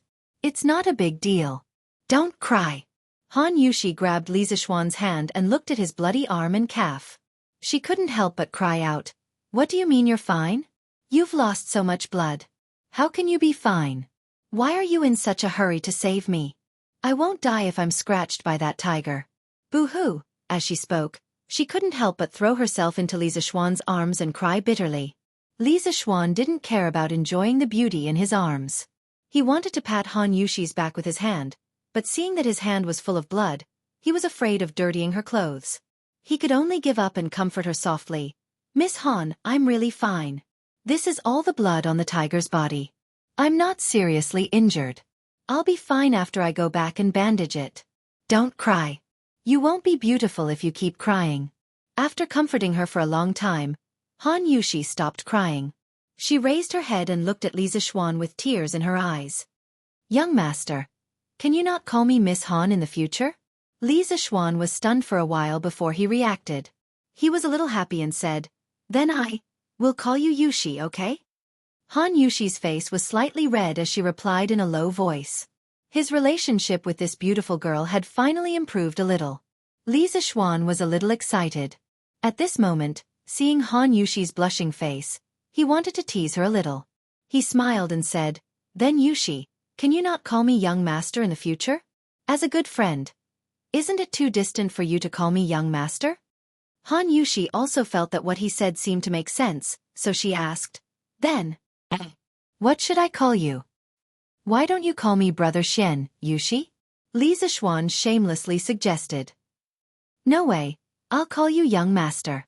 Han Yushi's face suddenly looked as if a big red cloth was hanging on it. Sigh, the revolution had yet to succeed. He still needed to work hard. After failing to fool her, Li Zishuan was not discouraged.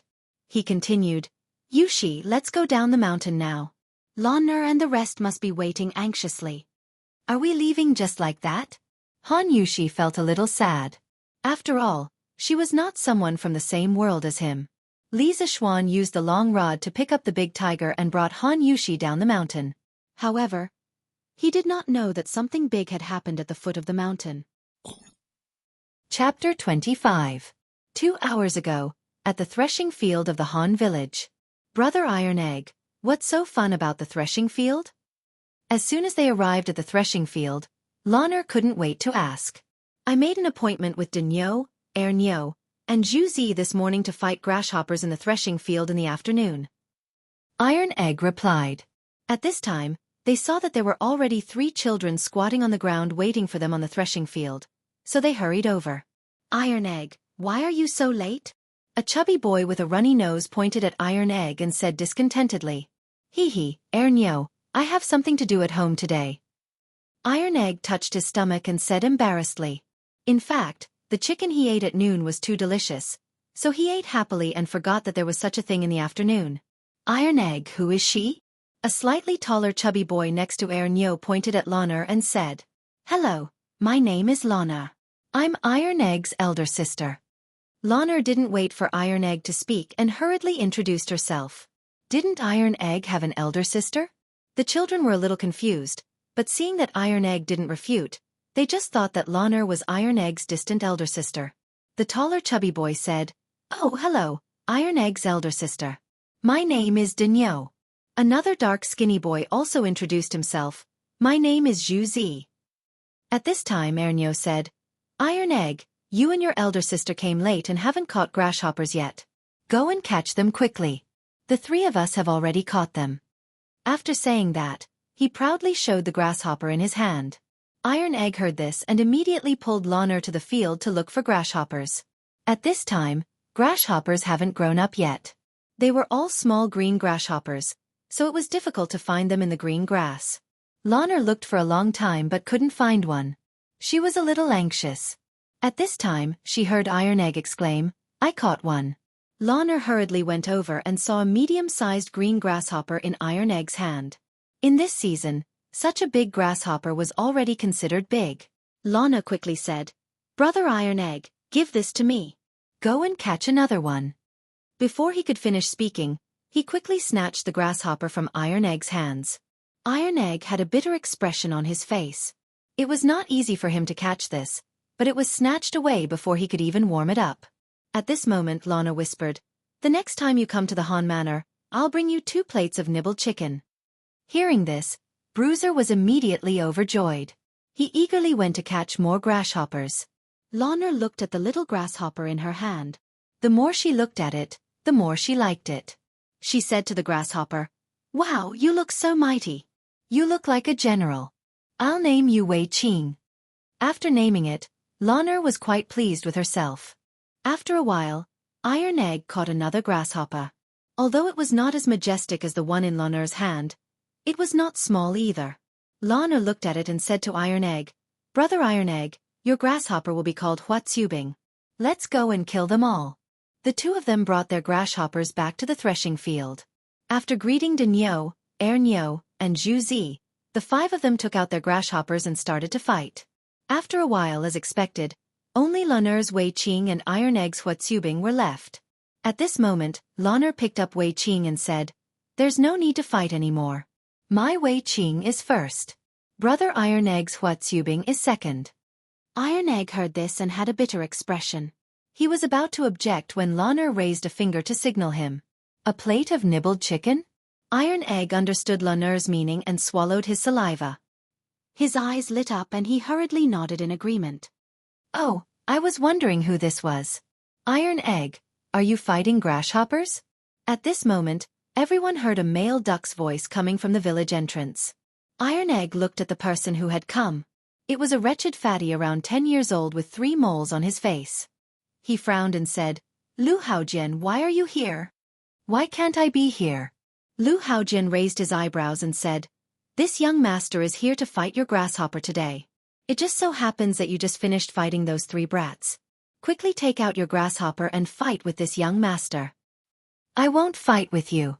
Iron Egg frowned and said. After saying this, he pulled Lana back home. "Heh, you won't fight with me? This little girl is quite cute. If you don't fight with me, this young master will capture her and make her my maid," Lu Haojian said with ill intentions. After he said this, a few servants went up to block Lana and Iron Egg's path. Iron Egg heard this and was furious. "You dare? This is the Han Manor. My father will beat you to death when he comes." Hearing Iron Egg mention his father, Lu Haojian's eyes flashed with a trace of hatred. He said hatefully, "Bah, your father is a lame old thing. A few years ago, every time I came to collect rent with my father, that old thing, your father just had to meddle in other people's business. Sooner or later, I will kill that old thing." Iron Egg heard the other party cursing his father and his eyes were spitting fire. He clenched his fists so hard that his nails dug into his flesh. He said angrily, "That's because your rent scale is not following the rules. That's why my father stepped in." Lu Haojian waved his hand and said, "Don't talk so much nonsense. Are you going to fight or not? If you don't, I will capture this little girl and make her my maid." At this moment, Lana pulled Iron Egg's hand and asked in a low voice, "Who is this ugly fatty?" Bruiser almost laughed out loud when he heard this. He quickly explained in a low voice, "He is the son of our Han Manor's previous owner, Lu Haojian. This person used to bully the people in our manor and is very bad." Lana heard this and suggested, "Brother Iron Egg, you should fight with him first. Your Huatsubing will definitely not lose. Let's stall for time and wait for my brother to come and beat him to death." Iron Egg heard this and felt that it made sense. He nodded and walked out. "Lu Haojian, I will fight with you." When Lu Haojian heard that he had finally agreed, he grinned. The fat on his face was piled up with wrinkles. Lana, who was watching from the side, felt a little disgusted. She couldn't help but think to herself that when her brother came later, She would definitely ask him to smash this disgusting fatty's face. Iron Egg and Lu Haojian took out their grasshoppers and placed them together. Hua Zubing was obviously stronger and killed Lu Haojian's grasshopper in a few rounds. Lu Haojian saw this and was furious. You cheated! I want to see your grasshopper. Iron Egg naturally had a clear conscience and placed the grasshopper in his hand for him to see. Who knew that Lu Haojian would snatch Hua Zubing away and throw him on the ground and stomp him to death? You! Iron Egg saw that his favorite had been stomped to death and was furious. He wanted to fight. What about me? You want to hit me? Come and hit me, come and hit me. Lu Haojian pointed at his own face and taunted Bruiser. Iron Egg was furious, but when he saw the 6 or 7 servants behind Lu Haojian, he calmed down. If he was alone he would run. If he could not win, he would just be caught and beaten. However, he had Sister Lan'er by his side. His father had told him to take good care of Sister Lan'er, so he could not take the risk. A wise man does not fight when the odds are against him. Iron Egg hatefully said in his heart. Humph, coward, you don't even dare to hit me. Lu Haojian spat at Iron Egg's feet in disdain. Just as he was about to leave, he heard a voice. Lu Haojian, you are so despicable. Lan'er could not bear to see Iron Egg's brother being bullied and scolded from the side. Lu Haojian heard this and his eyes turned red. In the past, there were people who used his name to make fun of him, but that person's legs were broken by Lu Haojian's servants. He did not expect to be scolded by a little girl today. Lu Haojian glared at Lan'er and roared, You guys, go and grab this little girl and beat her until her mouth is swollen. Chapter 26. A group of servants rushed over to surround Lan'er in an aggressive manner. Who dares? Iron Egg was shocked when he saw this. He picked up a bamboo stick from the haystack next to him and stood in front of Lan'er, waving the bamboo stick in his hand fiercely. The servants were a little hesitant. Lu Haojian shouted from behind, Hurry up and attack him. There are so many of you who are afraid of this little brat. Iron Egg didn't wait for them to come up. He took the initiative to attack, waving the bamboo stick in front of him. Immediately, a servant's head was hit. Iron Egg continued to use the crazy devil stick technique to rush towards Lu Haojian. Lu Haojian saw this and ran away, cursing as he ran. You bunch of trash. You can't even take him down with so many people. I'll teach you a lesson when I get back. Ow! Iron Egg hit the back of Lu Haojian's head with the stick. Seeing Lu Haojian being hit, Lan'er jumped up happily and clapped. Little brother Iron Egg, come on, hit him hard. Lu Haojian was completely angry. He shouted at the servants, Hurry up and attack him. Even if you get hurt, take the stick from that brat for me. Sure enough, when 2 of the servants heard this, they pushed against Tai Dan's rod and approached him. No matter how much strength Tai Dan used, the 2 of them could only endure it. Finally, the 2 of them got close to Iron Egg. One of the servants grabbed the stick from Iron Egg's hand. The rest of the servants immediately rushed forward and held Iron Egg down. Iron Egg was anxious and shouted at Lan'er, Sister Lan'er, hurry up and go back and call my father. Lan'er didn't try to be brave. She quickly ran to Iron Egg's house to get help. Lu Haojian saw this and sneered. Want to run? You 2 go and catch that stinky girl for me. The 2 servants quickly chased after Lan'er. Soon, they caught Lan'er. They didn't notice that Erniu had secretly run away. Lu Haojian walked in front of Iron Egg and ruthlessly slapped the Iron Egg's face twice. He hatefully said, You little bastard, hit me, hit me. Then he spat at the Iron Egg. Iron Egg's face turned red with anger. He clenched his fists and stared at Lu Haojian's fat face. When had he ever suffered such humiliation? Especially when he was beaten up by this fatty in front of Sister Lan'er, he felt even more humiliated. He secretly swore in his heart that he would definitely take revenge. Li Zishuan carried the big tiger and finally walked to the front of the Han family's courtyard with Han Yushi. Just as she was about to enter, she saw a little fatty with snot running towards Han Yushi. Sister Yushi, quickly tell your father to go to the village entrance. Iron Egg was beaten up and someone called Lan'er was also caught. The little fatty ran in front of Han Yushi and said while panting. Li Zishuan was shocked when he heard this. He didn't dare to talk nonsense. He threw down the tiger on his shoulder and hugged Han Yushi's slender waist. He used all his strength to use the cloud-piercing steps and rushed towards the village entrance like a gust of wind. Erniu put his hands on his knees and lowered his head to catch his breath. He didn't hear Han Yushi speak for a long time. When he looked up, there was no one in front of him. He muttered, "Am I hallucinating?" Just as he was about to turn around and go back, he saw two young girls and an old man come out of the house. The young girl in green grabbed him and asked, "Little brother, who did you say was caught?" Erniu replied, "Iron Egg and Lon Er." The three of them turned pale with fright. They heard the old man say, "Xiao He, quickly go to the village and find Han Lijing. Tell him to go to the village entrance quickly. Xiao Shi and I will go first." After saying that, the three of them hurriedly split up. These three people were Xiao Shi, Xiao He, and Steward Wang, who were resting in the Han family. They heard the noise outside the courtyard and hurriedly rushed out to investigate. Village entrance, threshing field. After Lu Haojian humiliated Iron Egg, he was about to rush towards Lon Er. Iron Egg said anxiously, "Lu Haojian, if you have the ability, come at me." "What kind of ability is bullying girls?" "Oh, you haven't been beaten enough? Then I'll fulfill your wish." After saying that, he kicked Iron Egg's stomach twice. Iron Egg was on the ground holding his stomach in pain, but he still stubbornly said, "Lu Haojian, if you have the ability, come at me." "Don't bully Lon Er." Lu Haojian couldn't be bothered with him. He turned around and was about to teach Lon Er a lesson. When Lon Er saw Lu Haojian hitting Iron Egg, she was so angry that her face turned red. She said angrily, "Lu Haojian, stop. When my brother comes, he'll beat you to death." Lu Haojian scolded, "Stupid girl, you dared to scold me before. See if I don't tear your mouth apart." After saying that, he reached out to pull Lon Er's mouth. "Stop." At this moment, a loud roar came from outside the crowd. Lu Haojian saw a young man in a servant's uniform walking over. He sneered, "Which family's dog servant dares to meddle in my business? Are you blind? How dare you touch my young miss?" This servant was San Bao. Previously, Li Zixuan asked San Bao to watch the carriage at the village entrance. In the afternoon, San Bao took a nap on a haystack at the side.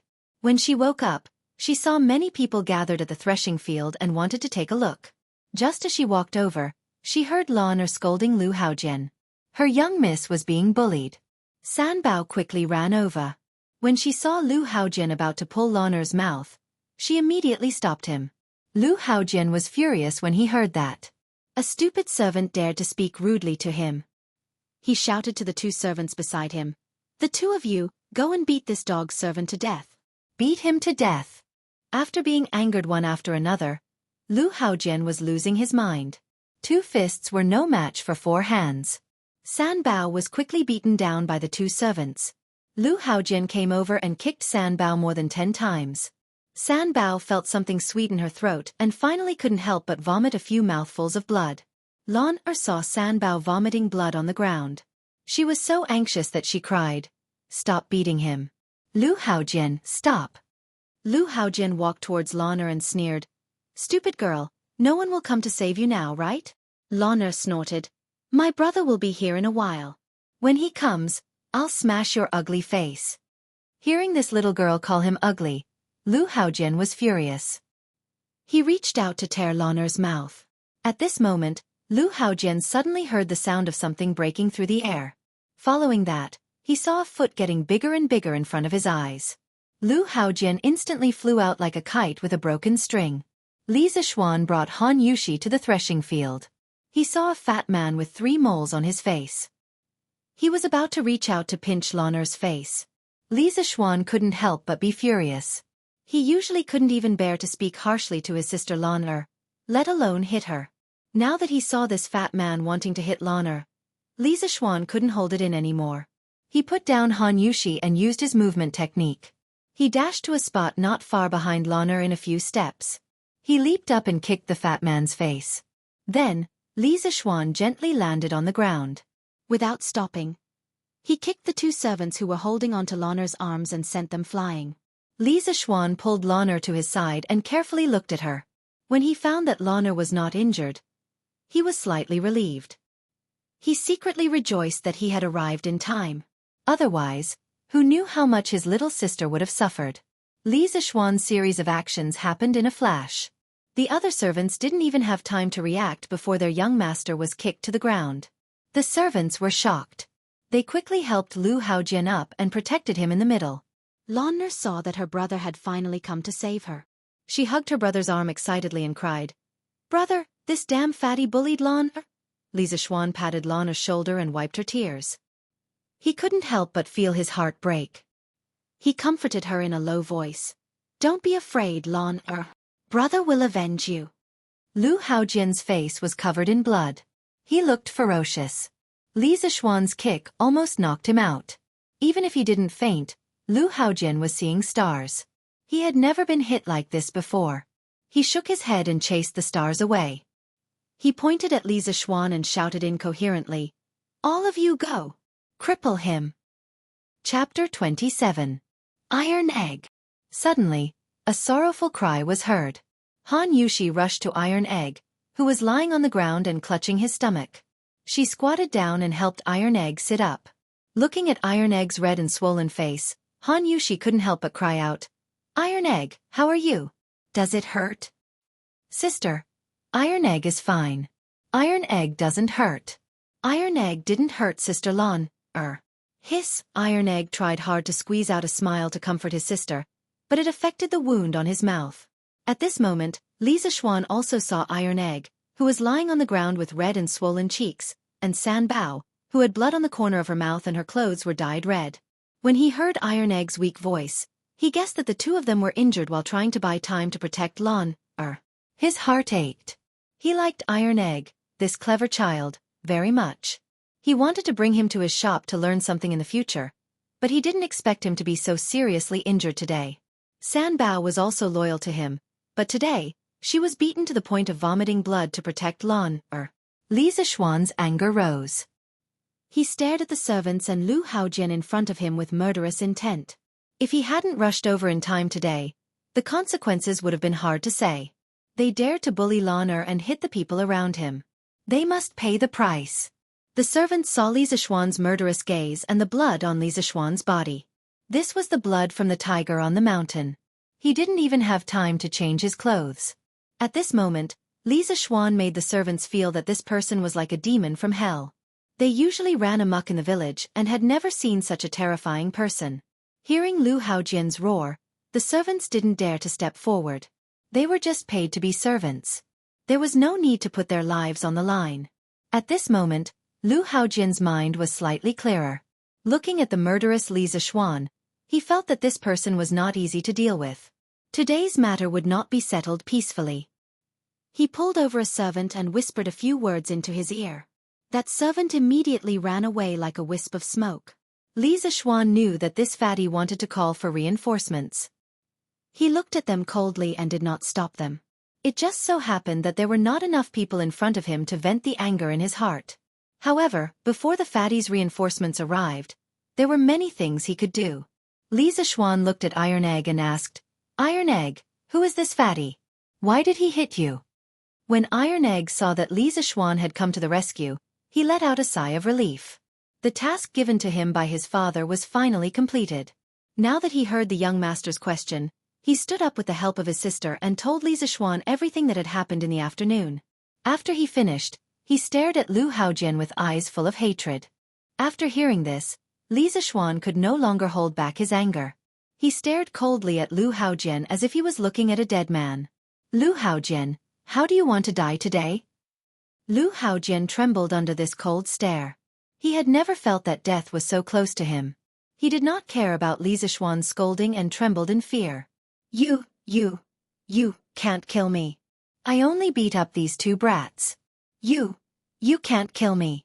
My father is Lu Shuren. If you kill me, my father won't let you off." "Humph, let's see if I dare to do it today."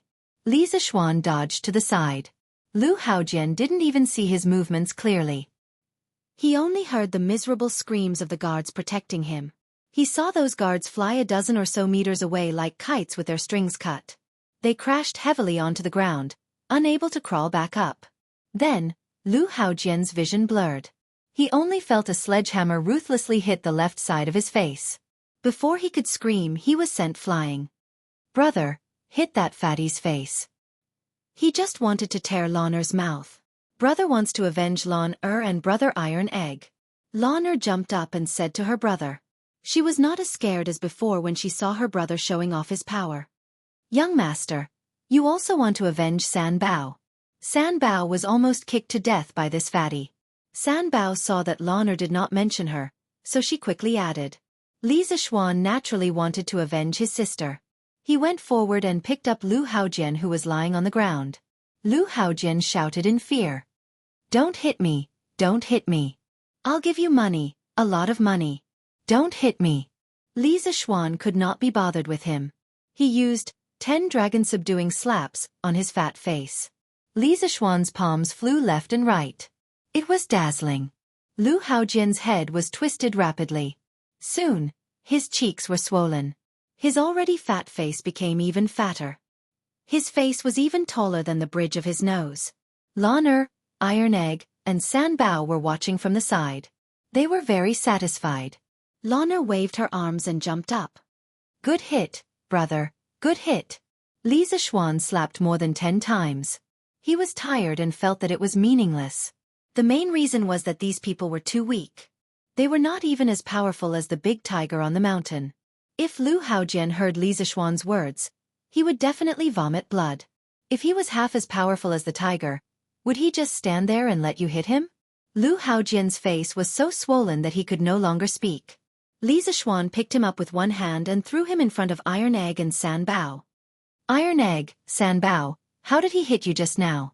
Give me 10 times the amount. Young master, what happened to you? A worried voice came from outside. Li Zishuan looked and saw that it was Xiaoxi. Behind her was Wang Zhong. Xiaoxi saw that Li Zishuan was covered in blood and was shocked. She quickly ran over and asked worriedly.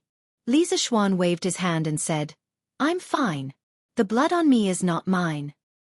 He then looked at Wang Zhong and said, Uncle Wang, why are you here? Wang Zhong was also worried. When he heard that the blood was not his, he was slightly relieved. He said, Young master, we heard that something happened to young miss at Han Lijing's house, so we rushed over. Oh, I also saw a dead tiger at Han Lijing's house. Li Zishuan nodded and said, Uncle Wang, that tiger was killed by me. Lan'er is fine now. At this moment, a series of footsteps came from afar. Li Zishuan turned his head to look and saw a chubby middle-aged man leading 50 or so servants to protect the courtyard. Surprisingly, the servant who had just escaped was among them. The group of people rushed over in an aggressive manner. These should be the reinforcements that Lu Haojian had called for. Li Zishuan sneered. Humph, they came at the right time. I haven't finished venting my anger. Xiaoxi and Wang Zhong saw that there were so many people coming over aggressively. It was obvious that they did not come with good intentions. They were very worried. Wang Zhong could not help but say, Young master, you should hide in the village first. I have already asked Xiaohe to find Han Lijing. Everything will be fine when Han Lijing comes. Xiaoxi also quickly nodded in agreement. Iron Egg, Han Yushi, and Lan'er were not very worried. They had seen Li Zishuan's martial arts. They felt that even if Li Zishuan could not defeat so many people, he would definitely be able to hold on until the villagers came to help. With such a big commotion, the villagers would definitely notice it. Li Zishuan shook his head and said, Uncle Wang, Xiaoxi, don't worry. These dozens of clowns will not be able to hurt me. Stand aside. After saying that, he took the initiative to go up to those people. Chapter 28. Li Zishuan walked a dozen steps towards the group of people and stopped when he was about 20 to 30 feet away from them. He crossed his arms and waited for them to come over. When the distance was about right, Li Zishuan shouted at the group of people, Is Lu Shiren here? If you are, come out and say something. Today, I will turn you, Lu Shiren, into a dead man. Li Zishuan was also speechless at the Lu family's naming skills. The father was called Lu Shiren, and the son was called Lu Haojian. How uncultured. How scary. When Wang Zhong heard Li Zishuan call out Lu Shiren, he was slightly stunned. He was only concerned about his young master and young miss, so he didn't know who the other party was. At this time, he looked at Lu Haojian, who was lying on the ground with his face swollen. After looking at him for a long time, he recognized that he had seen this person before. His face was ashen. When the leader of the group of people saw Li Zishuan, a 14 to 15-year-old child, speak rudely, he was so angry that he shouted, "Where did this stinking child come from? Today, I will teach you a lesson on behalf of your parents. I will teach you how to behave. All of you, go and beat him to death." This person was Lu Shiren. He was originally at home with the concubine he had just taken in, but he was interrupted by a servant. When he heard that his precious son had been beaten up in the Han family manor, he was shocked and angry. He put on his clothes and led all the servants and guards in the family to storm towards the Han family manor. When Li Zishuan saw that this person was so angry, he concluded that this was most likely Lu Shiren. When he heard his unpleasant words, he was furious. He didn't wait for the servants to come and took the initiative to attack. He was mainly afraid that so many people would hurt Lan'er and Yu Shi. Using the orchid butterfly steps, he flashed in front of Lu Shiren and fiercely punched his chin. Then he flew up and kicked his round stomach. Lu Shiren was like a heavy artillery shell, smashing into the group of servants behind him. The group of servants didn't even have time to dodge and were all injured. When Li Zishuan landed on the ground, his expression was not good. He originally wanted to kick the middle-aged fatty more than 10 meters away to intimidate these people, who knew that he underestimated Lu Shiren's weight and kicked the wrong place.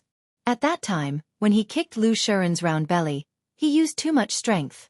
Although he kicked Lu Shiren away, the rebound from Lu Shiren's belly almost sent him flying. He spun twice in the air before stabilizing his body and landing on the ground. Li Zishuan's expression turned ugly as he had almost failed to act tough. The servant who had gone back to report the news was horrified. It was so fast again.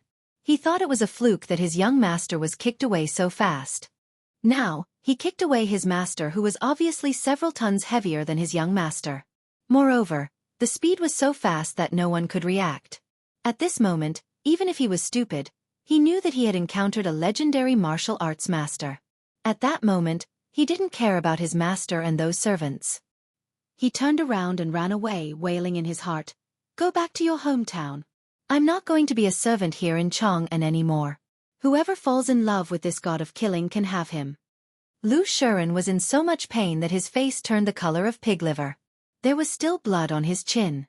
After he landed on the ground, he was like a turtle that flipped its shell. He twisted his buttocks a few times but couldn't get up. This made the dozen servants under him suffer. Originally, when he smashed them, a few of their bones were broken. Now that Lu Shiren was twisting his buttocks and trying to get up, they instantly howled in pain. A few servants who were not injured rushed over and spent a lot of effort to pull their master up. Lu Shiren's face was in a mess. The hat on his head was long gone, and his hair was disheveled. Most importantly, his head was bald, and only his hair was around. Lan'er, who was watching from the side, couldn't help but giggle. Xiaoxi and Yushi also couldn't help but laugh. Lu Shiren was furious at this moment. Just as he was about to fly into a rage, he saw Wang Zhong. He was shocked and didn't bother to tidy up his appearance. He staggered over and said flatteringly, "Butler Wang, why are you here?" Wang Zhong's face was ashen. He pointed at Lu Shiren's nose and roared, "Why am I here? Lu Shiren, you have guts. Your son dared to bully my family's young miss, and you brought people to beat up my family's young master. You have guts. Just you wait. My master won't let you off." Lu Shiren was confused at this moment and said, That young man just now was your family's young master?" Wang Zhong snorted and said, "What do you think?" Lu Shiren staggered back 2 steps when he heard this, and his face turned even paler. He had met Wang Zhong many times before. Back then, when he sold the Han family manor, he had contacted Wang Zhong. He naturally knew that the master Wang Zhong mentioned was someone he couldn't afford to offend. He was just a landlord in the countryside, but Li Jingma was a tycoon in Chang'an. He knew many high-ranking officials and dignitaries. He could crush the Lu family with just a finger. Just now, he heard Wang Zhong say that his bastard son bullied Li Jingma's daughter. It's over. It's all over. Lu Shiren sat on the ground in despair. At this moment, there was a rush of footsteps in the village. Li Zishuan saw Xiao He and Han Lijing running over with a group of farmers holding hoes and machetes. Well, Li Zishuan also saw a fool holding a rolling pin. He couldn't help but feel speechless. Damn it, did you come to fight or to roll dough to make dumplings? Before this, Han Lijing had gathered the farmers and told them about the big deal that Li Zishuan had told him. When the farmers heard it, they couldn't believe that there was such a good thing. After confirming it over and over again, they thanked the master's family's young master and young miss for their kindness. At this moment, Xiao He hurriedly ran over and told Han Lijing that someone at the entrance of the village had caught the young miss. Han Lijing was furious when he heard this. A burly man with a full beard stood up and shouted, "Han Lijing, what are you waiting for? Kill them. The master has been so good to us. Not only did he reduce our rent, he even brought us such a business deal. Yet, the young miss was caught here. We can't let down the master and Madam Li. Kill them. I old Hu will be the first to go."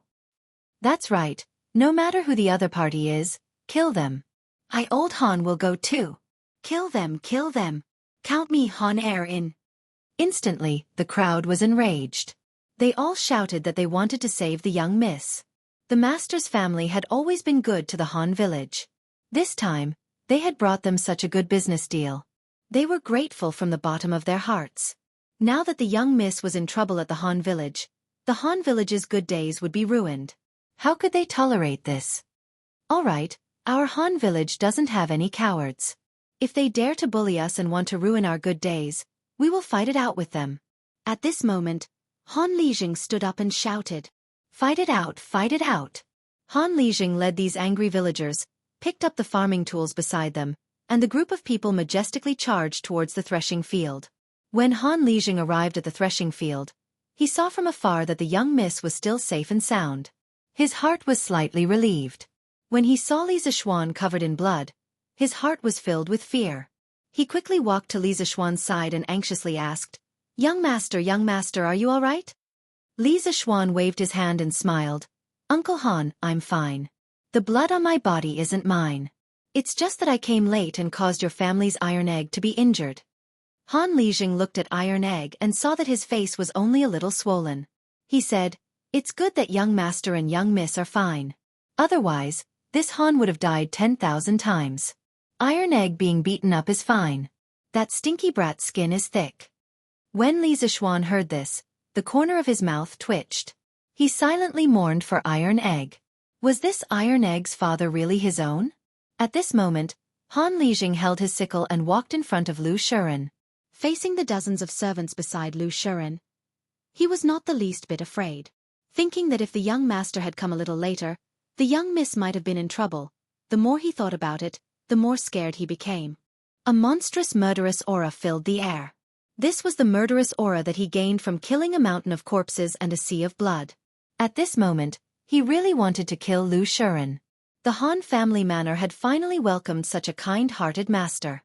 If something happened to the young master and young miss here, the consequences of the Han family manor could be imagined. Han Lijing coldly said, "Lu Shiren, what do you mean? When you were in the Han family manor, you maliciously bullied us villagers. Now that you've left, you came back to beat up our young master and young miss. Do you really think that the people of the Han family manor are made of mud? Do you believe that I won't kill you?" After he finished speaking, he placed the sickle in his hand in front of Lu Shiren's throat. At this moment, Lu Shiren's heart was filled with fear and grievance. He brought so many people here, but before he could even say a few words to Li Zishuan, he was already beaten up. Who was the one bullying who? Kill him, kill him. The surrounding villagers all waved the farming tools in their hands and roared angrily. Lu Shiren was scared out of his wits by the angry roars of the crowd in front of him. He fearfully said to Han Lijing, "I was wrong. I didn't know that this person was your young master. Don't kill me, please spare my life." A trace of warm liquid flowed out from the bottom of his trousers. He was so scared that he actually peed his pants. The surrounding servants also did not expect that the villagers that they used to bully so casually would be so fierce today. They were so scared that they did not care about their master and young master anymore and scattered in all directions.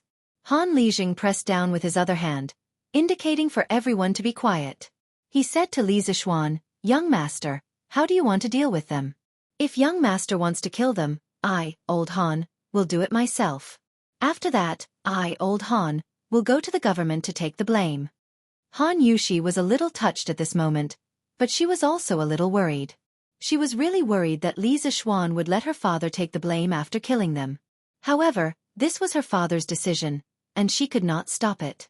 Before Li Zixuan could speak, a big man with a full beard stood out and said, "No, young master, let me do it.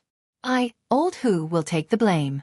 I, old Hu, have long disliked this Lu Shuren." The villagers immediately stood out and shouted, "Let me do it, I will take the blame." Li Zixuan looked at the scene in front of him and was a little touched. This was the simple people of Tang Empire. If you were good to them, they would repay you tenfold or 100-fold, even at the expense of their own lives. However, he did not want to kill the father and son of the Lu family. It was not worth it. He wanted to make them suffer a fate worse than death. Li Zixuan pressed down with his hands and waited for everyone to be quiet. Li Zixuan pushed the sickle away from Lu Shuren's throat and said to Han Lijing, "Uncle Han, even if I want to kill them, I won't let you take the blame. Moreover, I don't want them to die. I want them to suffer a fate worse than death. Uncle Han, get someone to break the father and son's hands and feet, then send them back." Han Yushi looked at him gratefully when she heard that. She thought to herself that she had not misjudged him. Young master was not that kind of selfish person. Li Zixuan said to Lu Shuren, "Lu Shuren, if you are not convinced, you can go to the government and sue me. I, Li Zixuan, will accompany you to the end." After saying that, he ignored the father and son of the Lu family who had fainted from fright and brought Lan'er, Han Yushi, and the others back to Han Lijing's house. Such a bloody scene was not suitable for them to see. The rest was left to Han Lijing and the villagers. Chapter 29. Wow, what a big tiger! Li Zixuan and the others returned to the Han family's courtyard. Lan'er saw the big tiger at the door and was shocked. She screamed and immediately hid behind Li Zixuan. Li Zixuan patted Lan'er's head and said gently, "Lan'er, don't be afraid. That tiger is dead." Lan'er heard this and stuck her head out from behind Li Zixuan.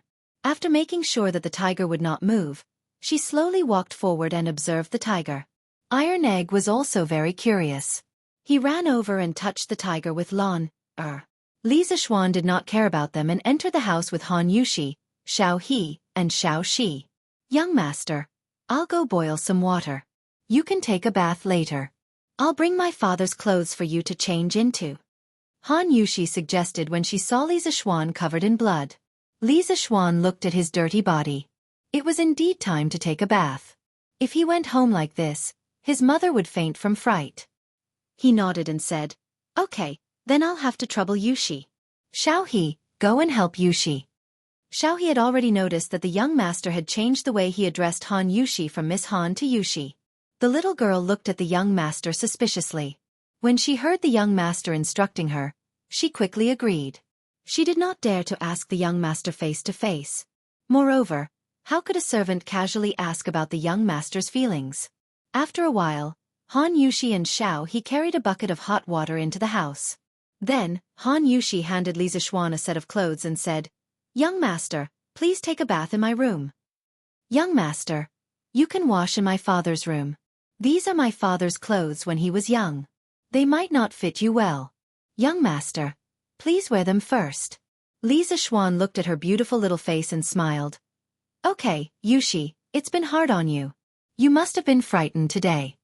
At this moment, there were only the two of them in the room. It was a little ambiguous. Han Yushi blushed and said, "Young master, what are you saying?" "Young master, quickly take a bath. Yushi will go out first." After saying that, he hurriedly ran out of the door. Li Zixuan closed the door, took off his clothes, and sat in the bathtub. He shook his head and said to himself, "I didn't ask you to take a bath with me. Why did you run away so quickly? Could it be that this young master is not handsome? This shouldn't be the case." Li Zixuan finished showering, put on his clothes, picked up the bathwater, walked out of the door and poured it out. Then, he walked back into the house. Han Yushi happened to see Li Zixuan wearing clothes that were obviously one size bigger than his body. He looked quite funny as he walked. She couldn't help but laugh. Li Zixuan turned around when he heard the sound. He knew what Han Yushi was laughing about. There was nothing he could do. He was only 14 years old. He would definitely look big in Han Lijing's clothes. So be it if she laughed. It was a good opportunity to admire the smile of a beauty. Han Yushi was shy from his stare. She quickly stopped smiling and her little face was a little red. She went forward to help Li Zixuan tidy up his collar. As Li Zixuan was taller than her, she was tiptoeing and tidying up the collar behind Li Zixuan's neck with both hands. This posture was very ambiguous. Li Zixuan looked at her lively eyes, white nose, and red lips. His Adam's apple bobbed a few times. He was very tempted. Han Yushi saw Li Zixuan staring at her. She smelled the strong masculine scent on his body, and thought about how he flew over to save her from the tiger's mouth on the mountain. For a moment, she was also a little moved. Li Zixuan was about to lower his head and kiss her when he heard a child's voice. Wow, brother, sister Yushi. What are you playing? Lan wants to play too. Lan finished touching the tiger and was looking around for her brother. When she came to the room, she saw her brother and sister Yushi hugging each other. She shouted excitedly. When Han Yushi heard that, she immediately pushed Li Zixuan away as if she had been electrocuted. She retreated to the corner and blushed. She lowered her head and did not speak. Li Zixuan was helpless. He said to Lan, your sister Yushi is helping brother tidy up his collar. Lan, why didn't you knock when you came in? Aren't you afraid of the door demon? When Han Yushi heard Li Zixuan mention the door demon, she raised her head and looked at him curiously. She did not know what story was inside. Lan said a little fearfully, but brother didn't close the door. Do I have to knock? Li Zixuan was stunned. He had made a mistake. He had actually forgotten to close the door. After a long time, Han Lijing finally came back. Wang Zhong and San Bao followed behind. Li Zixuan did not ask how Han Lijing had handled it. He stood up and said goodbye to Han Lijing. Uncle Han, sorry for disturbing you today. It's getting late. We should go back. Oh right, you need money to buy the mountain fruits. Uncle Wang, how much money did we bring this time? Young master, we only brought 10 strings of cash. Okay, then give it all to Uncle Han. If Uncle Han doesn't have enough money in the future, you can ask Uncle Wang for more. This money can be deducted from the money from selling alcohol in the future, Li Zixuan said. Han Lijing did not expect his young master to be so thoughtful. He took the money and said gratefully, Thank you for your trust, young master. Li Zixuan waved his hand and looked at San Bao. San Bao, how are you? Can you still walk? I'll give you a raise when we go back this time. Previously, Wang Zhong had brought San Bao to the village doctor for some simple treatment. After such a long time, she had recovered. When she heard her young master's question, she felt warm in her heart. Young master, San Bao is fine. San Bao is strong. After saying that, he even showed off his biceps. Li Zixuan smiled and said, Okay, then let's go. Lan let's go home. Coming. Lan ran over. Li Zixuan clasped his hands and said to Han Lijing, Uncle Han, we'll meet again someday. He turned back and looked at Han Yushi deeply. Li Zixuan would be lying if he said that he was not moved by this gentle, brave, and fairy-like girl. Although they had only known each other for a day, Han Yushi had left an impression on him that could not be erased for the rest of his life. Li Zixuan waved at her and said, Yushi, goodbye. After saying that, he turned around and prepared to leave. Han Yushi silently watched Li Zixuan's back from the side. She was very reluctant to part with him. But so what? God could not help her make him stay. Perhaps God had heard the call in her heart. At this moment, the wind and clouds suddenly changed. A muffled thunder came from the sky. Wang Zhong looked at the dark clouds in the west and said worriedly, Young master, I'm afraid that the rain is not light.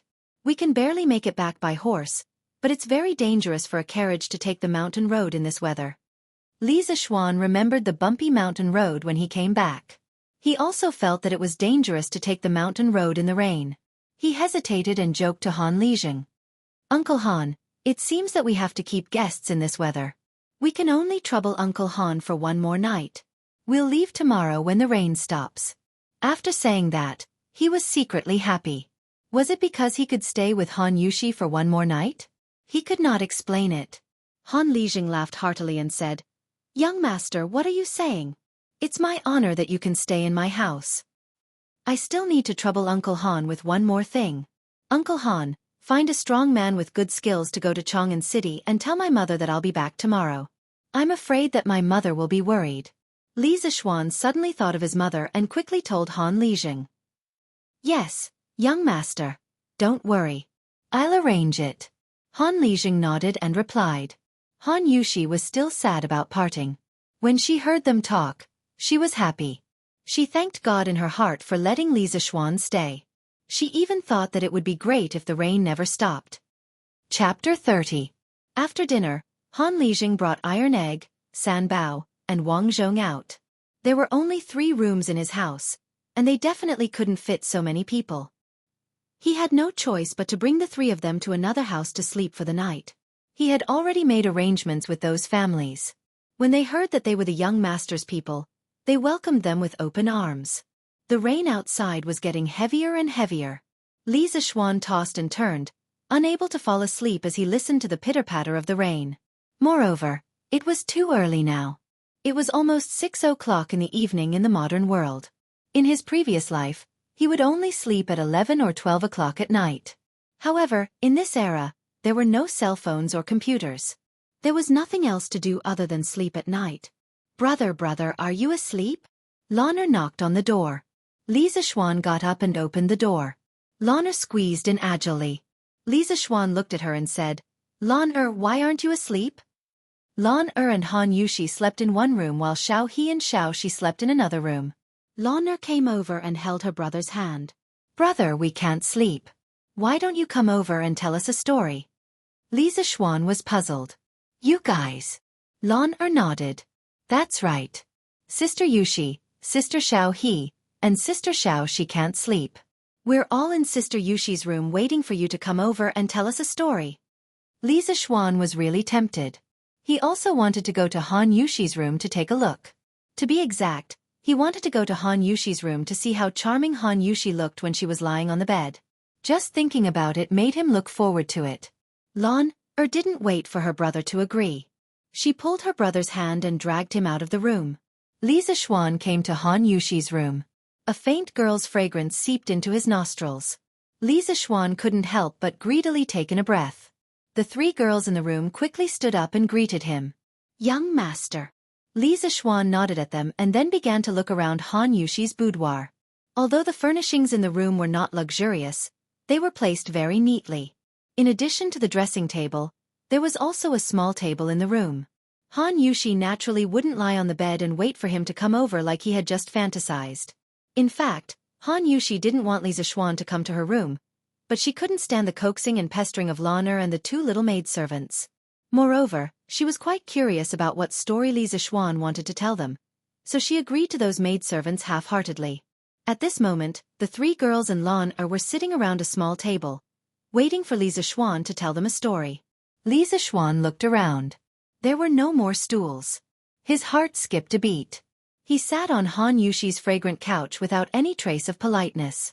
When it was time to make a move, he had to make a move. There were no extra stools in this room. Han Yushi had no reason to blame him for sitting on the bed. Of course, he had to take advantage of this. When Han Yushi saw Li Zixuan sitting on her bed, she blushed shyly. She also realized that there were no other stools in the room. She couldn't help but blame herself for being too careless. Lan'er didn't notice the small movements of the 2. When she saw her brother sit down, she said excitedly, Brother, quickly tell me. Lan'er was almost taken away by bad people today. Brother, quickly tell Lan'er journey to the west, to calm Lan'er down. When Han Yushi and the other 2 heard this, they couldn't help but laugh. No one had ever taken the initiative to ask others to calm them down. Li Zixuan was also very speechless. Lan'er's lively and excited appearance didn't look like she was frightened at all. Han Yushi was frightened on the mountain today. Since they were here, the story still had to be told. He shook his head and said, Lan'er, let's not talk about Journey to the West tonight. Your sister Yushi hasn't heard of many of the previous stories. Today, let's talk about another story. Lan'er wasn't disappointed.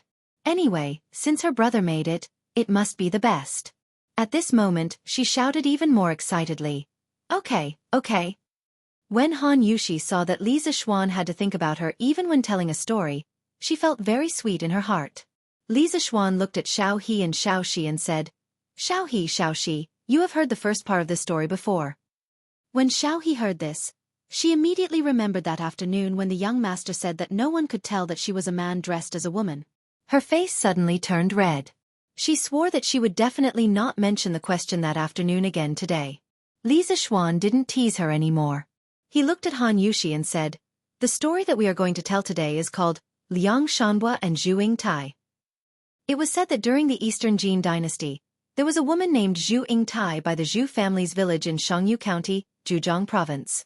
She was beautiful and smart. She had been learning poetry from her brother since she was young. She admired Ban Zhao and Kai Wenji's talent and learning. She only hated that her family didn't have a good teacher. She wanted to go to Hangzhou to study. Li Zishuan used his own words to tell them the plot that he saw from the TV series in his previous life. Although the words weren't beautiful, the story was beautiful and touching. As Li Zishuan told the story, Han Yushi, Xiao He, and Xiao Shi were all immersed in the story. Zhu Yingtai disguised herself as a man to study. Liang Shanhua didn't find out that she was a woman after sleeping with her for 2 years. Zhu Yingtai returned to her hometown to visit her relatives and was forced to marry by the Ma family. With the story's twists and turns, the hearts of the 3 girls rose and fell like a boat on the sea. Very quickly, Li Zishuan reached the climax of the story. Zhu Yingtai's bridal sedan was carried halfway when a gust of wind suddenly blew. The people carrying the sedan couldn't move anymore. At this time, the servant girl told Zhu Yingtai that Liang Shanhua's grave was in front of them. Zhu Yingtai didn't care about other people stopping her and walked out of the sedan. She insisted on going to Liang Shanhua's grave to mourn. Zhu Yingtai came to Liang Shanhua's grave and cried loudly. She was in so much pain that she wanted to die. She threw herself onto the grave. In a split second, lightning flashed and thunder rumbled. The wind and rain raged. A big crack suddenly appeared in the grave. Zhu Yingtai shouted Liang Shanhua's name and jumped into the grave. Then, the grave automatically closed. After a while, the rain stopped. The clouds parted and a rainbow appeared in the sky. A pair of beautiful butterflies flew up from the grave and danced around the grave. People said that this pair of butterflies was Liang Shanhua and Zhu Yingtai. When they heard the part where Liang Shanhua and Zhu Yingtai turned into butterflies, Xiao He and Xiao Shi both burst into tears. Han Yushi's eyes were wet. She looked at Li Zishuan with a complicated expression. She thought, although Zhu Yingtai and Liang Shanhua's love life was bumpy, they had lived happily together for 2 years. Although they didn't have the same quilt, they died in the same cave in the end. Wasn't that a kind of happiness? However, her status was so different from the young masters. Could they really be together in the end? After Li Zishuan finished telling the story, he stood up and said, "All right, it's late. Let's go to bed early." Lan said unhappily, "Brother, the story you told today wasn't good." Lan didn't understand love, so she naturally felt that this story wasn't as good as Journey to the West. Li Zishuan smiled and said, "Then I'll tell Lan Journey to the West tomorrow. It's time to sleep now." He turned his head and waved his hand at Han Yushi and said with a smile, "Yushi, rest early." Han Yushi's mind was still in the story. She forced a smile and said, "Young master, you should rest early too." Chapter 31. The next morning, Li Zishuan woke up from his sleep. He pushed open the window and found that the rain that had been raining all night had stopped. The fresh smell of the soil after the rain hit him in the face. He immediately felt refreshed. After practicing the Sutra of Supreme Mystery for a while, Li Zishuan walked out of the room. In the front room, Han Lijing, Wang Zhong, and the others had returned and were chatting. Li Zishuan went forward to greet them and went to wash up. After eating the breakfast that Han Yushi had carefully prepared, Li Zishuan said goodbye to Han Lijing in the yard. "Uncle Han, sorry for disturbing you these 2 days. Uncle Han, please pay attention to the business. If you have any problems, please find Uncle Wang or go directly to Chang'an to find me. I'll be waiting for your fruit wine in Chang'an." "Young master, don't worry. I'll take care of the fruit wine. The road is slippery after the rain. Young master, please be careful." "Well, it's okay." Li Zishuan turned around and looked at Han Yushi, who was leaning against the doorframe and silently watching him. This girl had noticed that her eyes were red since she saw her in the morning. Could it be that the story she told last night was too sad and she cried all night? He was also reluctant to part with this beautiful girl, but he had to go back. This was not his home. Li Zishuan actually enjoyed the quiet and elegant feeling when talking to Han Yushi, but he didn't know what Han Yushi thought of him. Maybe she had a little affection for him. He had a lot to say to her at this moment, but it was obviously not the right time. Thousands of words turned into a sigh in the end. Yushi, take care. After that, he turned around and left with the group.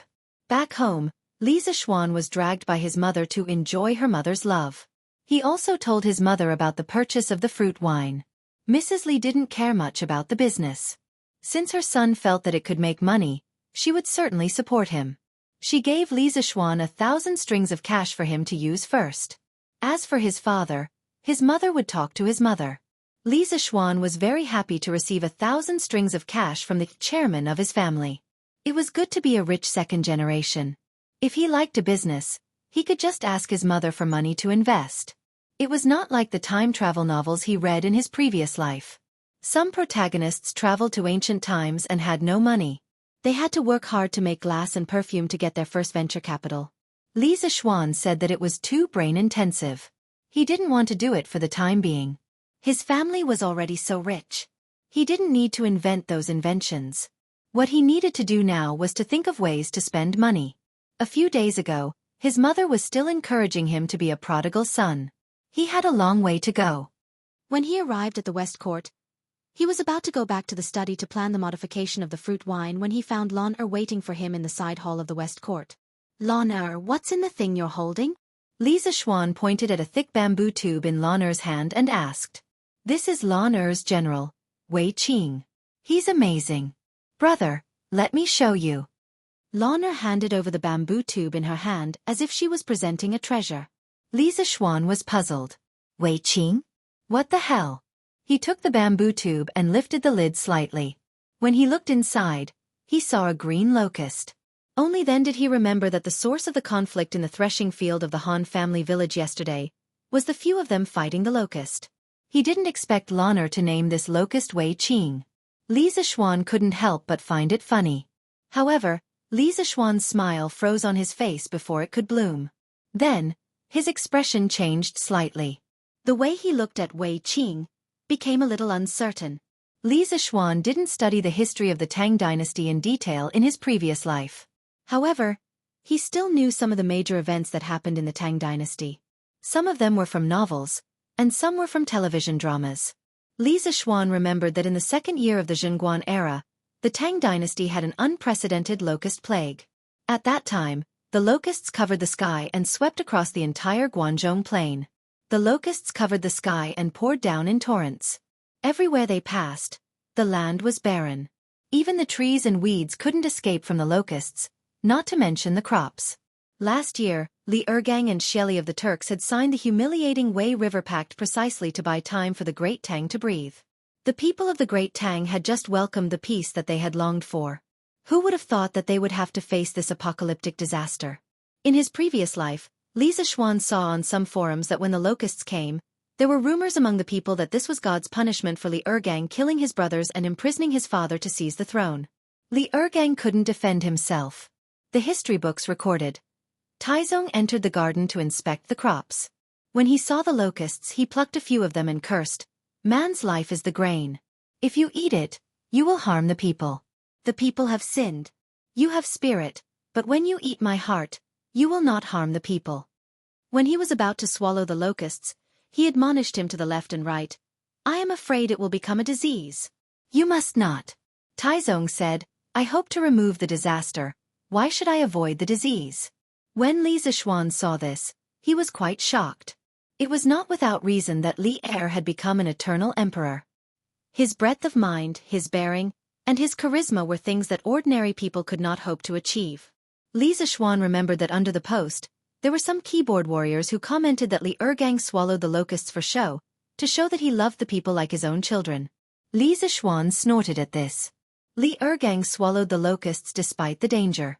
No matter what his purpose was, he was worthy of respect. Li Zixuan asked himself if he was himself, he wouldn't dare to swallow the locusts. Although the Tang dynasty was beginning to show its prosperity, with the current foundation of the Tang dynasty, it obviously couldn't withstand this catastrophe. Once the locusts came, starving people would be everywhere. There might even be a tragedy of people swapping their children for food. Then the question was, before the locusts came, what could he do for this era?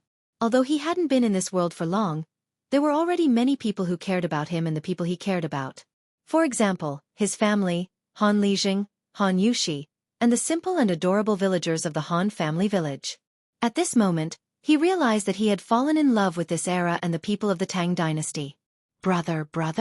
Lan Er noticed that Li Zixuan was staring at her Wei Qing without moving. She pushed his arm. Oh Lan Er, go play with Xiao He and Xiao Shi first. I have something to do now. I will tell you a story tonight. Li Zixuan was interrupted by Lan Er and said to Lan Er, oh, then you must remember to tell Lan Er a story tonight. Lan Er was a little unhappy. She wanted to come over to show off her invincible General Wei Qing to her brother, but now that her brother seemed to have something to do, she could only leave. Inside the house, Li Zixuan was alone, frowning. He was thinking about how the main characters of the novels who had transmigrated to the Tang dynasty solved the locusts problem. He remembered that some people had brought potatoes with them when they transmigrated and promoted potato farming in the Tang dynasty. This helped the people of the Tang dynasty survive the locusts. This was a good idea. But he had transmigrated. Before he transmigrated, he couldn't have brought potatoes with him. What should he do? Should he tell Li Er directly and ask him to prepare in advance? No, first of all, he couldn't even see Li Er now. Even if he saw him and told him, he wouldn't believe him. Instead, he would be charged with the crime of misleading the public. Secondly, even if Li Er believed him, other than stockpiling food in advance, there were limited ways to do so. Li Zixuan rubbed his head in frustration. After thinking for a long time, he still couldn't think of a practical solution. Forget it, let's think about it slowly. After all, there was still more than a year before the locusts.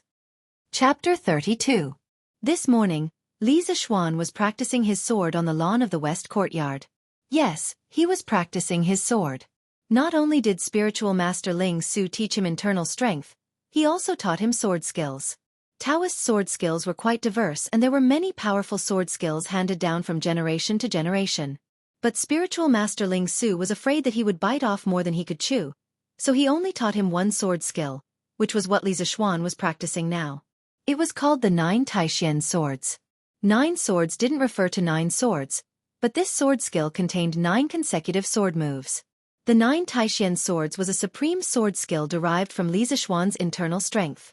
When it was used, the 9 consecutive moves were like a violent storm. The 9 moves connected in an endless stream, making people unable to cope. Moreover, each move would superimpose on the power of the last move. Under the superimposition of layers of power, the last move would be accompanied by the sound of thunder. Its speed would be like lightning and very difficult to block. After Li Zixuan obtained the memories of this body, he studied this sword skill in his heart for several days. As a modern person, Li Zixuan used to scoff at internal strength sword skills and the like. But after obtaining the memories of this body and looking at this sword skill again, he naturally had some understanding in his heart. This feeling was very magical. The 9 Taishan swords were: first sword riding wind, second sword fleeting swan, third sword treading snow, fourth sword breaking waves, fifth sword leaving dust, sixth sword flowing cloud, seventh sword phantom, eighth sword returning to origin, and ninth sword rushing thunder. The 9 sword skills matched the 9 levels of the Taishan Sutra. With Li Zixuan's current power, he could only use the first 5 moves of the 9 Taishan swords. But this was already very powerful. According to his master, with his current cultivation, no one in the younger generation in Jianghu could match him. Unless he met a reclusive master like his master, his life was not in danger under other circumstances. Spiritual master Ling Su had already practiced the 9th sword rushing thunder when he was alive. According to him, when he used the 9 swords in succession, even a great grandmaster expert could only hold back his hatred. But using the 9 swords in succession consumed a lot of energy. After using the 9 swords, he basically collapsed. Currently, the commonly recognized strength levels in Jianghu were Qi drawing, body tempering, Qi forming, master, and great master. According to his master's introduction, there were only 3 martial grandmasters in the world today. His master was naturally one of them, and he was a peak existence. The other 2 were Shaolin Abbot Xian Kong and Tujue Imperial Advisor Wuxia.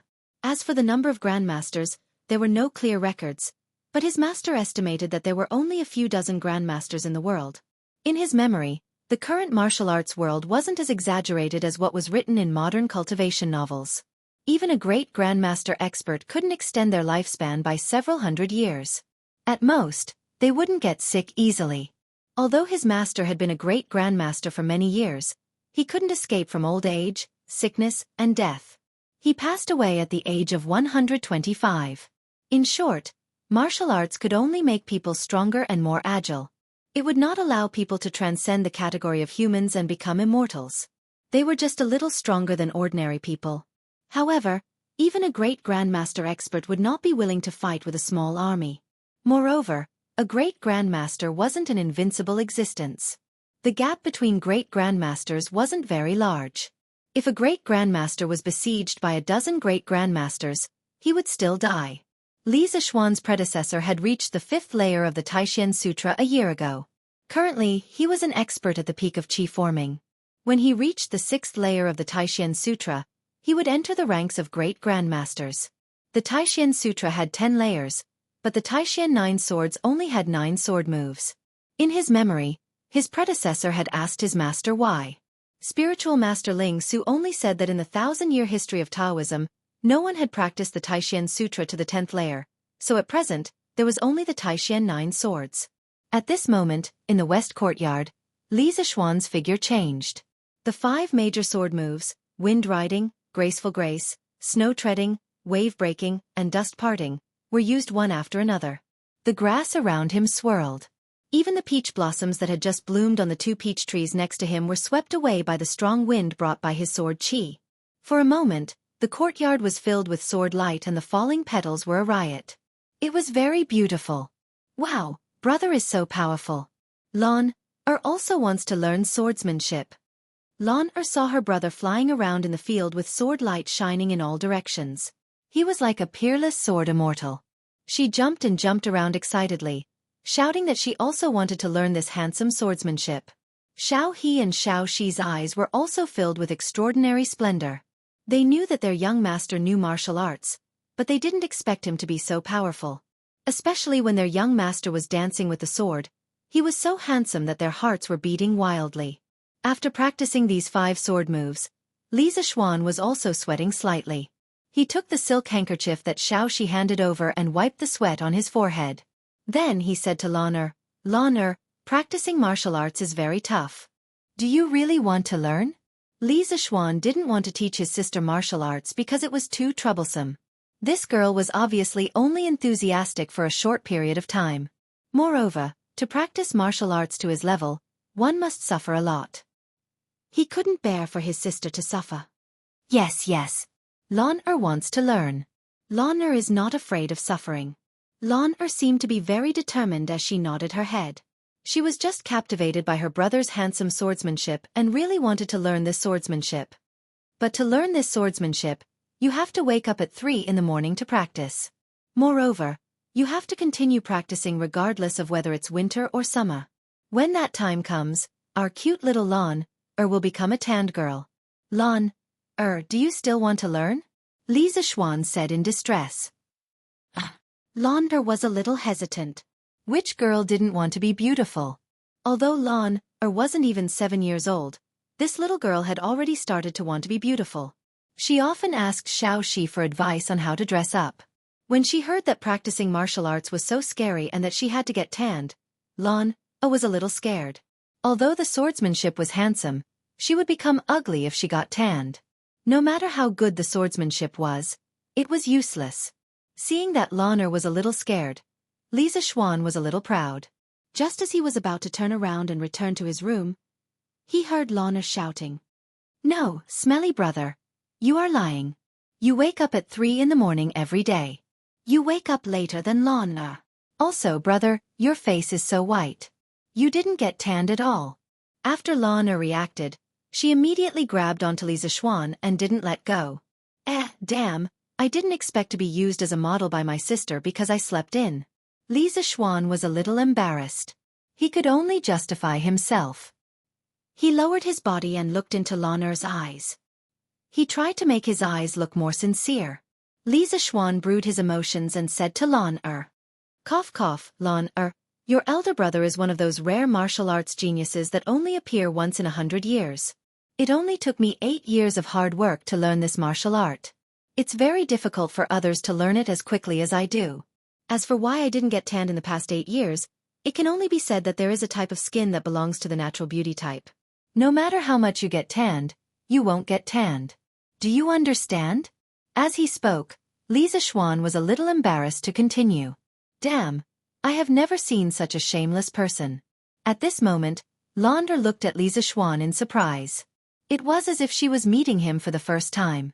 Her wide eyes were very cute. Lana held back for a long time, but she still said what was in her heart. Brother, why are you so shameless? Lana is embarrassed to be your sister. Li Zishuan was speechless. There was silence all around. Then there were 2 giggles. Xiao He and Xiao Shi saw that their young master had failed to fool around in front of Lan, and finally couldn't help but laugh out loud. Li Zishuan was instantly attacked. His old face darkened. He glared at the 2 young maidservants who were gloating at his misfortune. He then looked at Lana and said sadly, "My heart hurts. Little sister, I have always been so nice to you. Is it really okay for you to insult me like this?" Hearing her brother's strange words, Lana was dumbfounded. Just as she was about to ask, she saw San Bao walking over. "Young master, the eldest son of the Cheng family is waiting for you in the front hall. He said that he has something to talk to you about. Master is accompanying him at the side. He wants you to hurry over." San Bao came over and bowed to Li Zishuan. "Ching Chumo? Why is that guy looking for me? Does he want me to treat him to my chicken again?" Li Zishuan shuddered when he remembered the resentful look shopkeeper Lu gave Cheng Chumo last time. He hoped that it wasn't like that. "Launder, go play with Xiao He and Xiao Shi. Brother has something to do and will leave first." After Li Zishuan finished speaking to his sister, he turned around and rushed to the front hall. P.S. Regarding this book, Swordsman would like to say that the main plot of this book is still history. The addition of some martial arts is just to let the main character act cool in the Tang dynasty. This book doesn't give the main character a heaven-defying system, but it's not too much to give him some martial arts. Furthermore, the Tang dynasty originally had a culture of chivalry throughout the country. From the Li Tang dynasty's rebellion against the Sui dynasty, to the Xuanwu Gate incident of Li Shimin, and then to the Tang dynasty's foreign wars, there were the shadows of chivalrous men in the Jianghu. It was not nonsense to add elements of chivalry into the book. This book will use history as the main plot and describe the magnificent history. There will also be some chivalrous and tender feelings in the Jianghu. Martial arts is not the same as fantasy. There won't be any nonsense like summoning the wind and summoning the rain. Wanderers were a respected profession in the Tang dynasty. Without wanderers, the Li Tang dynasty would not be able to overthrow the Sui dynasty. Li Shimin would not be able to rely on a coup d'état to take the throne. After the Tang dynasty was unified, wanderers started to join the army to prove their worth. Many wanderers walked the path of joining the army, making contributions, and receiving titles. Chang'an returned to wanderers. Luoyang was rich and talented. Jade sword and floating cloud ride, golden saddle and moon bow. Fighting cock over Wei Bei, riding horse to Guangdong. Sun Bin waits from afar. Guojie secretly communicates.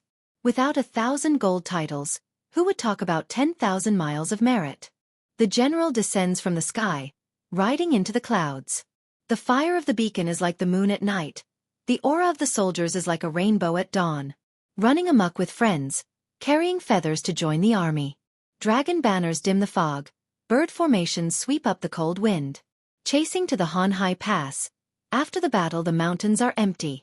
Returning to thank the Son of Heaven, why not ride a horse?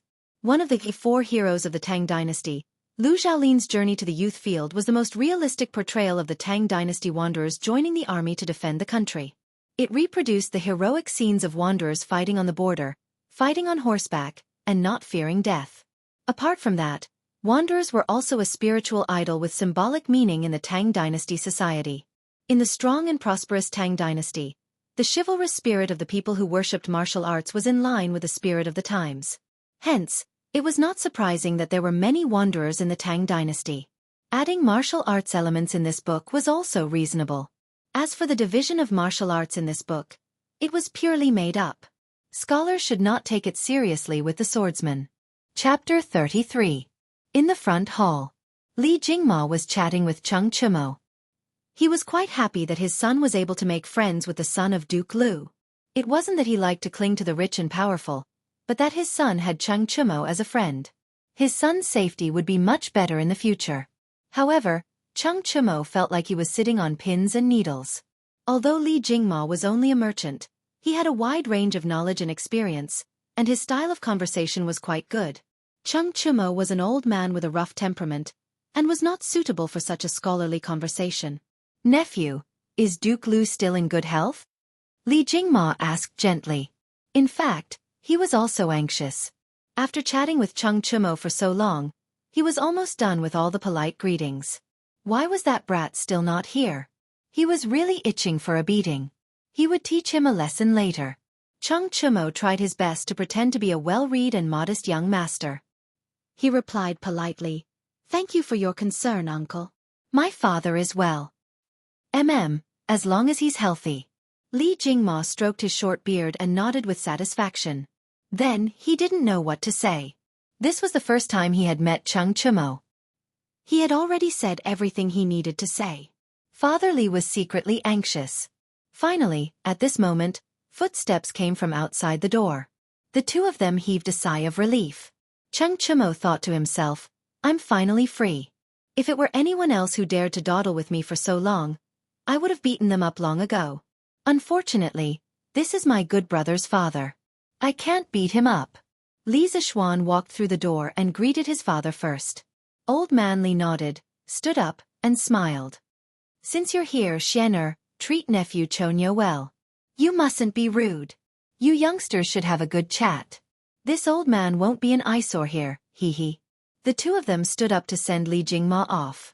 After he left, Cheng Chimo sat down on a chair and crossed his legs. He didn't seem to be sitting upright at all. Li Zishuan did not care about these things. He asked, "Brother Chonyo, why are you looking for me today?" Knowing that Cheng Chimo didn't like beating around the bush, Li Zishuan simply asked directly. A trace of helplessness flashed in Cheng Chimo's eyes as he said, "My father wants to see you. He wants you to come to my house for a meal." Li Zishuan was a little suspicious. "Why would Lu Guogong want to see me? Could it be that you said something bad about me in front of him?" Then, he silently stared at Cheng Chimo. Cheng Chimo felt a little guilty under his stare, but he still stiffened his neck and said, "What are you talking about? How could I, Cheng Chimo, harm my own brother? It's really just a meal." Li Zishuan stared at Cheng Chimo for a long time. Although he still felt that something was wrong, he couldn't find any flaws for the time being. "All right then, I'll pay a visit to Duke Lu. What does your father like? It's not good to go empty-handed on my first visit, right?" Cheng Chimo impatiently waved his hand. "You don't need to bring anything. Come with me." Then, he suddenly paused as if he had thought of something. He licked his lips and said embarrassedly, My father likes to eat that gnawed chicken. Xiaoxian, do you want to bring some?" Li Zishuan laughed heartily. No problem. I was wondering what it was. I'll tell the kitchen to make 10 servings of gnawed chicken and bring them to Uncle Cheng." Then, he went out to instruct the kitchen. The cook of the Li family, Auntie Zhao, had already learned how to make gnawed chicken under Li Zishuan's guidance. Although it couldn't compare to the taste of the drunken immortal restaurant, if one didn't taste it carefully, one wouldn't be able to taste the difference. Wait. Cheng Chimo pulled Li Zishuan back. His face was full of shame. He carefully gestured with one finger and said, "This, my father said, to let you make a pot of gnawed chicken and bring it over." A pot. Damn, were all the people in old Cheng's family animals like this? Did they eat by the pot? Li Zishuan staggered and almost sprained his waist. On Vermilion Bird Avenue, the two of them rode their horses toward Huaride Lane. However, Cheng Chimo's riding posture was very strange. He held the reins in one hand and a super-large food box under his waist with the other. Under the strange gazes of the passers-by, he used his leg to lightly kick the belly of the black horse under him, urging it to go faster. There was no other way. Cheng Chimo felt a little embarrassed for his father. Who would invite someone to a meal and then plunder a pot of delicious food from someone else's house? It was so embarrassing. Li Zishuan looked at Cheng Chimo from behind. It was rare to see the usually carefree Cheng Chimo embarrassed. He found it quite interesting. The two of them, one in front and one behind, urged their horses forward. Soon, they arrived at the gate of the Chang mansion. Looking at the two majestic stone lions and a pair of drumstones in front of the gate of the Chang mansion, Li Zixuan felt a little envious. Previously, he also wanted to get 2 stone lions in front of his house, but he was scolded by his father when he found out. These things could not be bought with money. Although the Li family was rich, they were still businessmen and did not have the qualifications to buy such things in front of their house. Walking into the Chang mansion, Cheng Chumo pulled a servant over and asked where his father was. Then, he turned to Li Zixuan and said, "Xiaoxian, my father is now practicing martial arts in the backyard. It's still early for lunch. Come with me to pay a visit to my father." Li Zixuan nodded and agreed. "Well, there's no hurry to eat. We should pay a visit to the old duke first." He was also very curious about the famous historical figure Chang Yaojin. He had seen many versions of Chang Yaojin on TV, but he had never seen the real person. Li Zixuan felt a little excited that he was about to meet this amazing person who had left a deep mark in the history of the great Tang Empire. Although the Chang mansion was not luxurious, it still occupied a large area. The two of them passed through several pavilions and buildings before arriving at the backyard of the Chang mansion. Contrary to Li Zixuan's expectations, the backyard of the Chang family was rather large. There was even a martial arts stage in the middle of the lawn. On top of it were 18 different types of weapons. A black-clothed brawny man with a full beard was currently wielding a pair of giant axes. He was swinging them up and down in a vigorous manner. Even from afar, Li Zixuan could feel the strong wind coming from the axes. An expert. This was an expert whose skills were at least not below his own. Li Zixuan instantly made this judgment. Seeing that the black-clothed man's face was somewhat similar to Cheng Chumo's, Li Zixuan guessed that this man was most likely Chang Yaojin. Following Cheng Chumo, he walked towards the man. When the burly man sensed someone approaching, he put down his axe and turned his head to look. He saw his son and a tall and handsome young man walking over. Chang Yaojin laughed heartily and jumped down from the martial arts stage. His voice could be heard even before he reached the stage. "Haha, you must be the new brother that my Chonyo has been talking about. Not bad, not bad. Your body is strong and healthy, and you are born with good looks." When Chang Yaojin came forward, Cheng Chumo called him father. Li Zixuan hurriedly came forward and clasped his fist respectfully. "Greetings, High Duke Lu." Chang Yaojin patted Li Zixuan's shoulder and laughed. "Haha, don't be so courteous. My Cheng family doesn't like these complicated formalities. Since my Chonyo has acknowledged you as his brother, we will be family in the future. Come, let's talk in the front hall." The three of them walked towards the front yard. Chapter 34. Chang Yaojin was chatting with Li Zixuan in the front hall, mainly to learn about Li Zixuan's past. At this time, a pretty servant girl came in and bowed to Chang Yaojin. "Master, the food is ready. Do you want to eat now?" Chang Yaojin waved his hand. Then serve the food." The servant girl accepted the order and left. At this time, Chang Yaojin said to Li Zixuan, "Today, thanks to nephew, I can eat chicken again." "Ha! Your family's drunken immortal restaurant is too stingy, limiting the amount every day. I can't eat enough." Li Zixuan stood up and said, "This nephew didn't think it through. Since Uncle Cheng wants to eat, why don't you send a cook to my house to learn how to make this dish? This way, Uncle Cheng can eat as much as you want in the future." Chang Yaojin was moved, but he still pretended to be reserved. "How can this be? This method of eating chicken is your family's drunken immortal restaurant's business secret. How can it be spread?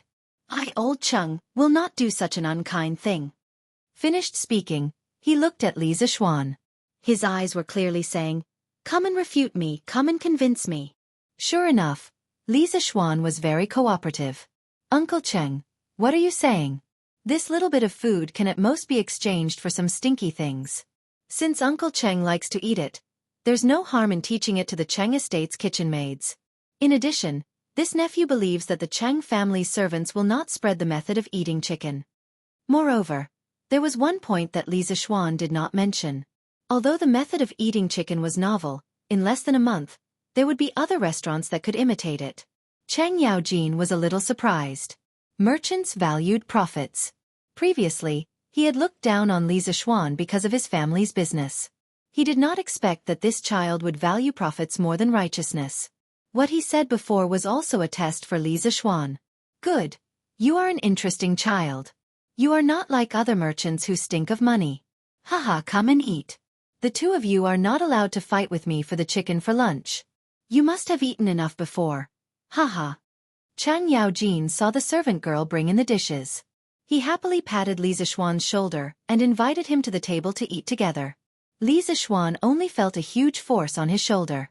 If it wasn't for his good martial arts, with Li Zishuan's physique in modern society, Chang Yaojin's slap would definitely have slapped him to the floor.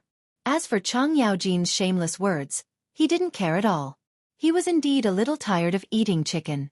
However, Cheng Chumo was not tired of eating it. On the way back, he was carrying a big box of food. Although he was a little embarrassed, he was still secretly happy. He thought that his father would not be able to finish all the chicken, and that he would be able to get a share.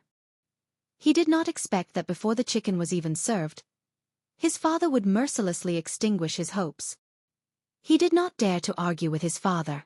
Old Chang would not reason with him and would only talk with his fists.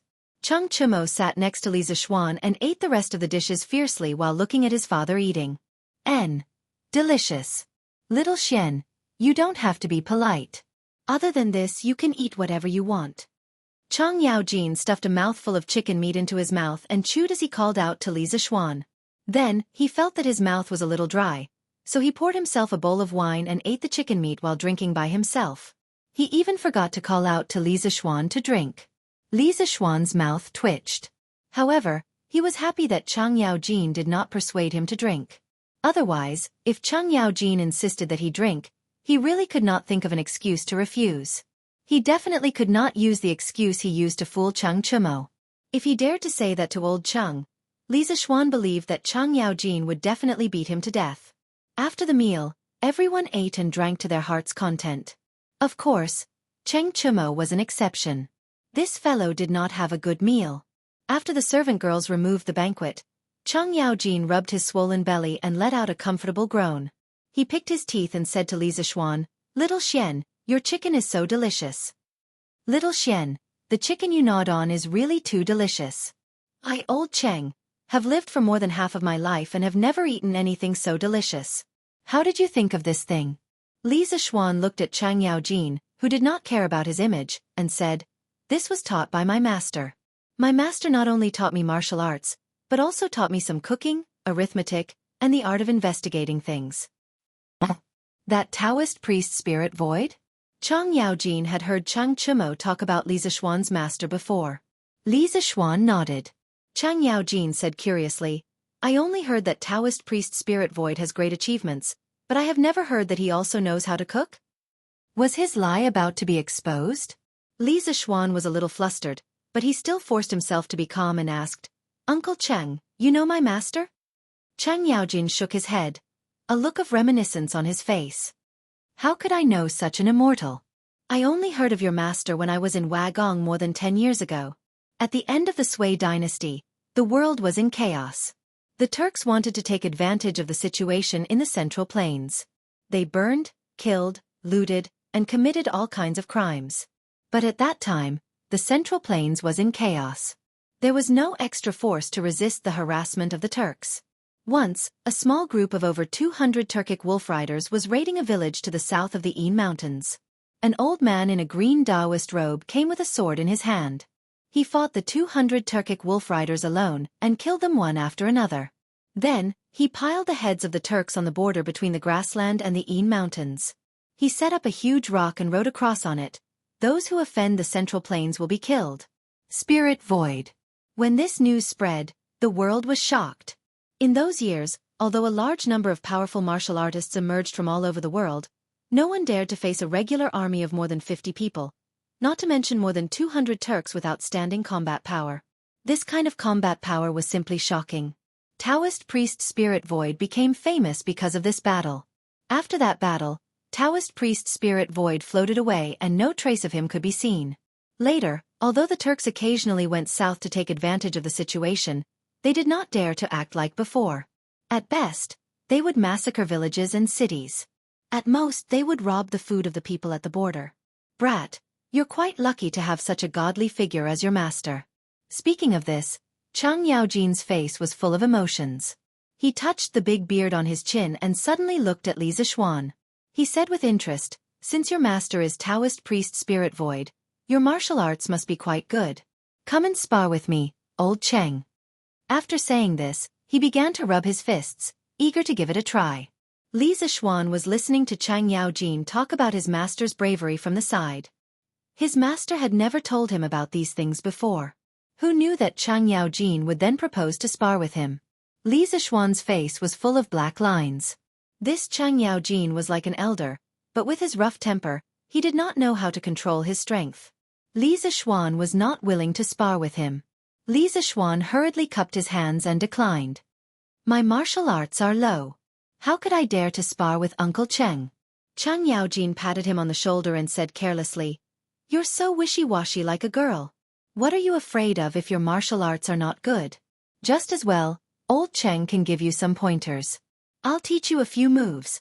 Haha. Then, without waiting for Li Zishuan's agreement, he pulled Li Zishuan to the practice field in the backyard. Cheng Chumo also followed quickly, worried.